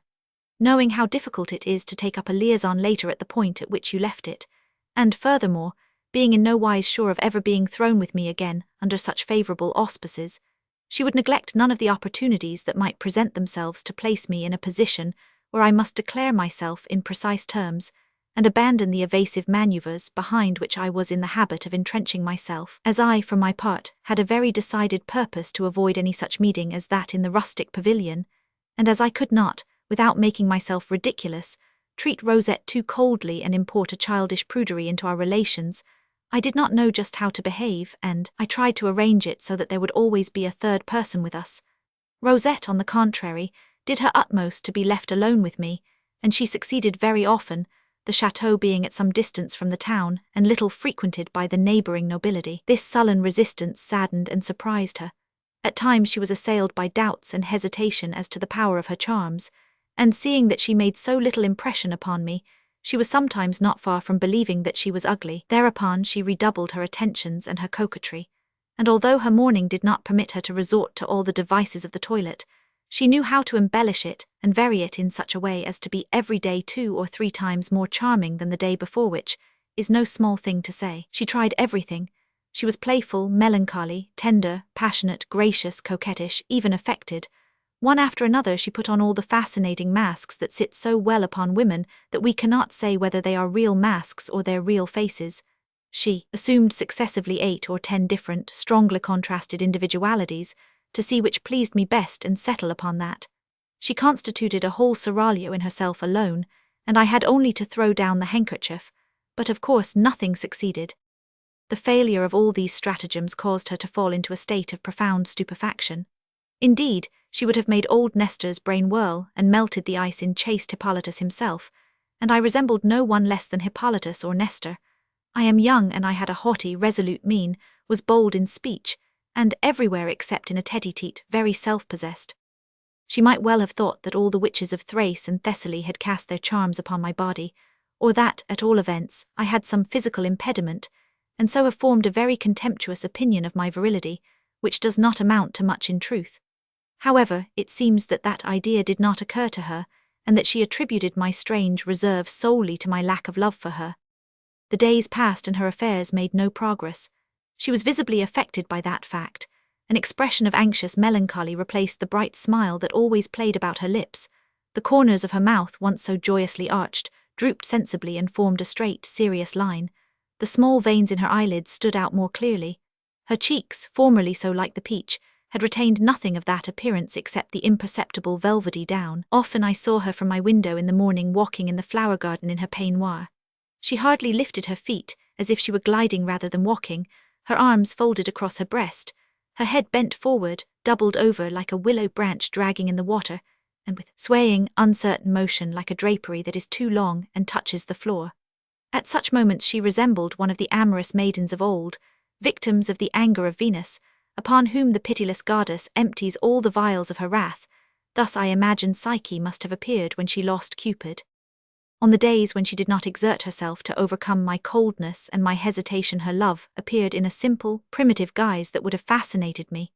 There was a silent, confiding unconstraint, a chaste prodigality of caresses, an inexhaustible abundance and plenitude of affection, all the treasures of a lovely nature displayed without reserve. She had none of the petty meannesses that we see in almost all women, even the most generously endowed. She sought no disguise, but calmly allowed me to see the full extent of her passion. Her self-esteem did not rebel for an instant at my failure to respond to such persistent advances, for pride leaves the heart on the day that love enters, and if ever anyone was truly loved, I have been, and by Rosette. She suffered, but without complaint and without bitterness, and she attributed the ill success of her endeavours to herself alone. Meanwhile her pallor was increasing every day, and the lilies and roses had fought a pitched battle on the battlefield of her cheeks, resulting in the definitive rout of the latter. That grieved me deeply, but in all conscience I could do less to remedy it than anyone. The more gently and affectionately I spoke to her, the more caressing my manner was to her, the deeper in her heart I buried the barbed arrow of impossible love. To console her today, I exposed her to much greater sorrow in the future. My remedies poisoned her wound while seeming to allay the pain. I was sorry in a certain sense for all the pleasant things I had succeeded in saying to her, and I would have been glad, on account of my very warm friendship for her, to find a way to make her hate me. Unselfishness can go no farther than that, for I most certainly should have been sorry, but it would have been better so. I tried 2 or 3 times to say something harsh to her, but I very soon returned to incense, for I dread her smile less than her tears. On such occasions, although the purity of my purpose absolves me fully in my conscience, I am more touched than I ought to be, and I feel something which is not far from being remorse. A tear can hardly be dried except by a kiss, and one cannot decently leave that duty to a handkerchief, though it be of the finest lawn imaginable. I simply undo what I have done, the tear is very soon forgotten, much sooner than the kiss, and the result so far as I am concerned is always increased embarrassment.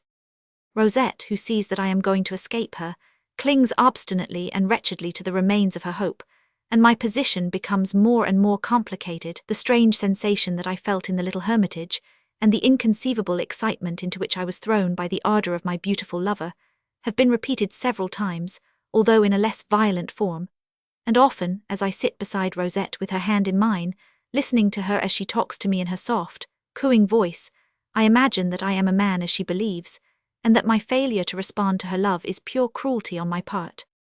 One evening by some chance I found myself alone with the old lady in the green room.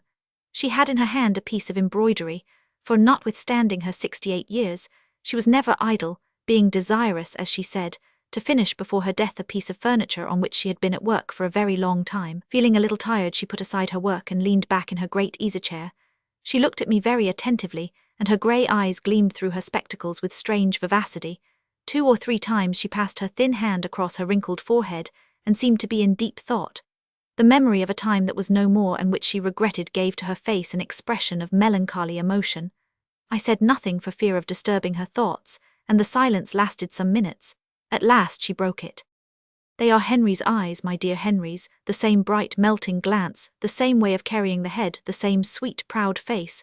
One would say it was he. You cannot imagine how striking the resemblance is, Monsieur Theodore. When I see you, I can no longer believe that Henry is dead.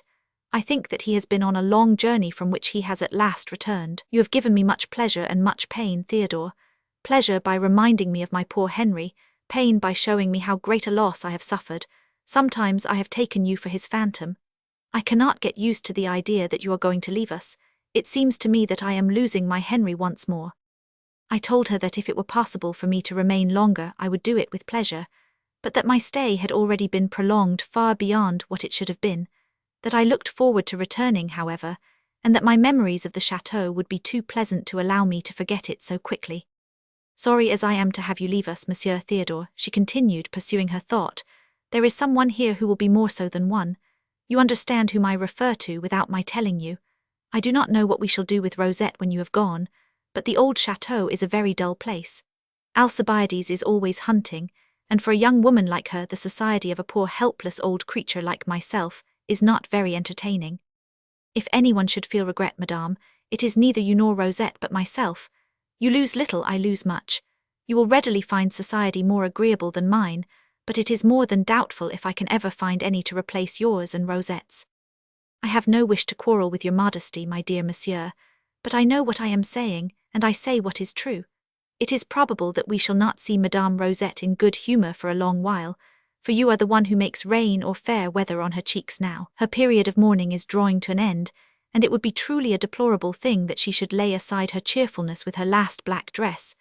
That would be a very bad example and altogether opposed to ordinary laws. It is something that you can prevent without much trouble, and that you will prevent, I have no doubt," said the old lady, dwelling on the last words.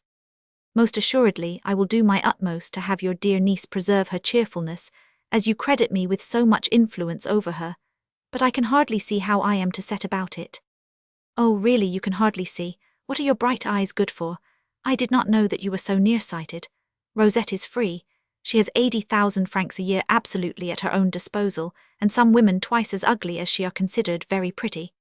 You are young, well-favoured, and so far as I know unmarried. It seems to me the simplest thing in the world, unless you have an insurmountable horror for Rosette, which is difficult to believe. And which is not and cannot be the fact, for her mind is as attractive as her body, and she is one of those who might be ugly without anyone noticing it or wishing her otherwise. She might be ugly with impunity, and she is charming. That is what I call being right twice over. I do not doubt what you say, but she has taken the wisest course. So far as she is concerned, I can readily assure you that there are 1,000 people whom she hates worse than you, and that, if she were to be asked the question several times, she would finally confess perhaps that you are not exactly indifferent to her. You have on your finger a ring that would fit her perfectly, for your hand is almost as small as hers, and I am almost sure that she would accept it with pleasure." The good lady paused for a few seconds to see what effect her words produced on me, and I cannot say whether she was likely to be satisfied with the expression of my face. I was cruelly embarrassed, and I did not know what to reply. From the beginning of the interview I had seen whither all her hints were tending, and although I almost expected what she had just said, I was surprised and dumbfounded. I had no choice but to refuse, But what plausible reasons could I give for such a refusal? I had none except that I was a woman. That was an excellent reason, I agree, but it was precisely the one that I did not choose to give. I could hardly throw the blame upon intractable, ridiculous relations. All the relations in the world would have welcomed such a match with delirious joy. Even if Rosette had not been what she was, sweet and lovely, and of gentle birth, the 80,000 francs a year would have removed every obstacle. To say that I did not love her would have been neither true nor honorable, for I really loved her dearly, more dearly than one woman loves another. I was too young to pretend to be engaged to somebody else. The best expedient I could invent was to give her to understand that, as I was a younger son, family interests required that I should enter the Order of Malta, and thus made it impossible for me to think of marriage, which fact caused me the greatest sorrow imaginable since I had seen Rosette. That answer was not worth the breath required to put it into words, and I was perfectly conscious of it. The old lady was not deceived by it, and did not look upon it as definitive. She thought that I had spoken thus in order to have time to reflect and consult my relations. In truth, such a marriage was so advantageous, and so far beyond my hopes that it was not possible that I should refuse it, even if I had loved Rosette only a little or none at all. It was an opportunity not to be neglected. I am unable to say whether the aunt opened the subject to me at her niece's instigation, but I am inclined to think that Rosette was not a party to it.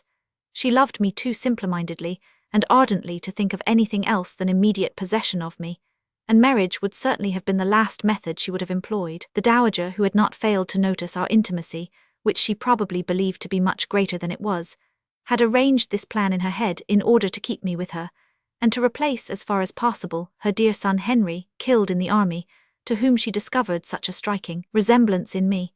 She had taken great pleasure in the idea, and had taken advantage of that brief tete-a-tete to come to an understanding with me.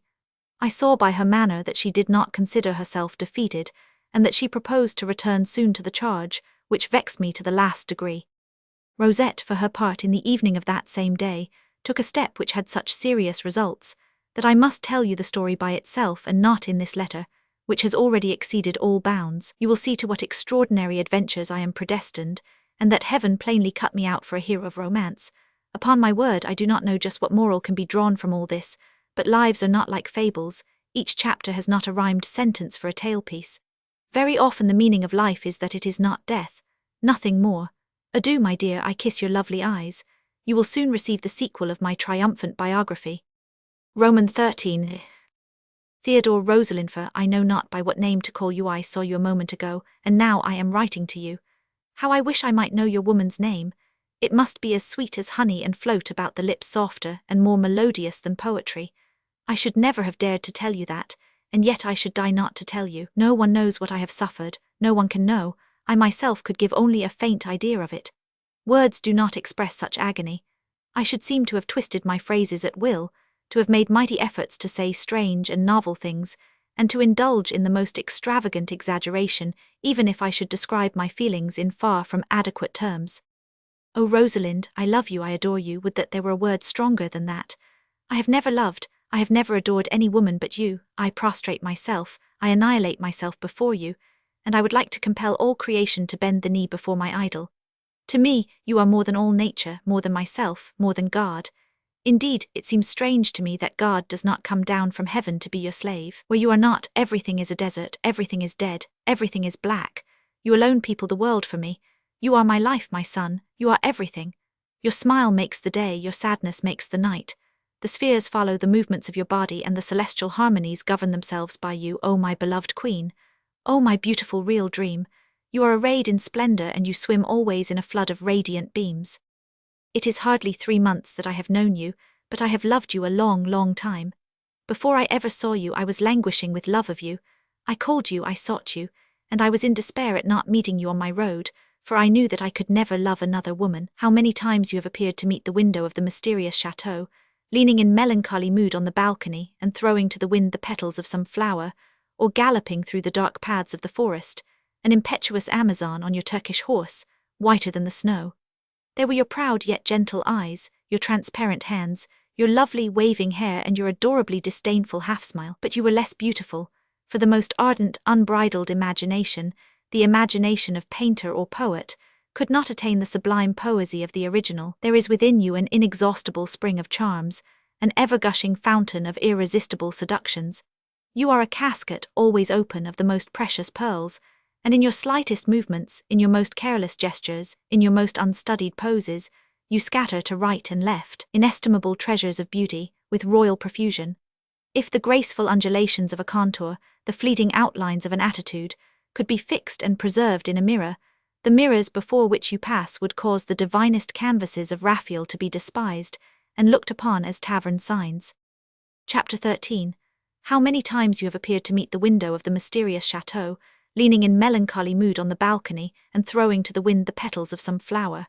There were your proud yet gentle eyes, your transparent hands, your lovely waving hair, and your adorably disdainful half-smile. Every gesture, every motion of the head, every different aspect of your beauty was engraved on the mirror of my mind with a diamond point, and nothing in the world could efface its deep impression. I know where the shadow was and where the light, the flat surface illumined by the sunbeam, and the spot where the wandering reflection blended with the softer tints of the neck and cheek. I could draw you absent, your image is always posing before me. When I was a child, I stood for whole hours before the pictures of the old masters and gazed eagerly into their dark depths. I scanned the lovely faces of saints and goddesses whose flesh, of the whiteness of ivory or wax, stood out so marvelously against the dark backgrounds, blackened by the decomposition of the colors. I admired the simplicity and magnificence of their carriage, the strange grace of their hands and feet, the nobility and beauty of their features, at once so delicate and so strong, the magnificence of the draperies which enveloped their divine forms, and whose purple folds seemed to thrust themselves forward like lips to kiss those lovely bodies. By dint of persistently plunging my eyes beneath the veil of haze thickened by centuries, my sight would become confused, the outlines of objects would lose their precision, and a sort of motionless, inanimate life would seem to inspire all those pale phantoms of vanished beauties. I always ended by discovering that the faces bore a vague resemblance to the fair stranger, whom I adored with all my heart. I sighed as I thought that she whom I was destined to love was perhaps one of them, and had been dead 300 years. That thought often affected me so deeply as to make me shed tears, and I would fly into a fierce passion against myself for not having been born in the 16th century, when all those beauties lived. I considered that it was unpardonable stupidity and folly on my part. When I grew older, the pleasing phantom possessed me even more completely. I saw it always between me and the women I had for mistresses, smiling ironically and mocking at their human beauty with all the perfection of its divine beauty. It made women who were really charming seem ugly to women well adapted to make any man happy who was not in love with the adorable shadow, whose body I did not believe to be in existence, but which was only the premonition of your beauty. O Rosalind, how wretched I have been because of you before I knew you. O Theodore, what wretchedness I have endured because of you since I have known you. If you wish, you can throw open to me the paradise of my dreams. You are standing on the threshold like a guardian angel enveloped in her wings, and you hold the golden key in your fair hands. Tell me, Rosalind, tell me, will you do it? I await only a word from you to live or die. Will you say it? Are you Apollo driven forth from heaven, or the fair Aphrodite coming from the bosom of the sea? Where did you leave your chariot of precious stones drawn by 4 fiery steeds? What have you done with your shell of mother of pearl, and your dolphins with the sky-blue tails? What amorous nymph has blended her body with yours in the midst of a kiss? O thou comely youth, more charming than Cyparissus or Adonis, more adorable than all women in the world. But you are a woman. We are no longer living in the days of the metamorphoses.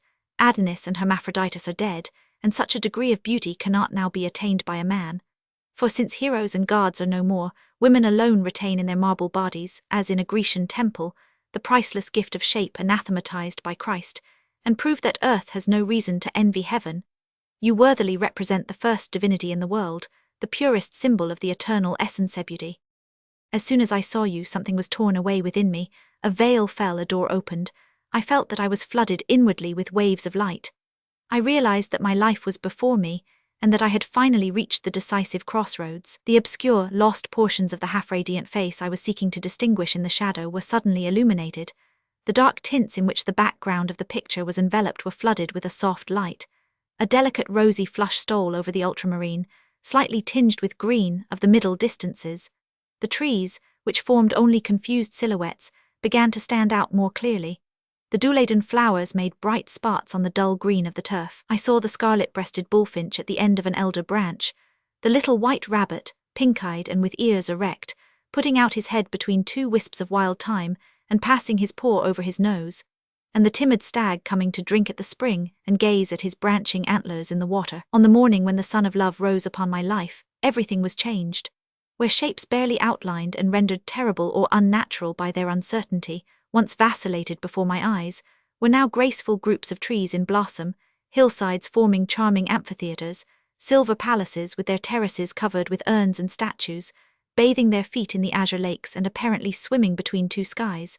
The shape that I took in the obscurity for a gigantic dragon with wings armed with talons, crawling on the darkness with his scaly paws, was simply a felucca with silken sails and oars painted and gilded, filled with women and musicians, and the horrible crab which I fancied that I saw waving his claws and nippers over my head was only a fan-shaped palm whose long, narrow leaves moved gently in the night wind. My chimeras and my errors have vanished, I love. Despairing of ever finding you, I accused my dream of falsehood, and reviled fate bitterly. I said to myself that I was very foolish to seek such a type, or that nature was very unfruitful, and the Creator very unskillful, not to be able to realize the simple thought of my heart. Prometheus had the noble aspiration to make a man and enter into rivalry with God. I had created a woman, and I believed that, to punish me for my audacity, a longing always unsatisfied would gnaw at my liver like another vulture. I expected to be bound with diamond chains upon a hoary rock on the shore of the wild ocean, but the lovely sea nymphs with long green hair, lifting their snow-white, swelling breasts above the waves, and showing the sun their mother-of-pearl bodies all dripping with the tears of the sea, would not have come and reclined upon the bank to converse with me and comfort me in my agony, as they do in old Shylos's play. It did not turn out so. You came, and I was fain to reproach my imagination with its impotence.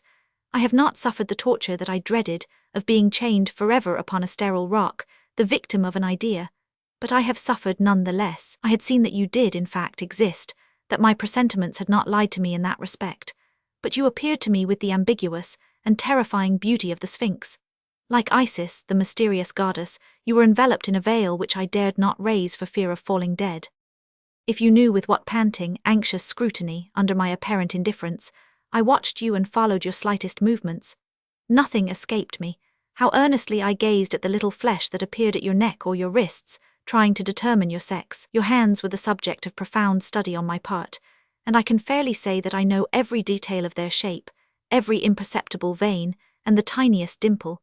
You might be enveloped from head to foot in the most impenetrable domino, and I would recognize you simply by looking at one of your fingers. I analyzed the undulations of your gait, the way in which you put your foot to the ground, your manner of pushing back your hair.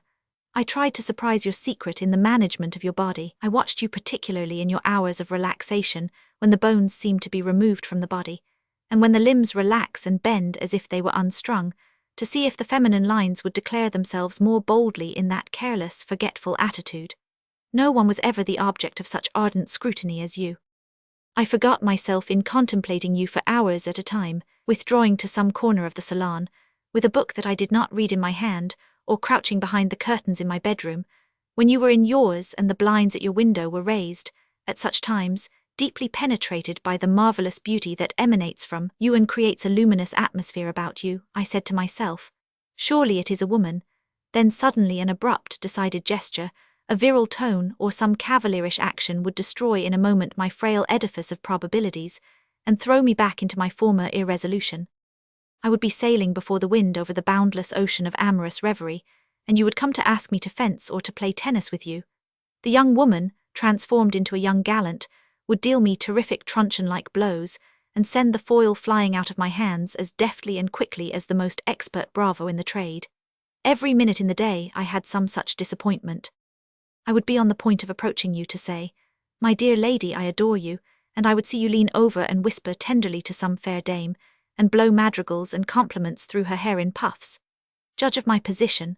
Or else some woman whom in my mad jealousy I would have flayed alive with the greatest pleasure on earth, would hang upon your arm, would lead you aside to confide her paltry secrets to you, and detain you for whole hours in a window recess. It made me furious to see women speak to you, for that forced me to believe that you were a man, and even if you had been, I could not have endured it without intense suffering. When the men approached you and addressed you freely and familiarly, I was even more jealous because I thought that you were a woman, and perhaps they suspected it as I did. I was tortured by the most contrary passions, and I did not know what to believe. I became angry with myself.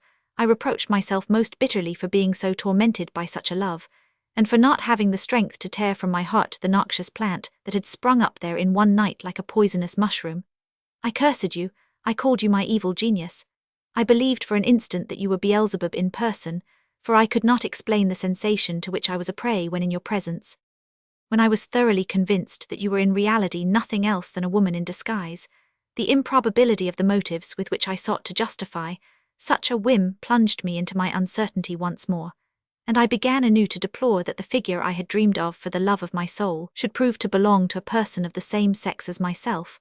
I blamed the chance that had arrayed a man in such a charming exterior, and, to my everlasting misery, had thrown him in my way when I had ceased to hope for the realization of the ideal of pure beauty which I cherished so long in my heart. But now, Rosalind, I am profoundly certain that you are the loveliest of women. I have seen you in the costume of your sex. I have seen your pure, perfectly rounded shoulders and arms. The upper part of your breast, which your neckerchief disclosed, can belong only to a young woman. Neither Meleager, the beautiful huntsman, nor the effeminate Bacchus, with their uncertain figures, had such purity of outline or such fineness of skin, although they were both made of Parisian marble and polished by the amorous kisses of 20 centuries. I am no longer worried in that direction, but that is not all. You are a woman, and my love is no longer reprehensible. I can give myself up to it without remorse, and abandon myself to the current that draws me toward you. However ardent and unruly my passion, it is legitimate and I can avow it. But you, Rosalind, for whom I have burned in silence and who knew nothing of the immensity of my love, you in whom this tardy disclosure will perhaps arouse no sentiment, but surpristo, you hate me. Do you love me? Can you love me? I do not know, and I tremble and am unhappier than before. At times it seems to me that you do not hate me.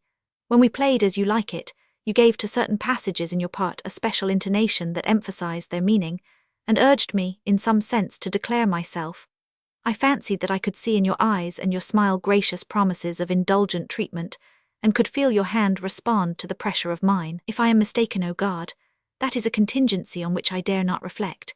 Encouraged by all that and impelled by my love, I have written to you, for the garb you wear is not propitious to such avowals in words, and 1,000 times my voice has died upon my lips.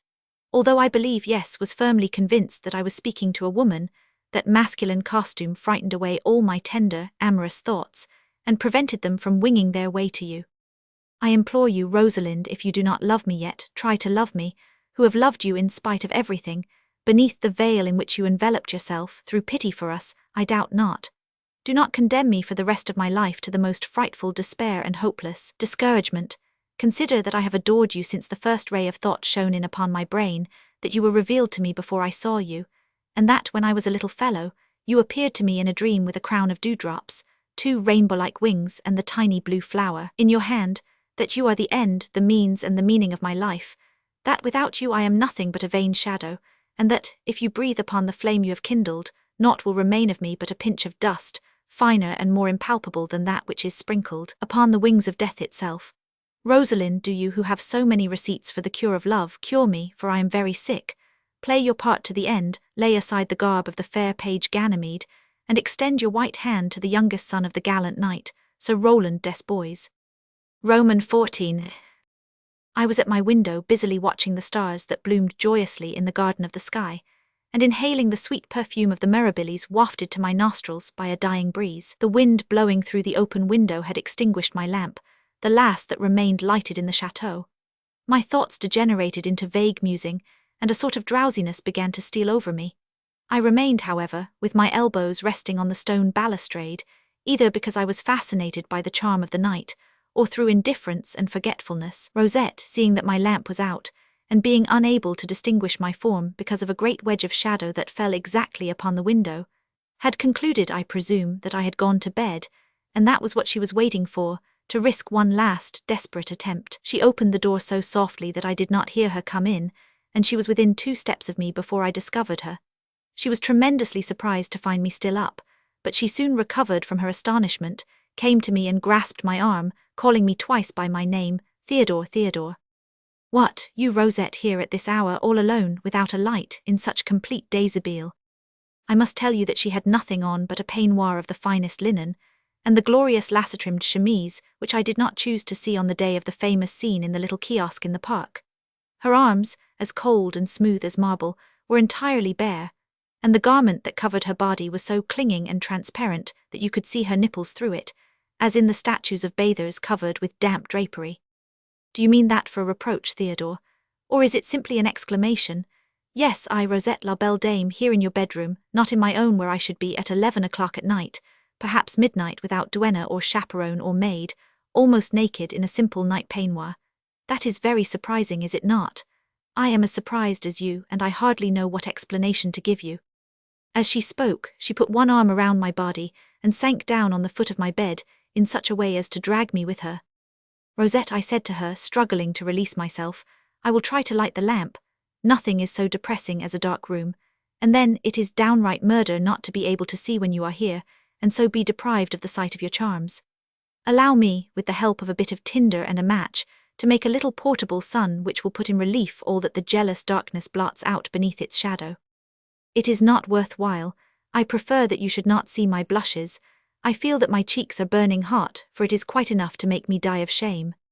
She put her face against my breast and remained some moments so, as if suffocated by her emotion. Meanwhile, I was mechanically running my fingers through the long floating curls of her hair. I was cudgelling my brain in search of some honourable means of extricating myself from the scrape, but I could find none, for I was driven into my last entrenchments, and Rosette seemed firmly resolved not to leave the room as she had entered it. There was a formidable negligence about her dress which promised nothing good. I had on an open robe-de-chambre myself, which would have defended my incognito but feebly, so that I was disturbed beyond measure concerning the result of the battle. Listen to me, Theodore, said Rosette, standing up and throwing the hair back from both sides of her face. As well as I could judge by the feeble light which the stars and a very slender crescent moon, just appearing above the horizon, cast into the room, the window being still open. This is a strange step I have taken. Everybody would blame me for it, but you are going away soon and I love you. I cannot let you go thus without having an explanation with you. Perhaps you will never come back. Perhaps this is the first and last time that I am to see you. Who knows where you will go? But wherever you go you will carry my heart and my life with you. If you had remained, I should not have resorted to this extreme measure. The happiness I felt on seeing you, of listening to your voice, of living beside you, would have been enough for me. I would have asked for nothing more. I would have confined my love in my heart. You would have thought that you had simply a kind and affectionate friend in me. But that cannot be. You say that you absolutely must go. It bores you, Theodore, to see me clinging to your footsteps like an amorous shadow which can only follow you, but would like to be blended with your body. It must annoy you always to find behind you imploring eyes and hands stretched out to grasp the hem of your cloak. I know it, but I cannot refrain from doing it. You cannot complain, however. It is your fault. I was calm, peaceful, almost happy before I knew you. You appeared handsome, young, and smiling like P.H. Bus, the charming guard. You paid me most marked, most gallant attention. Never was cavalier more courteous and clever. Rubies and roses fell from your lips every moment. Everything became for you an opportunity to turn a compliment, and you knew how to transform the most insignificant words into charming flattery. A woman who had hated you mortally at first would have ended by loving you, and for my part, I loved you the moment I saw you. Why, having made yourself so agreeable, do you seem surprised to be so loved? Is not it a perfectly natural consequence? I am neither mad nor empty-headed, nor a romantic child who falls in love with the first sword she sees. I have seen society, and I know what life is. Any woman, even the most virtuous or the most prudish, would have done as much as I am doing. What was your idea or your purpose? To please me, I imagine, for I cannot attribute any other to you. How does it happen, then, that you seem in some measure sorry because you have succeeded so well? Have I unintentionally done anything to displease you? I ask your pardon. Do you no longer think me beautiful, or have you discovered in me some defect that repels you? You have the right to be exacting in the matter of beauty, but either you have lied outrageously, or I am beautiful. I am young like yourself, and I love you. Why do you disdain me now? You used to be so attentive to me, you held my arm with such unfailing solicitude, you pressed so tenderly the hand I abandoned to you. Your eyes were so languorous when you raised them to mine. If you did not love me, why all that manoeuvring?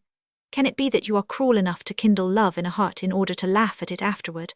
Ah, that would be a ghastly joke, impious and sacrilegious. Only a wicked soul could be amused by it, and I cannot believe it of you, however inexplicable your conduct toward me.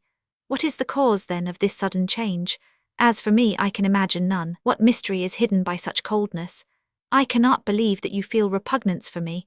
What you have done proves that you do not, for a man does not pay court so earnestly to a woman for whom he has a feeling of disgust, though he were the greatest scoundrel on earth. Oh, Theodore, what have you against me? What has changed you so? What have I done to you? If the love you seem to have for me has vanished, mine, alas, has remained, and I cannot tear it from my heart. Have pity on me, Theodore, for I am very unhappy. At least pretend to love me a little and say a few kind words to me. They will not cost you much unless you have an insurmountable horror of me. At that pathetic point in her discourse, sobs completely choked her voice. She clasped her hands on my shoulder and rested her forehead upon them in an attitude of utter despair. All that she said was absolutely true, and I had nothing to say in reply. I could not treat the matter as a jest. That would not have been decent. Rosette was not one of the creatures one can treat so lightly. Besides, I was too deeply touched to be able to do it. I felt guilty for having thus made a plaything of a charming woman's heart, and I was seized with the deepest and most sincere remorse. Seeing that I made no reply, the dear child drew a long breath and made a movement as if to rise, but she fell back, crushed by her emotion. Then she threw her arms about me. I could feel their cool touch through my doublet, laid her face against mine, and began to weep silently. It produced a strange effect upon me to feel that exhaustless current of tears that did not flow from my own eyes, rolling down my cheeks.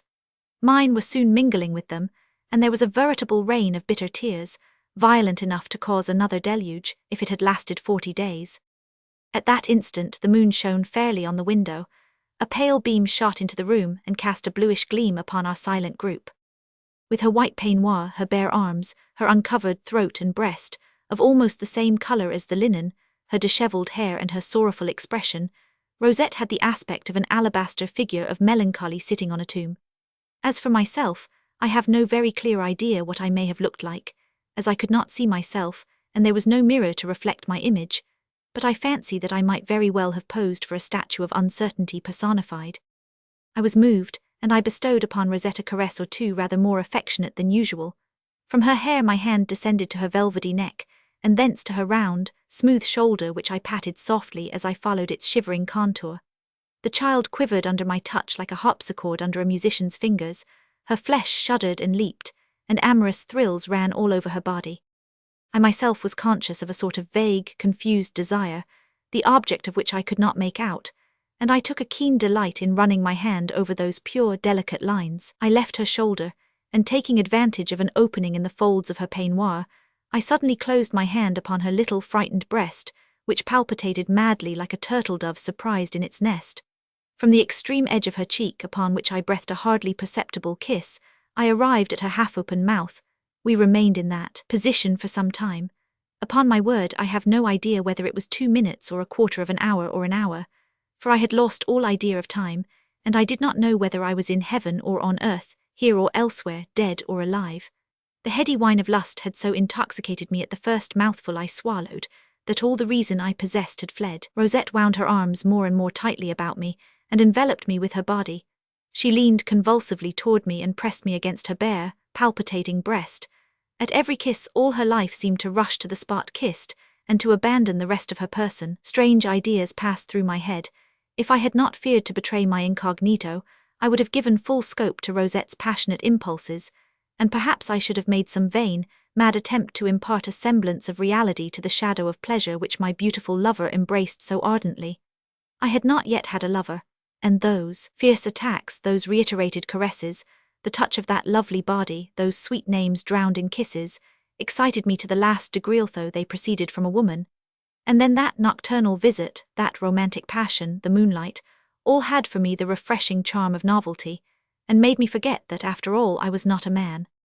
However, making a great effort to control myself, I told Rosette that she was compromising herself terribly by coming to my room at such an hour, and remaining there so long, that her women might notice her absence, and see that she had not passed the night in her own room. I said this in such a mild tone that Rosette's only reply was to let her peignoir and slippers fall to the floor, and glide into my bed like a snake into a bowl of milk, for she fancied that my clothes alone prevented me from coming to more definite demonstrations, and that they were the only obstacle that held me back. She believed, poor child, that the happy hour so laboriously led up to was about to strike for her, but the clock struck 2 instead. I was in a most critical position, when suddenly the door turned on its hinges and gave passage to the Chevalier Alcibiades in person. He held a candlestick in one hand and his sword in the other. He went straight to the bed and threw back the clothes, and putting the light under poor, speechless Rosette's nose, said to her in a bantering tone, "Good morning, sister." Little Rosette had not the strength to say a word in reply. "So it seems, my very dear and most virtuous sister, that having considered in your wisdom that Seigneur Theodore's bed was more downy than your own, you came here to sleep in it. Or perhaps there are ghosts in your room, and you thought that you would be safer here, under the protection of the aforesaid Seigneur. It is very well thought of. Aha, Monsieur le Chevalier de Serrans, you have made soft eyes at Madame our sister, and you think that will be the end of it. In my opinion, it would not be unhealthy for us to slash at each other a little, and if you would oblige me to that extent, I should be infinitely grateful to you. Theodore, you have abused my friendship for you, and you make me repent the good opinion I formed at first of the loyalty of your character. This is bad, very bad. I could not defend myself in any valid way. Appearances were against me. Who would have believed me if I had said, as the fact was, that Rosette had come to my room against my will, and that, far from trying to attract her, I was doing all I possibly could to turn her away from me? There was but one thing for me to say, and I said it. Seigneur Alcibiades, we will slash at each other all you wish. During this colloquy, Rosette had not failed to faint according to the most approved rules of the pathetic. I went to a goblet filled with water which contained a great white rose, half withered, and I threw a few drops on her face, which restored her to consciousness at once. Not knowing just what to do, she vanished in the passage beside the bed and buried her pretty head in the bedclothes, like a bird preparing to sleep. She had piled cushions and clothes about her, so that it would have been very hard to discover what was under the heap. A musical sigh that issued therefrom now and then was the only thing that denoted that it was naught but a repentant young sinner, or rather one who was excessively annoyed to be a sinner in intention only, not in fact, which was the unfortunate Rosette's plight. Monsieur the brother, having no further anxiety concerning his sister, resumed the dialogue, and said to me in the sweetest of tones, "It is not absolutely indispensable for us to cut each other's throats on the spot. That is an extreme method to which there is always time to resort. Listen, the game is not equal between us. You are very young and much less strong than I. If we should fight, I should kill you or maim you at the very least, and I am not anxious either to kill or disfigure you. It would be a great pity. Rosette, who is down there under the clothes and has not a word to say, would bear me a grudge for it all her life, for she is as unforgiving and wicked as a tigress when she puts her mind to it, the dear little dove. You, who are her Prince Gautier and receive only sweet words from her, know nothing about that, but it is not pleasant. Rosette is free, so are you. It seems that you are not irreconcilable enemies. Her widowhood is at an end, and the thing turns out as well as possible. Marry her. She will not need to go back to her own room to sleep, and in that way, you see, I shall be relieved of the necessity of taking you for a sheath for my sword, which would be agreeable to neither of us. What do you say?" I must have made a horrible grimace, for what he proposed was of all things in the world the most impossible of execution by me. I would rather have crawled on all fours on the ceiling like the flies, or have unhooked the sun from the sky without taking anything to stand on, than do what he asked me, and yet the last proposition was incontestably more agreeable than the first. He seemed surprised that I did not accept with transports of delight, and he repeated what he had said, as if to give me time to reply. An alliance with you would be most honourable for me, and I should never have dared to aspire to it. I know that it is an unheard-of good fortune for a young man who has as yet no position or footing in society, and that the most illustrious men would esteem themselves very fortunate. But I can only persist in my refusal, and as I am free to choose between marriage and a duel, I prefer the duel. It is a strange choice, and one which few people would make, but it is mine." At that point Rosette uttered the most heartbroken sigh you can imagine, put her head out from behind the pillow, and instantly drew it back again, like a snail when you strike its horns, when she saw my impassive and determined countenance. It is not that I do not love Madame Rosette, I love her very dearly, but I have reasons for not marrying, reasons which you would consider satisfactory if it were possible for me to tell you what they are. By the way, matters have not gone as far as you might judge from appearances. Beyond a kiss or two which a very warm friendship is sufficient to explain and justify, there is nothing between us to which exception can be taken, and your sister's virtue is as pure and unsullied as virtue can be. I owe her that testimony. Now, when shall we fight, Monsieur Alcibiades, and where?" "Here and instantly," cried Alcibiades, drunk with rage. "Can you think of such a thing, before Rosette? Draw your sword, villain, or I will murder you. he continued, brandishing his sword and whirling it around his head. At least let us go out of the room. If you do not stand on guard, I will nail you to the wall like a bat, my handsome Celadon, and you will flap your wings in vain, for you will not release yourself, I warn you. And he rushed at me with his sword in the air. Chapter 14. Rosette made a superhuman effort to throw herself between our swords, for both combatants were equally dear to her, but her strength failed her, and she fell unconscious across the foot of the bed. Our blades struck fire, and made a noise like a hammer striking an anvil, for the small space we had at our disposals compelled us to fight at very close quarters. I drew my rapier, for he would have done as he said, and contented myself at first with parrying the thrusts he aimed at me. Rosette made a superhuman effort to throw herself between our swords, for both combatants were equally dear to her, but her strength failed her, and she fell unconscious across the foot of the bed. Our blades struck fire, and made a noise like a hammer striking an anvil, for the small space we had at our disposals compelled us to fight at very close quarters. Alcibiades came very near wounding me 2 or 3 times, and if I had not been a most expert fencer, my life would have been in the greatest danger, for his address was quite astonishing and his strength prodigious. He exhausted all the ruses and feints of the trade trying to touch me. Furious at his failure, he uncovered himself 2 or 3 times. I declined to take advantage of the opportunity, but he returned to the charge with such desperate, savage fury that I was forced to make the most of such openings as he gave me. And then the clashing of the steel and the whirl of sparks excited and dazzled me. I did not think of death. I was not in the least afraid. That keen, deadly blade that flashed in front of my eyes every second had no more effect on me than if we had been fighting with buttoned foils. But I was, however, indignant at Alcibiades' brutality, and my consciousness of perfect innocence increased my indignation.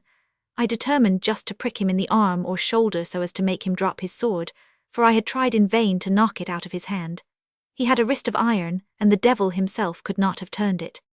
At last he came at me with such a sharp, well-directed thrust that I could only half parry it. It passed through my sleeve, and I felt the cold steel against my arm, but I was not wounded. At that I became really angry, and instead of defending myself I assumed the offensive in my turn. I forgot that he was Rosette's brother, and I rushed at him as if he were my mortal enemy. Taking advantage of a false position of his sword, I delivered a thrust in quarte so well directed that I pierced his side. He made an exclamation and fell back. I thought that he was dead, but he was really only wounded, and his fall was caused by a misstep which he made in trying to parry. I cannot describe the sensation I felt, Graciosa. Certainly it is not difficult to understand that, if you stick a fine, sharp point into the flesh, you will make a hole and blood will flow from it. And yet I was stupefied when I saw the red stream trickling down Alcibiades' doublet. Of course I did not imagine that bran would come out, as it does when you burst open a doll, but I know that I never was so surprised in my life, and it seemed to me as if something incredible had happened to me. The incredible thing was not, as it seemed to me, that blood should flow from a wound, but that the wound should have been made by me, and that a girl of my age I was going to write a young man. I have entered so fully into the spirit of my part should have laid low a lusty captain, an expert in fencing, like Seigneur Alcibiades, and all for the crime of seduction and refusing to marry a very rich woman, and a very charming one too. I was really in a state of cruel embarrassment with the fainting sister, the wounded brother whom I believed to be dead, and I myself, who was not far from being dead or fainting, like one or the other of them. I seized the bell rope, and I jangled the bell in a way to wake the dead, so long as the rope remained in my hand, and leaving to the unconscious Rosette and the disemboweled Alcibiades the duty of explaining matters to the servants and the old aunt, I went straight to the stable. The air restored my self-possession instantly. I led out my horse, saddled and bridled him myself, made sure that the straps were all right, the curb in good condition and the stirrup leathers of the same length, and took up a hole in the girth. In short, I harnessed him completely, with a care that was at least remarkable at such a moment, and a tranquillity that was almost inconceivable after a combat with such an ending. I mounted my steed and rode away through the park by a bridle path that I was familiar with. The branches of the trees, all laden with dew, lashed me and wet my face. You would have said that the old trees were putting out their arms to detain me and keep me for love of their chatelaine. If I had been in any other frame of mind, or in the least degree superstitious, it would have been easy for me to believe that they were ghosts trying to seize me and shaking their fists at me. But the truth is that I had no idea at all, neither that nor any other. A leaden stupor, so heavy that I was hardly conscious of it, was pressing on my brain like a helmet that was too small, but I had a vague feeling that I had killed someone and that was why I was going away. I had an intense longing to sleep, whether because it was so late or because the violent emotions of the night had reacted on me physically and wearied my body. I reached a small postern gate, which opened into the fields by a secret spring that Rosette had shown me during our rides. I dismounted, touched the button and opened the gate. After leading my horse through, I remounted and galloped as far as the high road to sea, where I arrived at daybreak. This is a true and circumstantial account of my first love affair and my first duel.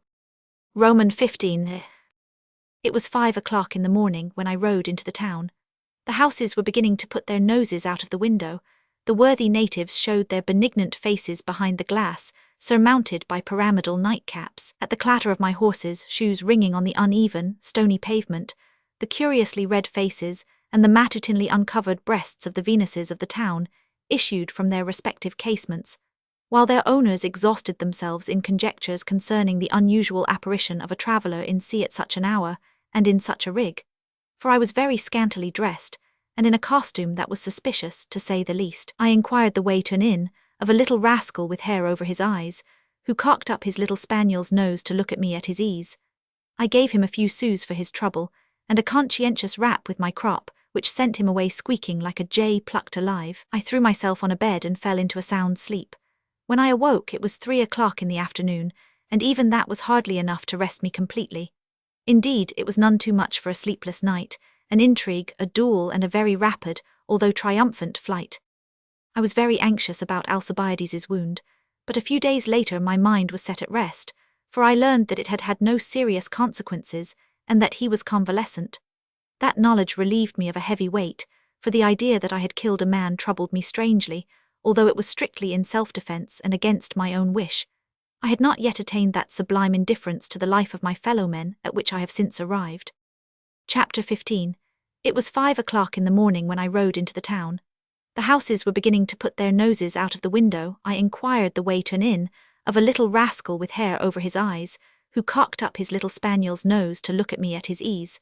I gave him a few sous for his trouble. I found at sea several of the young men with whom we had previously journeyed, and I was very glad. I became very intimate with them, and they introduced me into several pleasant houses. I was perfectly accustomed to my clothes, and the rough, active life I had led, the violent exercises to which I had devoted much time, had made me twice as robust as I was before. I went everywhere with those young scatterbrains. I rode and hunted and drank with them, for I had gradually accustomed myself to the bottle. Without attaining the genuine Teutonic capacity of some of them, I could empty 2 or 3 bottles for my share without getting 2 tips ivory satisfactory progress. I made verse in great abundance like a guard, and kissed all the maidservants in due form. In short, I became an accomplished young gentleman, conforming in every respect to the latest fashionable pattern. I cast off certain provincial ideas that I had concerning virtue and other nonsense of that kind. On the other hand, I became so prodigiously punctilious on points of honour that I fought a duel almost every day. Indeed, it became a necessity to me, a sort of indispensable exercise without which I should have felt ill all day.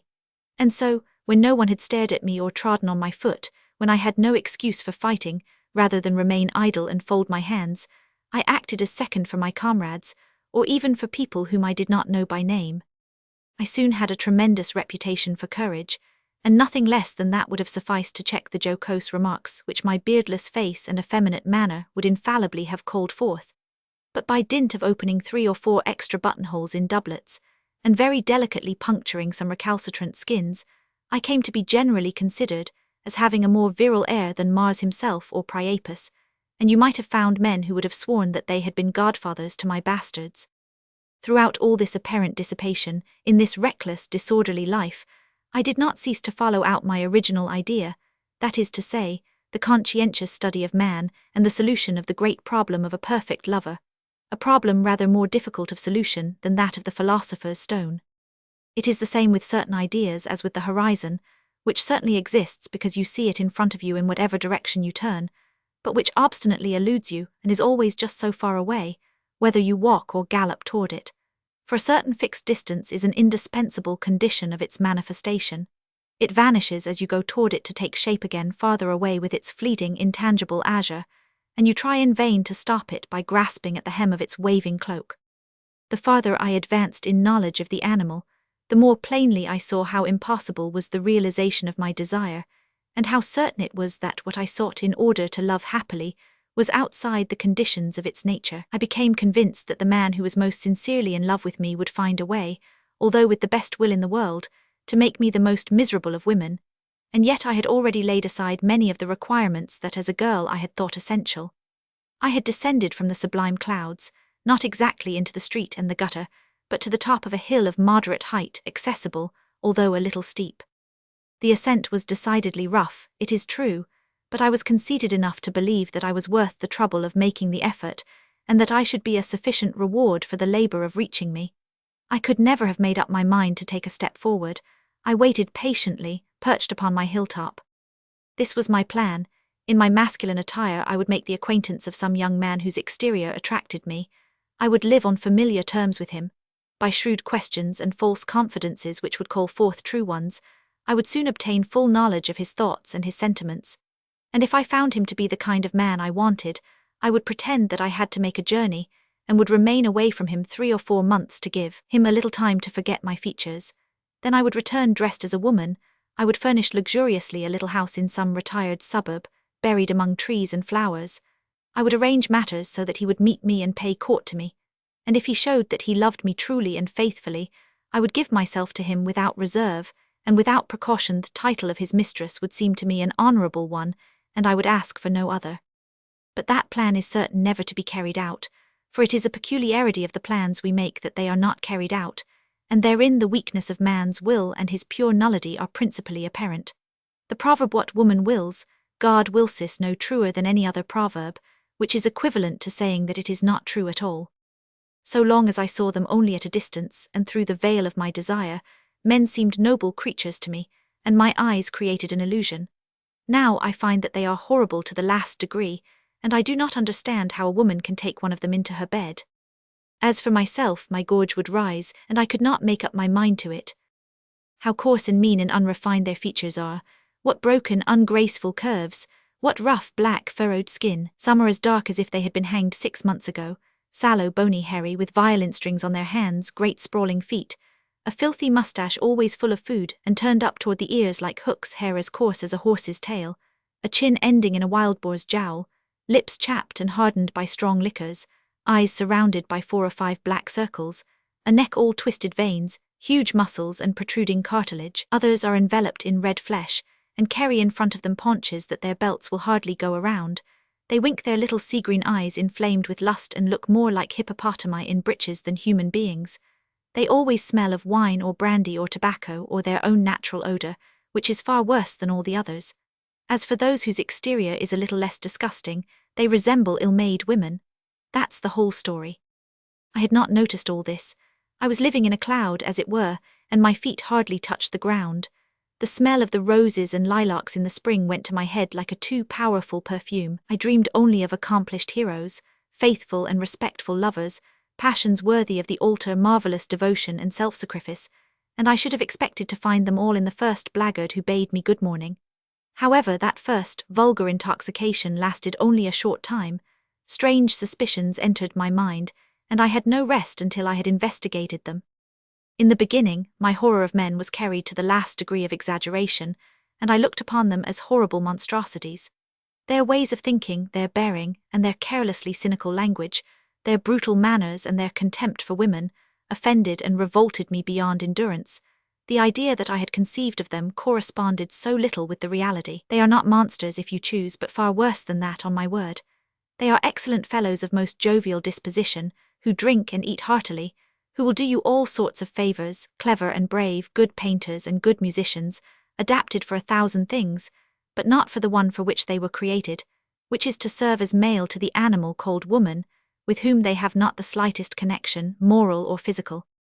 I had difficulty at first in concealing the contempt they inspired in me, but gradually I became accustomed to their manner of life. I felt no more annoyed at the mocking remarks they made concerning women than if I had myself been of their sex. On the contrary, I made some very amusing ones myself, and their success greatly flattered my pride. Indeed, none of my comrades went so far as I in the matter of sarcasm and jests upon that subject. My perfect familiarity with the ground gave me a great advantage, and aside from such piquant meaning as they might have, my epigrams excelled in the matter of accuracy, which theirs often lacked. For, although all the evil things they say of women have some foundation in fact, it is difficult, nevertheless, for men to preserve the necessary self-possession to make sport of them successfully, for there is often much love in their invectives. I noticed that the most tenderly inclined men and those who thought most of women were the ones who abused them worse than all the others, and who returned to the subject with particular persistency, as if they were mortally aggrieved with them for not being such as they would like them to be, and thus falsifying the good opinion they had formed of them at first. What I wanted before everything was not physical beauty, but beauty of the heart, love, but love as I understand it may not be within the bounds of human possibilities, and yet it seems to me that I could love so, and that I would give more than I demand. What magnificent folly, what sublime prodigality! To deliver yourself absolutely, keeping nothing at all of yourself, to renounce control of yourself and your free will, to place your will in another's hands, to see only with his eyes, to hear only with his ears, to be but one in two bodies, to mingle and blend your hearts in such a way that you do not know whether you are yourself or the other, to absorb and radiate, continually to be now the moon and now the sun, to see the whole world and all creation in a single being, to displace the center of life, to be ready at any moment for the greatest sacrifices and the most absolute self-abnegation, to suffer the pangs of your beloved as if they were your own, O prodigy, to make yourself double by giving yourself away, that is love as I understand it. The fidelity of ivy, the twining of a young vine, the cooing of the turtle-dove, all those go without saying, they are the first and simplest conditions. If I had remained at home, in the costume of my own sex, listlessly turning my spinning-wheel or making tapestry in a window recess behind the glass, this thing that I have sought the world over would perhaps have found me out unaided. Love is like fortune, it does not like to be run after. It visits by preference those who sleep on well-curbs, and the kisses of queens and goddesses often descend upon closed eyes. It blinds and deceives you to think that all adventures and all good fortune exist only in the places where you are not, and it is a bad plan to order your horse saddled or to post off in search of your ideal. Many people have made that mistake, many more will make it. The horizon is always of the loveliest azure, although when you arrive there, the hills that compose it are usually only bare, seamed, rain-swept fields of yellow clay. I fancied that the world was full of adorable young men, and that I should meet on the roads whole tribes of Esplandians, Amadises and Launcelots of the lake in search of their Dulcineas, and I was greatly amazed to find that the world paid but little heed to that sublime search, and was content to lie with the first strumpet that came to hand. I am severely punished for my curiosity and my suspicion. I am the most horribly blasé creature in the world without ever having enjoyed anything. In my case, knowledge has gone before experience. There is nothing worse than such premature knowledge which is not the fruit of action. The most absolute ignorance would be 100,000 times better. It would at least make you do many foolish things which would serve to instruct you and rectify your ideas. For under this disgust of which I spoke just now, there is always an active, rebellious element which produces the most extraordinary confusion. The mind is convinced, the body is not, and will not subscribe to this superb disdain. The young and robust body plunges and rears under the mind like a lusty stallion ridden by a feeble old man whom he cannot unseat, for the noseband holds his head, and the bit tears his mouth. Since I have lived with men, I have seen so many women shamefully betrayed, so many secret liaisons imprudently divulged, the purest passions recklessly dragged in the wind, young men hurrying off to vile harlots from the arms of the most charming mistresses, the most firmly established intrigues broken off suddenly, and for no plausible reason, that it is no longer possible for me to make up my mind to take a lover. It would be like throwing myself into a bottomless abyss in broad daylight with my eyes open. However, it is still the secret longing of my heart to have one. The voice of nature stifles the voice of reason. I feel sure that I shall never be happy if I do not love and am not loved, but the unfortunate part of it is that I can have none but a man for a lover, and if men are not devils altogether, they are certainly very far from being angels. It would not avail them to glue wings to their shoulder blades and put crowns of gold paper on their heads. I know them too well to allow myself to be deceived. All the fine speeches they might make me would do no good. I know in advance what they will say, and I could finish them by myself. I have seen them study their roles and read them over before going on the stage. I know all their principal harangues for effect, and the passages they rely upon. Neither the pallor of the face nor the distortion of the features would convince me. I know that those things prove nothing. A night's debauch, a few bottles of wine and 2 or 3 girls are enough to make up the face very nicely. I have seen that cunning trick played by a young marquis, naturally very fresh and rosy, with whom it worked exceedingly well, and who owed to that touching pallor, so worthily earned, the crowning of his flame. I also know how the most lackadaisical celadons console themselves for the cruelty of their estrias, and find a way to possess their souls in patience, awaiting their hour of bliss. I have seen the drabs who acted as understudies for modest Ariadnes. In truth, after that, man does not tempt me much. For he has not beauty like woman beauty, that magnificent garment which so well conceals the imperfections of the soul, that divine drapery which God has cast over the nudity of the world, and which in some sort makes one excusable for loving the vilest courtesan in the gutter, if she possesses that royal, magnificent gift.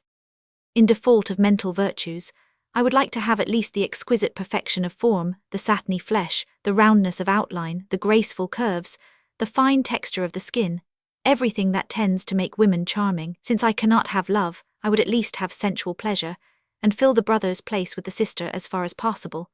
But all the men I have seen seem to me horribly ugly.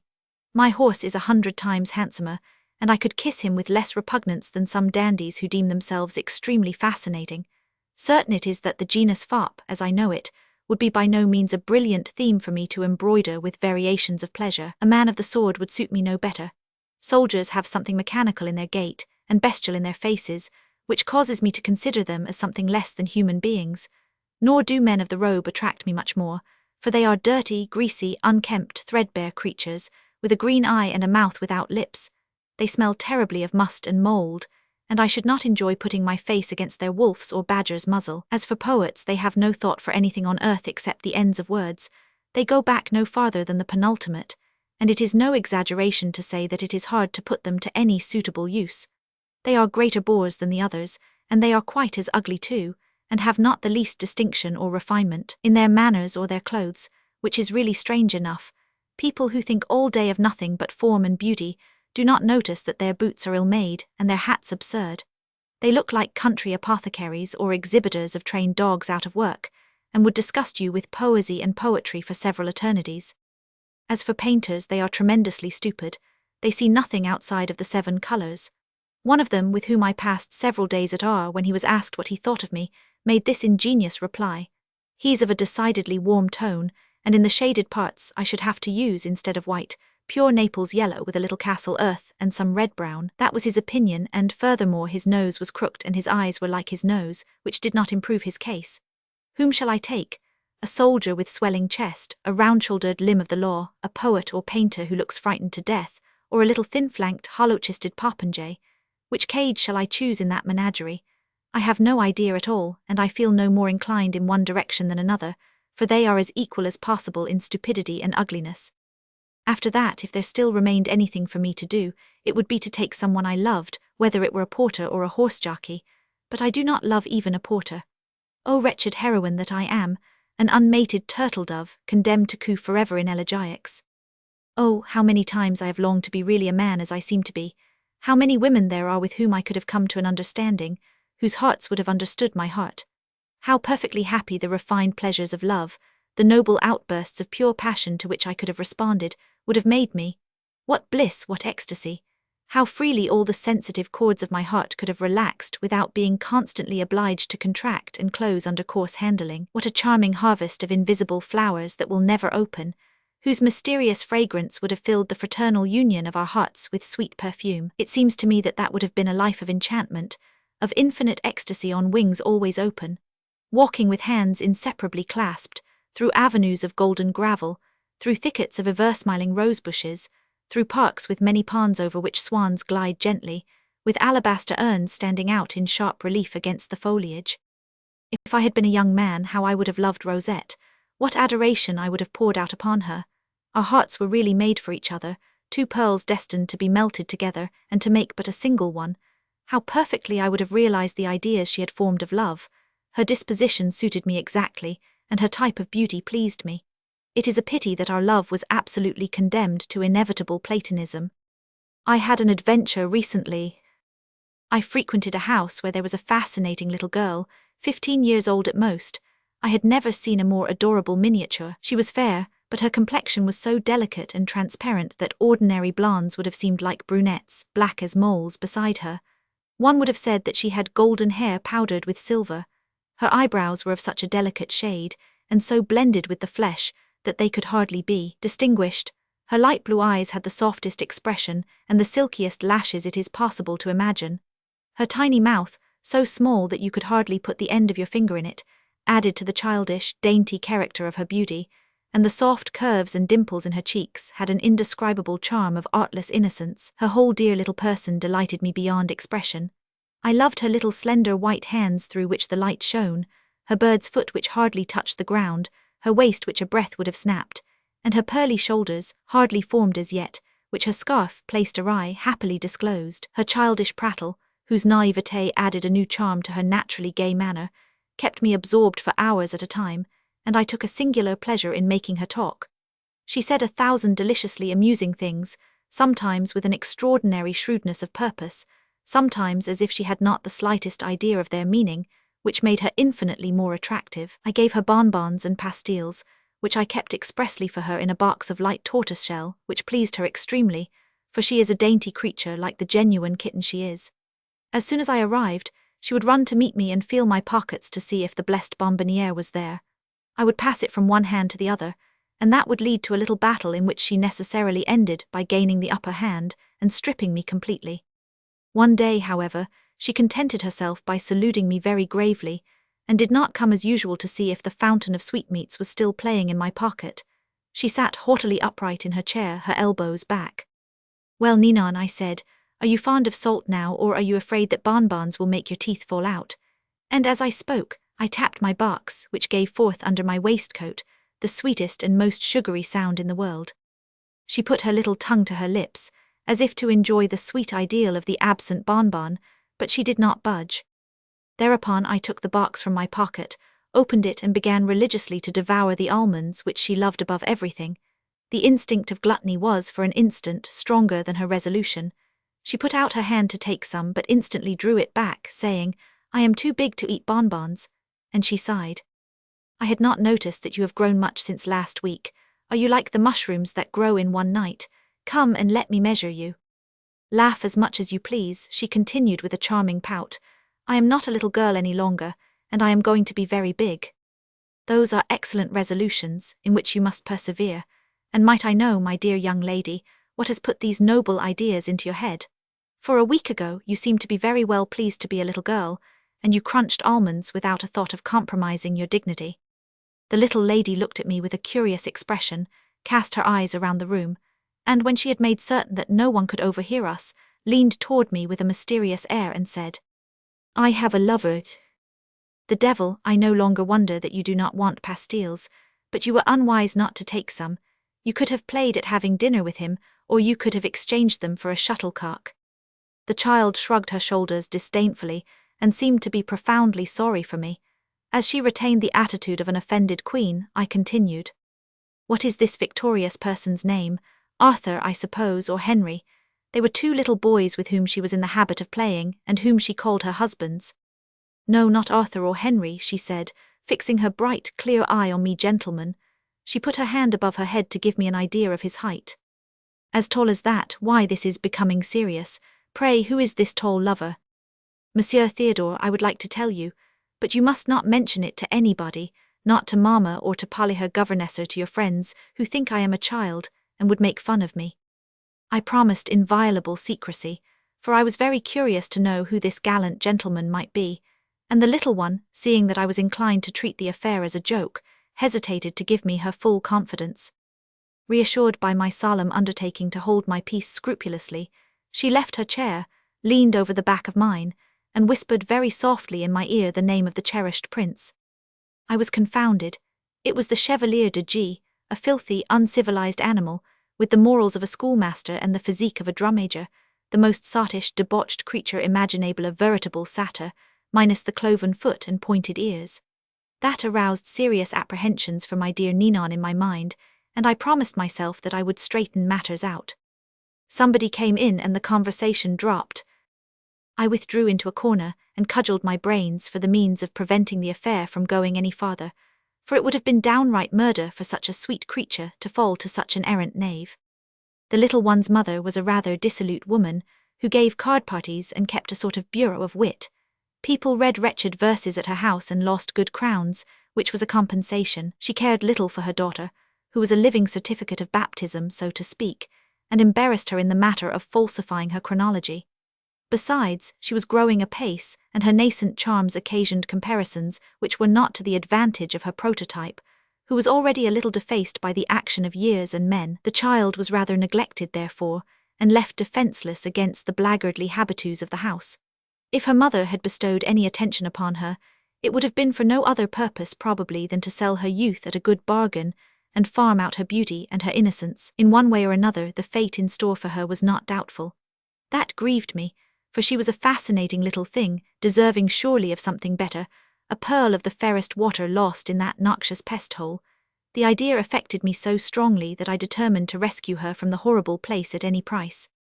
The first thing to do was to prevent the Chevalier from pursuing his design. What seemed to me the best and simplest way was to pick a quarrel with him and make him fight me, and I had the utmost difficulty in arranging it, for he is the most errant poltroon and fears blows more than any other man on earth. At last I said so many and such cutting things to him that he had to make up his mind to go out with me, although decidedly against his inclination. I even threatened to have him horsewhipped by my servants if he did not show himself more of a man. He knew how to handle a sword very well, by the way, but fright disturbed him so that our blades had no sooner crossed than I found a way to administer a pretty little thrust that put him to bed for a fortnight. That was enough for me. I had no wish to kill him, and I much preferred to let him live so that he might be hanged later. A touching attention for which he ought to be most grateful to me. My rascal stretched out between two sheets and duly trussed and bandaged. It only remained to persuade the little one to leave the house, which was not a very difficult matter. I told her a tale about her lover's disappearance, as she was tremendously concerned about him. I told her that he had gone with an actress of the troupe then playing at sea, which angered her as you can imagine. But I consoled her, telling her all sorts of evil of the Chevalier, who was ugly, besotted, and old, and I ended by asking her if she would not prefer to have me for her sweetheart. She answered that she would indeed, because I was handsomer and my clothes were new. This naive remark, uttered with perfect seriousness, made me laugh until the tears came. I excited the little one's imagination and worked to such good purpose that I persuaded her to leave the house. A bouquet or two, as many kisses, and a pearl necklace which I gave her, delighted her to a point difficult to describe, and she assumed an air of importance before her little friends that was as laughable as you can imagine. I ordered a very rich and elegant page's costume made to fit her, for I could not take her away in her girl's clothes, unless I dressed as a woman myself, which I did not choose to do. I purchased a small horse of a gentle disposition and easy gait, and yet with speed enough to follow my horse when I chose to ride fast. Then I told the little beauty to try and come down to the door just at dusk, and that I would be there to meet her, which she did most punctually. I found her doing sentry duty in front of the half-open door. I rode very close to the house. She came out, I gave her my hand. She placed her foot on my toe and leaped quickly to a seat behind me, for she was wonderfully agile in her movements. I spurred my horse and succeeded in returning unnoticed to my own quarters through 7 or 8 deserted, winding lanes. I made her take off her clothes and put on her disguise, and I myself acted as her maid. She made some objections at first and wanted to dress alone, but I made her understand that that would waste much time, and that, being my mistress, there was not the slightest impropriety, and that it was the way lovers always 999. Less than that would have convinced her, and she bowed to circumstances with the best grace in the world. Her body was a little marvel of delicacy. Her arms, which were rather thin, like those of every young girl, had an indescribable smoothness of outline, and her immature bosom gave such charming promise for the future that no fully developed bosom could have sustained a comparison with it. She had all the graces of the child and all the charm of the woman.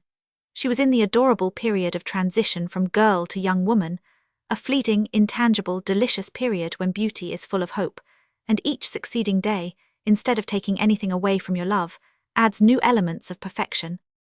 Her costume could not have been more becoming. It gave her a saucy air, very curious and very amusing, which made her roar with laughter when I handed her the mirror so that she could judge of the effect of her toilet. Then I made her eat some biscuit dipped in Spanish wine, in order to give her courage and enable her better to endure the fatigue of the journey. The horses were waiting, all saddled in the courtyard. She coolly mounted hers, I leaped upon the other, and we set off. It was quite dark, and a few lights, which went out one after another, showed that the good town of C was virtuously occupied in sleeping, as every provincial town should be on the stroke of 9. We could not go very fast, for Ninon was not the best horsewoman that ever was, and when her horse trotted she clung with all her strength to the mane. However, when morning came we were so far away that no one could overtake us except by using great diligence, but we were not pursued, or if we were, our pursuers took the opposite direction from that which we had taken. I became singularly attached to the little beauty. I no longer had you with me, my dear Graciosa, and I felt a pressing need of loving someone or something, of having with me a dog or a child to caress familiarly. Ninon was just that to me.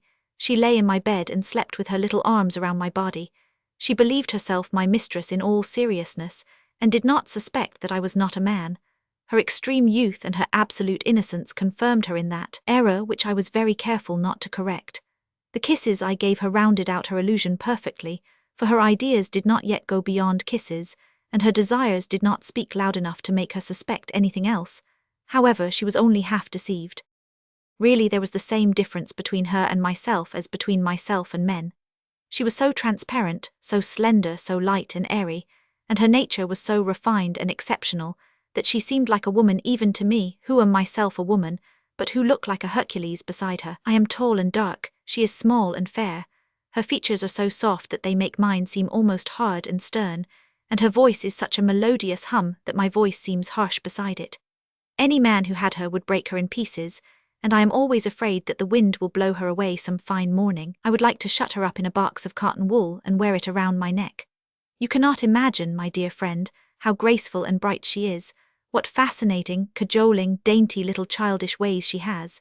She is the most adorable creature that ever was, and it really would have been a pity for her to stay with her unworthy mother. I took malicious delight in thus rescuing that treasure from the rapacity of men. I was the griffin who prevented them from approaching it, and if I did not enjoy it myself, at all events no one else enjoyed it, an idea that never fails to console one, whatever all the absurd decriers of selfishness may say. I proposed to keep her as long as possible in the same ignorance, and to keep her with me until she was unwilling to stay any longer, or until I had found some way of assuring her future. I took her with me in her boy's costume on all my journeys, east and west. That kind of life pleased her immensely, and the delight she took in it helped her to endure the fatigue. I was complimented on all sides on the exquisite beauty of my page, and I doubt not that it caused a great many people to form an idea exactly contrary to the truth. Indeed, several persons tried to solve the problem. I did not allow the little one to speak to anyone, and the inquisitive ones were altogether disappointed. Every day I discovered in the dear child some new quality which made her dearer to me than ever, and caused me to congratulate myself on the resolution I had taken. Most assuredly no man was worthy to possess her, and it would have been a deplorable thing that such charms of body and mind should have been abandoned to their brutal appetites and their cynical depravity. Only a woman could love her with proper delicacy and tender affection. One side of my character, which might not have been developed in a liaison of another sort, but which suddenly manifested itself in this, is the imperative longing to have someone under my protection, which is usually characteristic of men. If I had taken a lover, it would have annoyed me intensely to have him assume to defend me, for the reason that that is something I love to do myself for people whom I am fond of, and my pride is much better suited with the first role than the second, although the second may be more agreeable. So I was very well content to bestow upon my dear little girl all the attentions I ought to have wanted to receive, such as assisting her over difficult places in the road, holding her rein and her stirrup, waiting on her at table, undressing her and putting her to bed, defending her if anyone insulted her, in short, doing everything for her that the most passionate and attentive lover does for an adored mistress. I gradually lost all idea of my sex, and I barely remembered now and then that I was a woman. In the beginning I often let slip unthinkingly "I am tired," or some remark that did not accord with the coat I wore. Now that never happens, and even when I am writing to you, who are in my confidence, I sometimes retain an unnecessary amount of virility in my adjectives. If I ever take a fancy to go and look for my skirts in the drawer where I left them, which I very much doubt unless I fall in love with some fine young man, I shall have difficulty in accustoming myself to them, and I shall look like a man disguised as a woman, instead of a woman disguised as a man. The truth is that I belong to neither sex. I have not the idiotic resignation, the timidity nor the pettiness of the woman. I have not men's vices, their disgusting sottishness and their brutal inclinations. I am of a third distinct sex which has no name as yet, above or below the others, more imperfect or superior. I have the body and soul of a woman, the mind and strength of a man, and I have too much or not enough of either to enable me to mate with one or the other. O Graciosa, I shall never love anyone, either man or woman, with all my heart. There is always something unsatisfied grumbling within me, and the lover or the friend fills the need of only one side of my character. If I had a lover, such feminine qualities as I have would dominate the virile part of me, I doubt not but that would last but a short time, and I feel that I should be only half content. If I have a friend of my own sex, the thought of sensual pleasure prevents me from enjoying to the full the pure pleasure of the mind, so that I do not know where to stop, and am forever hesitating between the two. My ideal of happiness would be to have the two sexes turn and turn about to satisfy this twofold nature. A man today, a woman tomorrow. I would reserve for my lovers my languishing tenderness, my submissive, devoted manners, my softest caresses, my little melancholy, long-drawn sighs, whatever there is of the cat and the woman in my character. Then, with my mistresses, I would be froward, enterprising, impassioned, with victorious manners, my hat cocked over my ear and the bearing of a swashbuckling adventurer. Thus my whole nature would come to light, and I should be perfectly happy, for true happiness consists in the ability to develop one's nature freely in every direction, and to be everything that one can be. But these are impossibilities, and I must not think about them. I had kidnapped the little one with the idea of fooling my inclinations, and diverting upon someone all the vague affection that was floating about in my heart, and inundating it. I had taken her as a sort of saphatival for my faculty of loving, but I soon realized, notwithstanding all my affection for her, what an immense void, what a bottomless abyss she left in my heart, how little her fondest caresses satisfied me. I resolved to try a lover, but a long time passed, and still I met no one who was not disagreeable to me. I have forgotten to tell you that Rosette, having discovered where I had gone, had written me a most imploring letter, begging me to come and see her. I could not refuse, and I visited her at a country estate she has. I have been there several times since, very recently in fact. Rosette, in despair at her inability to have me for her lover, had plunged into the whirlpool of society and into dissipation, like all loving souls who are not religious, and who have been disappointed in their first love. She had had many adventures in a short time, and the list of her conquests was already very long, for not everybody had the same reasons for resisting her that I had. She had with her a young man named Dalbert, who was for the moment her titular lover. I seemed to make a deep impression on him, and he conceived a very warm friendship for me at once. Although he treated her with much consideration and his manner toward her was affectionate enough, he did not love Rosette, not because he was satiated or disgusted with women, but because she did not respond to certain conceptions, true or false, which he had formed of love and beauty. An ideal cloud floated between her and him, and prevented him from being happy as he would have been but for that. Evidently his dream was not fulfilled, and he was sighing for something else, but he was not seeking it, and remained faithful to bonds that were irksome to him, for he has in his soul a little more delicacy and honor than most men have, and his heart is very far from being as corrupt as his mind, not being aware that Rosette had never been in love with anyone but me, and was still, through all her love affairs and follies, he feared to give her pain by letting her see that he did not love her. That consideration restrained him, and he sacrificed himself in the most generous way imaginable. The character of my features pleased him extraordinarily, for he attaches undue importance to exterior form to such a point, in fact, that he fell in love with me, notwithstanding my male attire and the formidable rapier I wear at my side. I confess that I am obliged to him for the shrewdness of his instinct, and that I esteem him somewhat for having detected me under those deceptive appearances. In the beginning he fancied that he was blessed with a much more depraved taste than he really was, and I laughed in my sleeve to see him torment himself so. Sometimes when he approached me, he had a frightened look that diverted me beyond measure, and the very natural inclination that drew him toward me seemed to him a diabolical impulsion which one could not resist too sturdily. At such times he fell back on Rosette in a frenzy, and strove to resume more orthodox methods of love. Then he would come back to me, naturally more inflamed than before.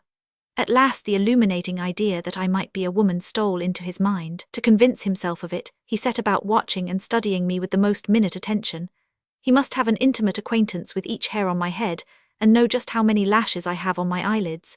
My feet, my hands, my neck, my cheeks, the suspicion of down at the corner of my mouth. He examined them all, compared and analyzed them, and the result of that investigation, in which the artist aided the lover, was the conviction, clear as the day when it is clear, that I was in very truth a woman, and what was more, his ideal, his type of beauty, the realization of his dream, a marvelous discovery. Nothing remained except to make an impression on me, and to induce me to grant him the lover's gift of gratitude, to establish my sex beyond doubt. A comedy that we acted, and in which I appeared as a woman, convinced him completely. I bestowed some equivocal glances upon him, and used certain passages in my part that bore some analogy to our situation to embolden him and induce him to declare himself, for, even if I did not love him passionately, I was sufficiently attracted by him not to let him pine away with love where he stood. And as he was the first one since my transformation to suspect that I was a woman, it was no more than fair that I should enlighten him on that important point, and I determined not to leave a shadow of doubt in his mind. He came to my room several times with his declaration on his lips, but he dared not put it in words, for after all it is hard to talk of love to someone who wears the same kind of clothes that you do and affects top boots. At last, being unable to bring himself to the point, he wrote me a long letter, a most Pindaric production, in which he explained at great length what I knew better than he. I do not quite know what I had better do. Grant his request or reject it, that would be immoderately virtuous. Moreover, it would grieve him too much to be refused. If we make those who love us unhappy, what shall we do to those who hate us?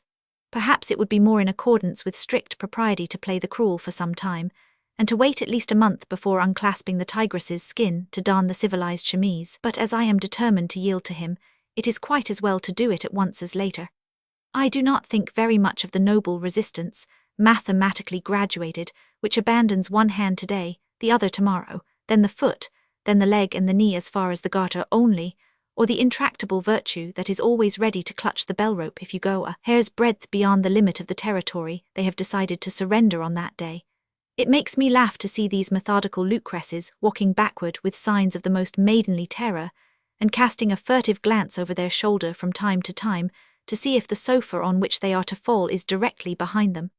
I could not take so much trouble. I do not love D'Albert, at least in the sense in which I understand the word, but I certainly have a liking and inclination for him. His wit pleases me and his person does not repel me. There are not many people of whom I can say as much. He has not everything, but he has something. What pleases me in him is that he does not try to slake his thirst brutally like other men. He has a constant aspiration and a sustained impulse toward the beautiful, toward material beauty only, it is true, but that is a noble tendency, and sufficient to keep him within the limits of the pure. His behavior to Rosette proves honesty of heart, honesty, that is more rare than the other kind, if that be possible. And then, if I must tell you I am possessed by the most violent desires, I am languishing and dying with lust. For the coat I wear, while it leads me into all sorts of adventures with women, protects me too perfectly against the enterprises of men. An idea of pleasure that is never realized floats vaguely in my brain, and the dull, colorless dream fatigues and bores me. So many women lead the life of prostitutes amid the most chaste surroundings, and I, in most ridiculous contrast to them, remain as chaste and unspotted as the cold Diana herself, in the midst of the most reckless dissipation, and surrounded by the greatest rakes of the age. This ignorance of the body, unaccompanied by ignorance of the mind, is the most wretched thing imaginable. In order that my flesh may not put on airs before my mind, I propose to inflict an equal stain upon it if, indeed, it is any more of a stain than eating and drinking, which I doubt. In a word, I propose to know what a man is, and what sort of pleasure he affords. As D'Albert recognized me through my disguise, it is no more than fair that he should be rewarded for his penetration. He was the first person to guess that I was a woman, and I will do my best to prove to him that his suspicions were well founded. It would be most uncharitable to let him believe that he has developed an unnatural taste. D'Albert then will solve my doubts, and give me my first lesson in love. It only remains now to bring the thing about in poetic fashion. I am inclined not to answer his letter, and to be cold to him for a few days, when I see that he is very depressed and desperate, cursing the gods, shaking his fist at all creation, and looking into wells to see if they are too deep to throw himself in. Then I will withdraw, like Poe Dane, to the end of the corridor, and will don my multicolored dress, that is to say, my Rosalind costume, for my feminine wardrobe is decidedly limited. Then I will go to him, as radiant as a peacock spreading his feathers, showing ostentatiously what I generally conceal with the greatest care, and wearing only a little lace tucker, very low and very coquettish, and I will say to him in the most pathetic tone I can command, O most poetic and most perspicacious of young men, I am in very truth naught but a young and modest beauty, who, over and above all, adores you, and whose only wish is to give pleasure to you and to herself. Tell me if that is agreeable to you, and if you still retain any scruple, touch this, go in peace and sin all you can. That eloquent harangue concluded, I will sink, half-fainting, into his arms, and while I heave a melancholy sigh or two, I will adroitly unfasten the clasp of my dress and appear in the conventional costume, that is to say, half-naked. D'Albert will do the rest, and I hope that on the following morning I shall know what to believe about all the fine things that have been troubling my brain so long. While gratifying my curiosity, I shall have the additional pleasure of making a fellow creature happy. I propose also to pay Rosette a visit in the same costume, and to prove to her that my failure to respond to her love was due neither to coldness nor dislike. I do not want her to retain that bad opinion of me, and she deserves no less than D'Albert that I should betray my incognito in her favor. How will she take that disclosure? Her pride will be comforted, but her love will groan. Adieu, my loveliest and best. Pray God that pleasure may not seem to me so small a matter as they who dispense it. I have written flippantly throughout this letter, and yet this that I am going to do is a serious thing, and all the rest of my life may feel its effects. Romans 16. More than a fortnight had passed since D'Albert placed his amorous epistle on Theodore's table, and yet there was no perceptible change in the latter's demeanour. D'Albert did not know to what to attribute that silence. It seemed as if Theodore had no knowledge of the letter. The pitiable D'Albert believed that it had been destroyed or lost, and yet it was difficult to see how that could be, for Theodore had returned to the room a moment after, and it would have been a most extraordinary thing if he had failed to notice a large paper lying by itself in the middle of the table, in such a way as to attract the most absent-minded glance. Or was it that Theodore was really a man and not a woman, as D'Albert had imagined, or in case she was a woman, had she such a pronounced aversion for him, such contempt, that she would not even deign to take the trouble to reply to him, the poor fellow who had not had, like ourselves, the privilege of looking through the portfolio of La Belle Maupin's confidante, Graciosa, was not in a condition to decide affirmatively or negatively any of these important questions, and he wavered sadly in the most wretched irresolution. One evening he was in his room, with his forehead pressed against the window, gazing gloomily without seeing them, at the chestnut trees in the park, already partly bare of leaves and bright red in spots. The horizon was swimming in a thick haze, night was already descending, rather grey than black, and cautiously placing its velvet feet on the treetops. A large swan amorously dipped her neck and shoulders again and again in the steaming water of the stream, and her white body resembled in the shadow a large star of snow. She was the only living creature that gave life to that dull landscape. D'Albert was musing as sadly as a disappointed man can muse at 5 o'clock on a cloudy autumn afternoon, with no music but the whistling of a shrill north wind, and no other outlook than the skeleton of a leafless forest. He was thinking of throwing himself into the river, but the water seemed very black and cold, and the swan's example only half persuaded him. Of blowing out his brains, but he had neither pistol nor powder, and he would have been sorry if he had. Of taking a new mistress, or even to an ominous resolution, but he knew nobody who suited him, or, for that matter, who did not suit him. He carried his despair so far as to think of renewing his relations with women who were perfectly unendurable to him, and whom he had had his lackeys drive out of his house with horsewhips. He ended by deciding upon something even more ghastly, writing a second letter. Oh, sextuple idiot! He was at that point in his meditations when he felt upon his shoulder a hand like a little dove, alighting on a palm tree. The simile halts a little in that D'Albert's shoulder bore but slight resemblance to a palm. No matter, we retain it from a sentiment of pure Orientalism. The hand was attached to the end of an arm which corresponded with a shoulder forming part of a body, which body was nothing more nor less than Theodore Rosalind, Mademoiselle d'Aubigny, or Madeleine de Maupin, to give her true name. Who was surprised? Neither you nor I, for you and I were fully prepared for this visit, but D'Albert, who had not the slightest expectation of it. He gave a little cry of surprise halfway between O and ah. However, I have the best of reasons for thinking that it was nearer an ah than an O. Chapter 16. He was at that point in his meditations when he felt upon his shoulder a hand like a little dove alighting on a palm tree. The hand was attached to the end of an arm which corresponded with a shoulder forming part of a body, which body was nothing more nor less than Theodore Rosalind, Mademoiselle d'Aubigny, or Madeleine de Maupin, to give her true name. It was Rosalind herself, so fair and radiant that she lighted up the whole room with the strings of pearls in her hair, her prismatic dress, her ample lace sleeves, her red-heeled shoes, her lovely peacock's feather fan, in a word, just as she was on the play. But there was this important and decisive difference, that she had neither neckerchief nor wimple nor ruff, nor anything at all to conceal from his eyes those two charming hostile twin brothers, who, alas, are only too often inclined to be reconciled. A breast entirely bare, as white and transparent as antique marble, of the purest and most exquisite form, protruded boldly from a very scanty corsage and seemed to challenge kisses. It was a very reassuring sight, and D'Albert was quickly reassured, and gave way in all confidence to his wildest emotions. "Well, Orlando, do you not recognize your Rosalind?" said the fair one with the most charming smile, "or have you left your love hanging with your sonnets on the bushes in the forest of Arden? Are you really cured of the disease for which you asked me so persistently for a remedy? I am very much afraid so." "Oh no, Rosalind, I am sicker than ever.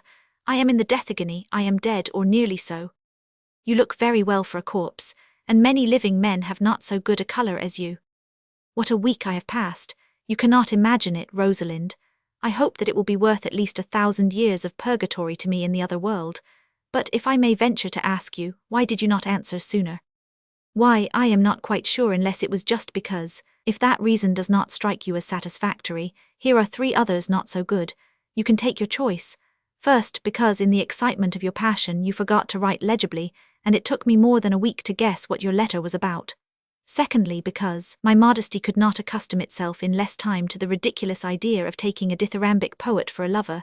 And thirdly, because I was not sorry to find out if you would blow out your brains, poison yourself with opium, or hang yourself with your garter. There you are. You wicked jester, you did well to come today, I assure you, for you might not have found me tomorrow.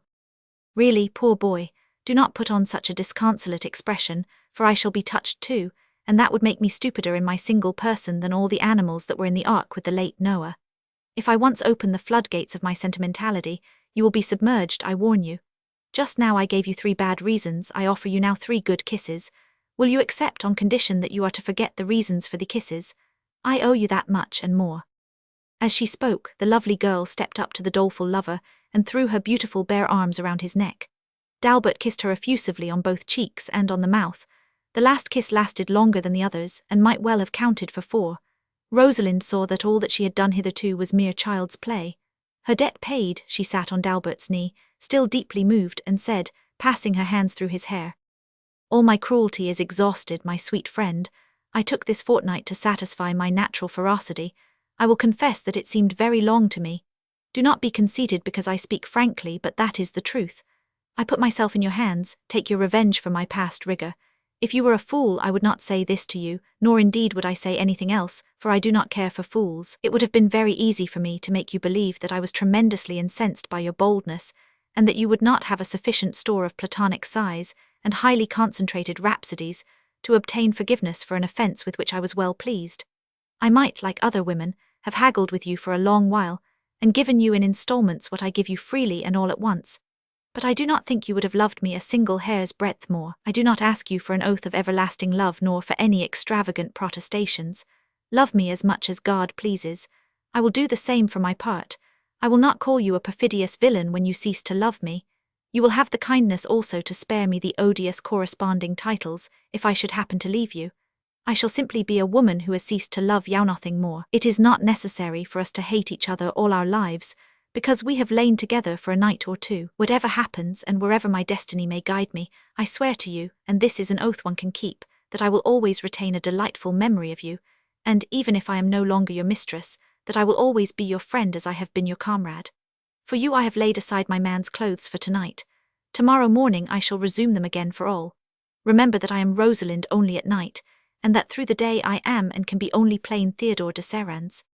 The conclusion of the sentence was stifled by a kiss, succeeded by many others, which they ceased to count and of which we will not undertake to furnish an exact reckoning, because it would certainly be a little long and perhaps very immoral in the eyes of some peeplefer. So far as we are concerned, we know of nothing more moral and more sacred under heaven than the caresses of a man and a woman, when both are young and beautiful. As Dalbert's solicitations became more passionate and more earnest, Theodore's lovely face, instead of expanding and beaming, assumed an expression of dignified melancholy, which caused her lover some anxiety. "Why, my dear sovereign, have you the chaste and solemn air of an antique Diana, when you should display the smiling lips of Venus rising from the sea? You see, Dalbert, I resemble the huntress, Diana, more than anything else on earth. When I was very young, I assumed this masculine costume for reasons which it would be tedious and useless to tell you. You alone have divined my sex, and if I have made conquests, they have been of women only, superfluous conquests by which I have more than once been embarrassed. In a word, although it may seem absurd and incredible, I am a virgin as spotless as the snow of the Himalayas, as the moon before she had lain with Endymion, as Mary before she made the acquaintance of the heavenly dove, and I am serious like everybody who is about to do something that can never be undone. I am about to undergo a metamorphosis, a transformation, to change the name of maiden for the name of woman, to have not that to give tomorrow which I had yesterday, something that I do not know and am going to learn, an important leaf turned in the book of life. That is why I am sad, my friend, and not because of anything for which you are to blame." As she spoke, she put aside the young man's long hair with her two lovely hands, and pressed her softly clinging lips to his pale forehead. Dalbert, deeply moved by the gentle, solemn tone in which she delivered her speech, took her hands and kissed all the fingers, one after another, then gently broke the fastenings of her dress so that the corsage opened, and the two white treasures appeared in all their splendor. Upon that gleaming bosom, as pure as silver, bloomed the two loveliest roses in paradise. He softly pressed his mouth to the blushing points, and so ran over the whole surface. Rosalind, with inexhaustible good nature, allowed him to do as he pleased, and tried to return his caresses as exactly as possible. "You must find me very awkward and very cold, my poor Dalbert, but I hardly know what I am to do. You will have much trouble to teach me, and really I am putting a very hard task upon you." Dalbert made the simplest of all replies. He did not reply at all, and embracing her with increased passion, he covered her bare shoulders and breast with kisses. The Haffington girl's hair became unfastened, and her dress fell to her feet as if by enchantment. She stood like a white phantom with a simple chemise of the most transparent linen. The happy lover knelt, and had soon tossed the two pretty little red-heeled shoes into opposite corners of the room. The stockings with embroidered clocks followed them close. The chemise, endowed with a happy spirit of emulation, did not lag behind the dress. First it slipped from the shoulders before she thought of preventing it. Then, taking advantage of a moment when the arms were perpendicular, it escaped from them with much address and fell as far as the hips, whose waving contour half stopped it. Thereupon Rosalind noticed the perfidy of her last garment, and raised her knee a little to prevent it from falling altogether. In that pose she was a perfect copy of the marble statues of goddesses, whose intelligent drapery, grieved to conceal so many charms, regretfully envelops the shapely thighs, and by well-planned treachery stops just below the place it is intended to hide. But as the chemise was not of marble, and its folds did not sustain it, it continued its triumphal descent, fell upon the dress and lay in a circle at its mistress's feet like a great white greyhound. Chapter 16. The chemise, endowed with a happy spirit of emulation, did not lag behind the dress. First it slipped from the shoulders before she thought of preventing it. Then, taking advantage of a moment when the arms were perpendicular, it escaped from them with much address and fell as far as the hips, whose waving contour half stopped it. Of course there was a very simple means of avoiding all this confusion, namely by holding the fleeing garment with the hand, but that idea, natural as it was, did not occur to our modest heroine. She was left, therefore, without any veil, her fallen clothing forming a sort of pedestal, in all the transparent splendour of her lovely nudity, in the soft light of an alabaster lamp that Dalbert had lighted. Dalbert, fairly dazzled, gazed at her in ecstasy. "I am cold," she said, folding her arms across her breast. "Oh, one moment more, I pray you." Rosalind unfolded her arms, rested the tip of her finger on the back of a chair, and stood perfectly still. She leaned slightly to one side in order to bring out all the grace of the undulating line.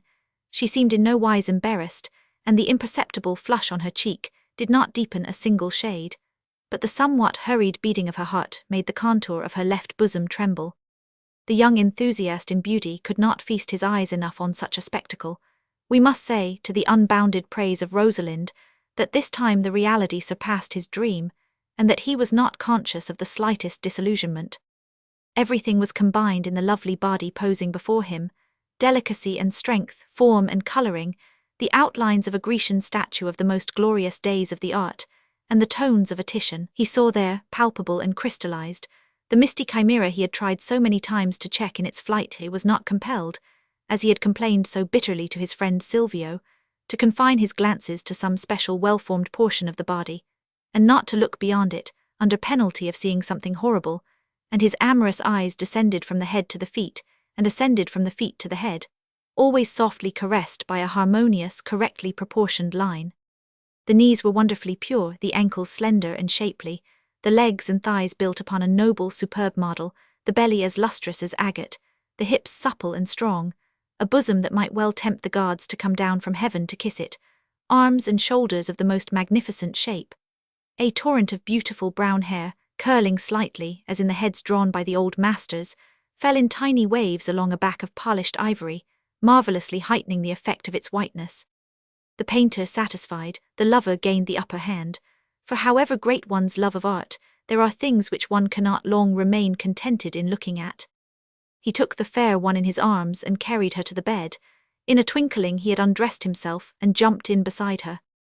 Our fair reader of the gentler sex would surely look askance at her lover, if we should disclose the formidable figure attained by D'Albert's love, assisted by Rosalinde's curiosity. Let her remember the most completely filled and the most delightful of her own nights, the night she would remember 100,000 days if she did not die long before.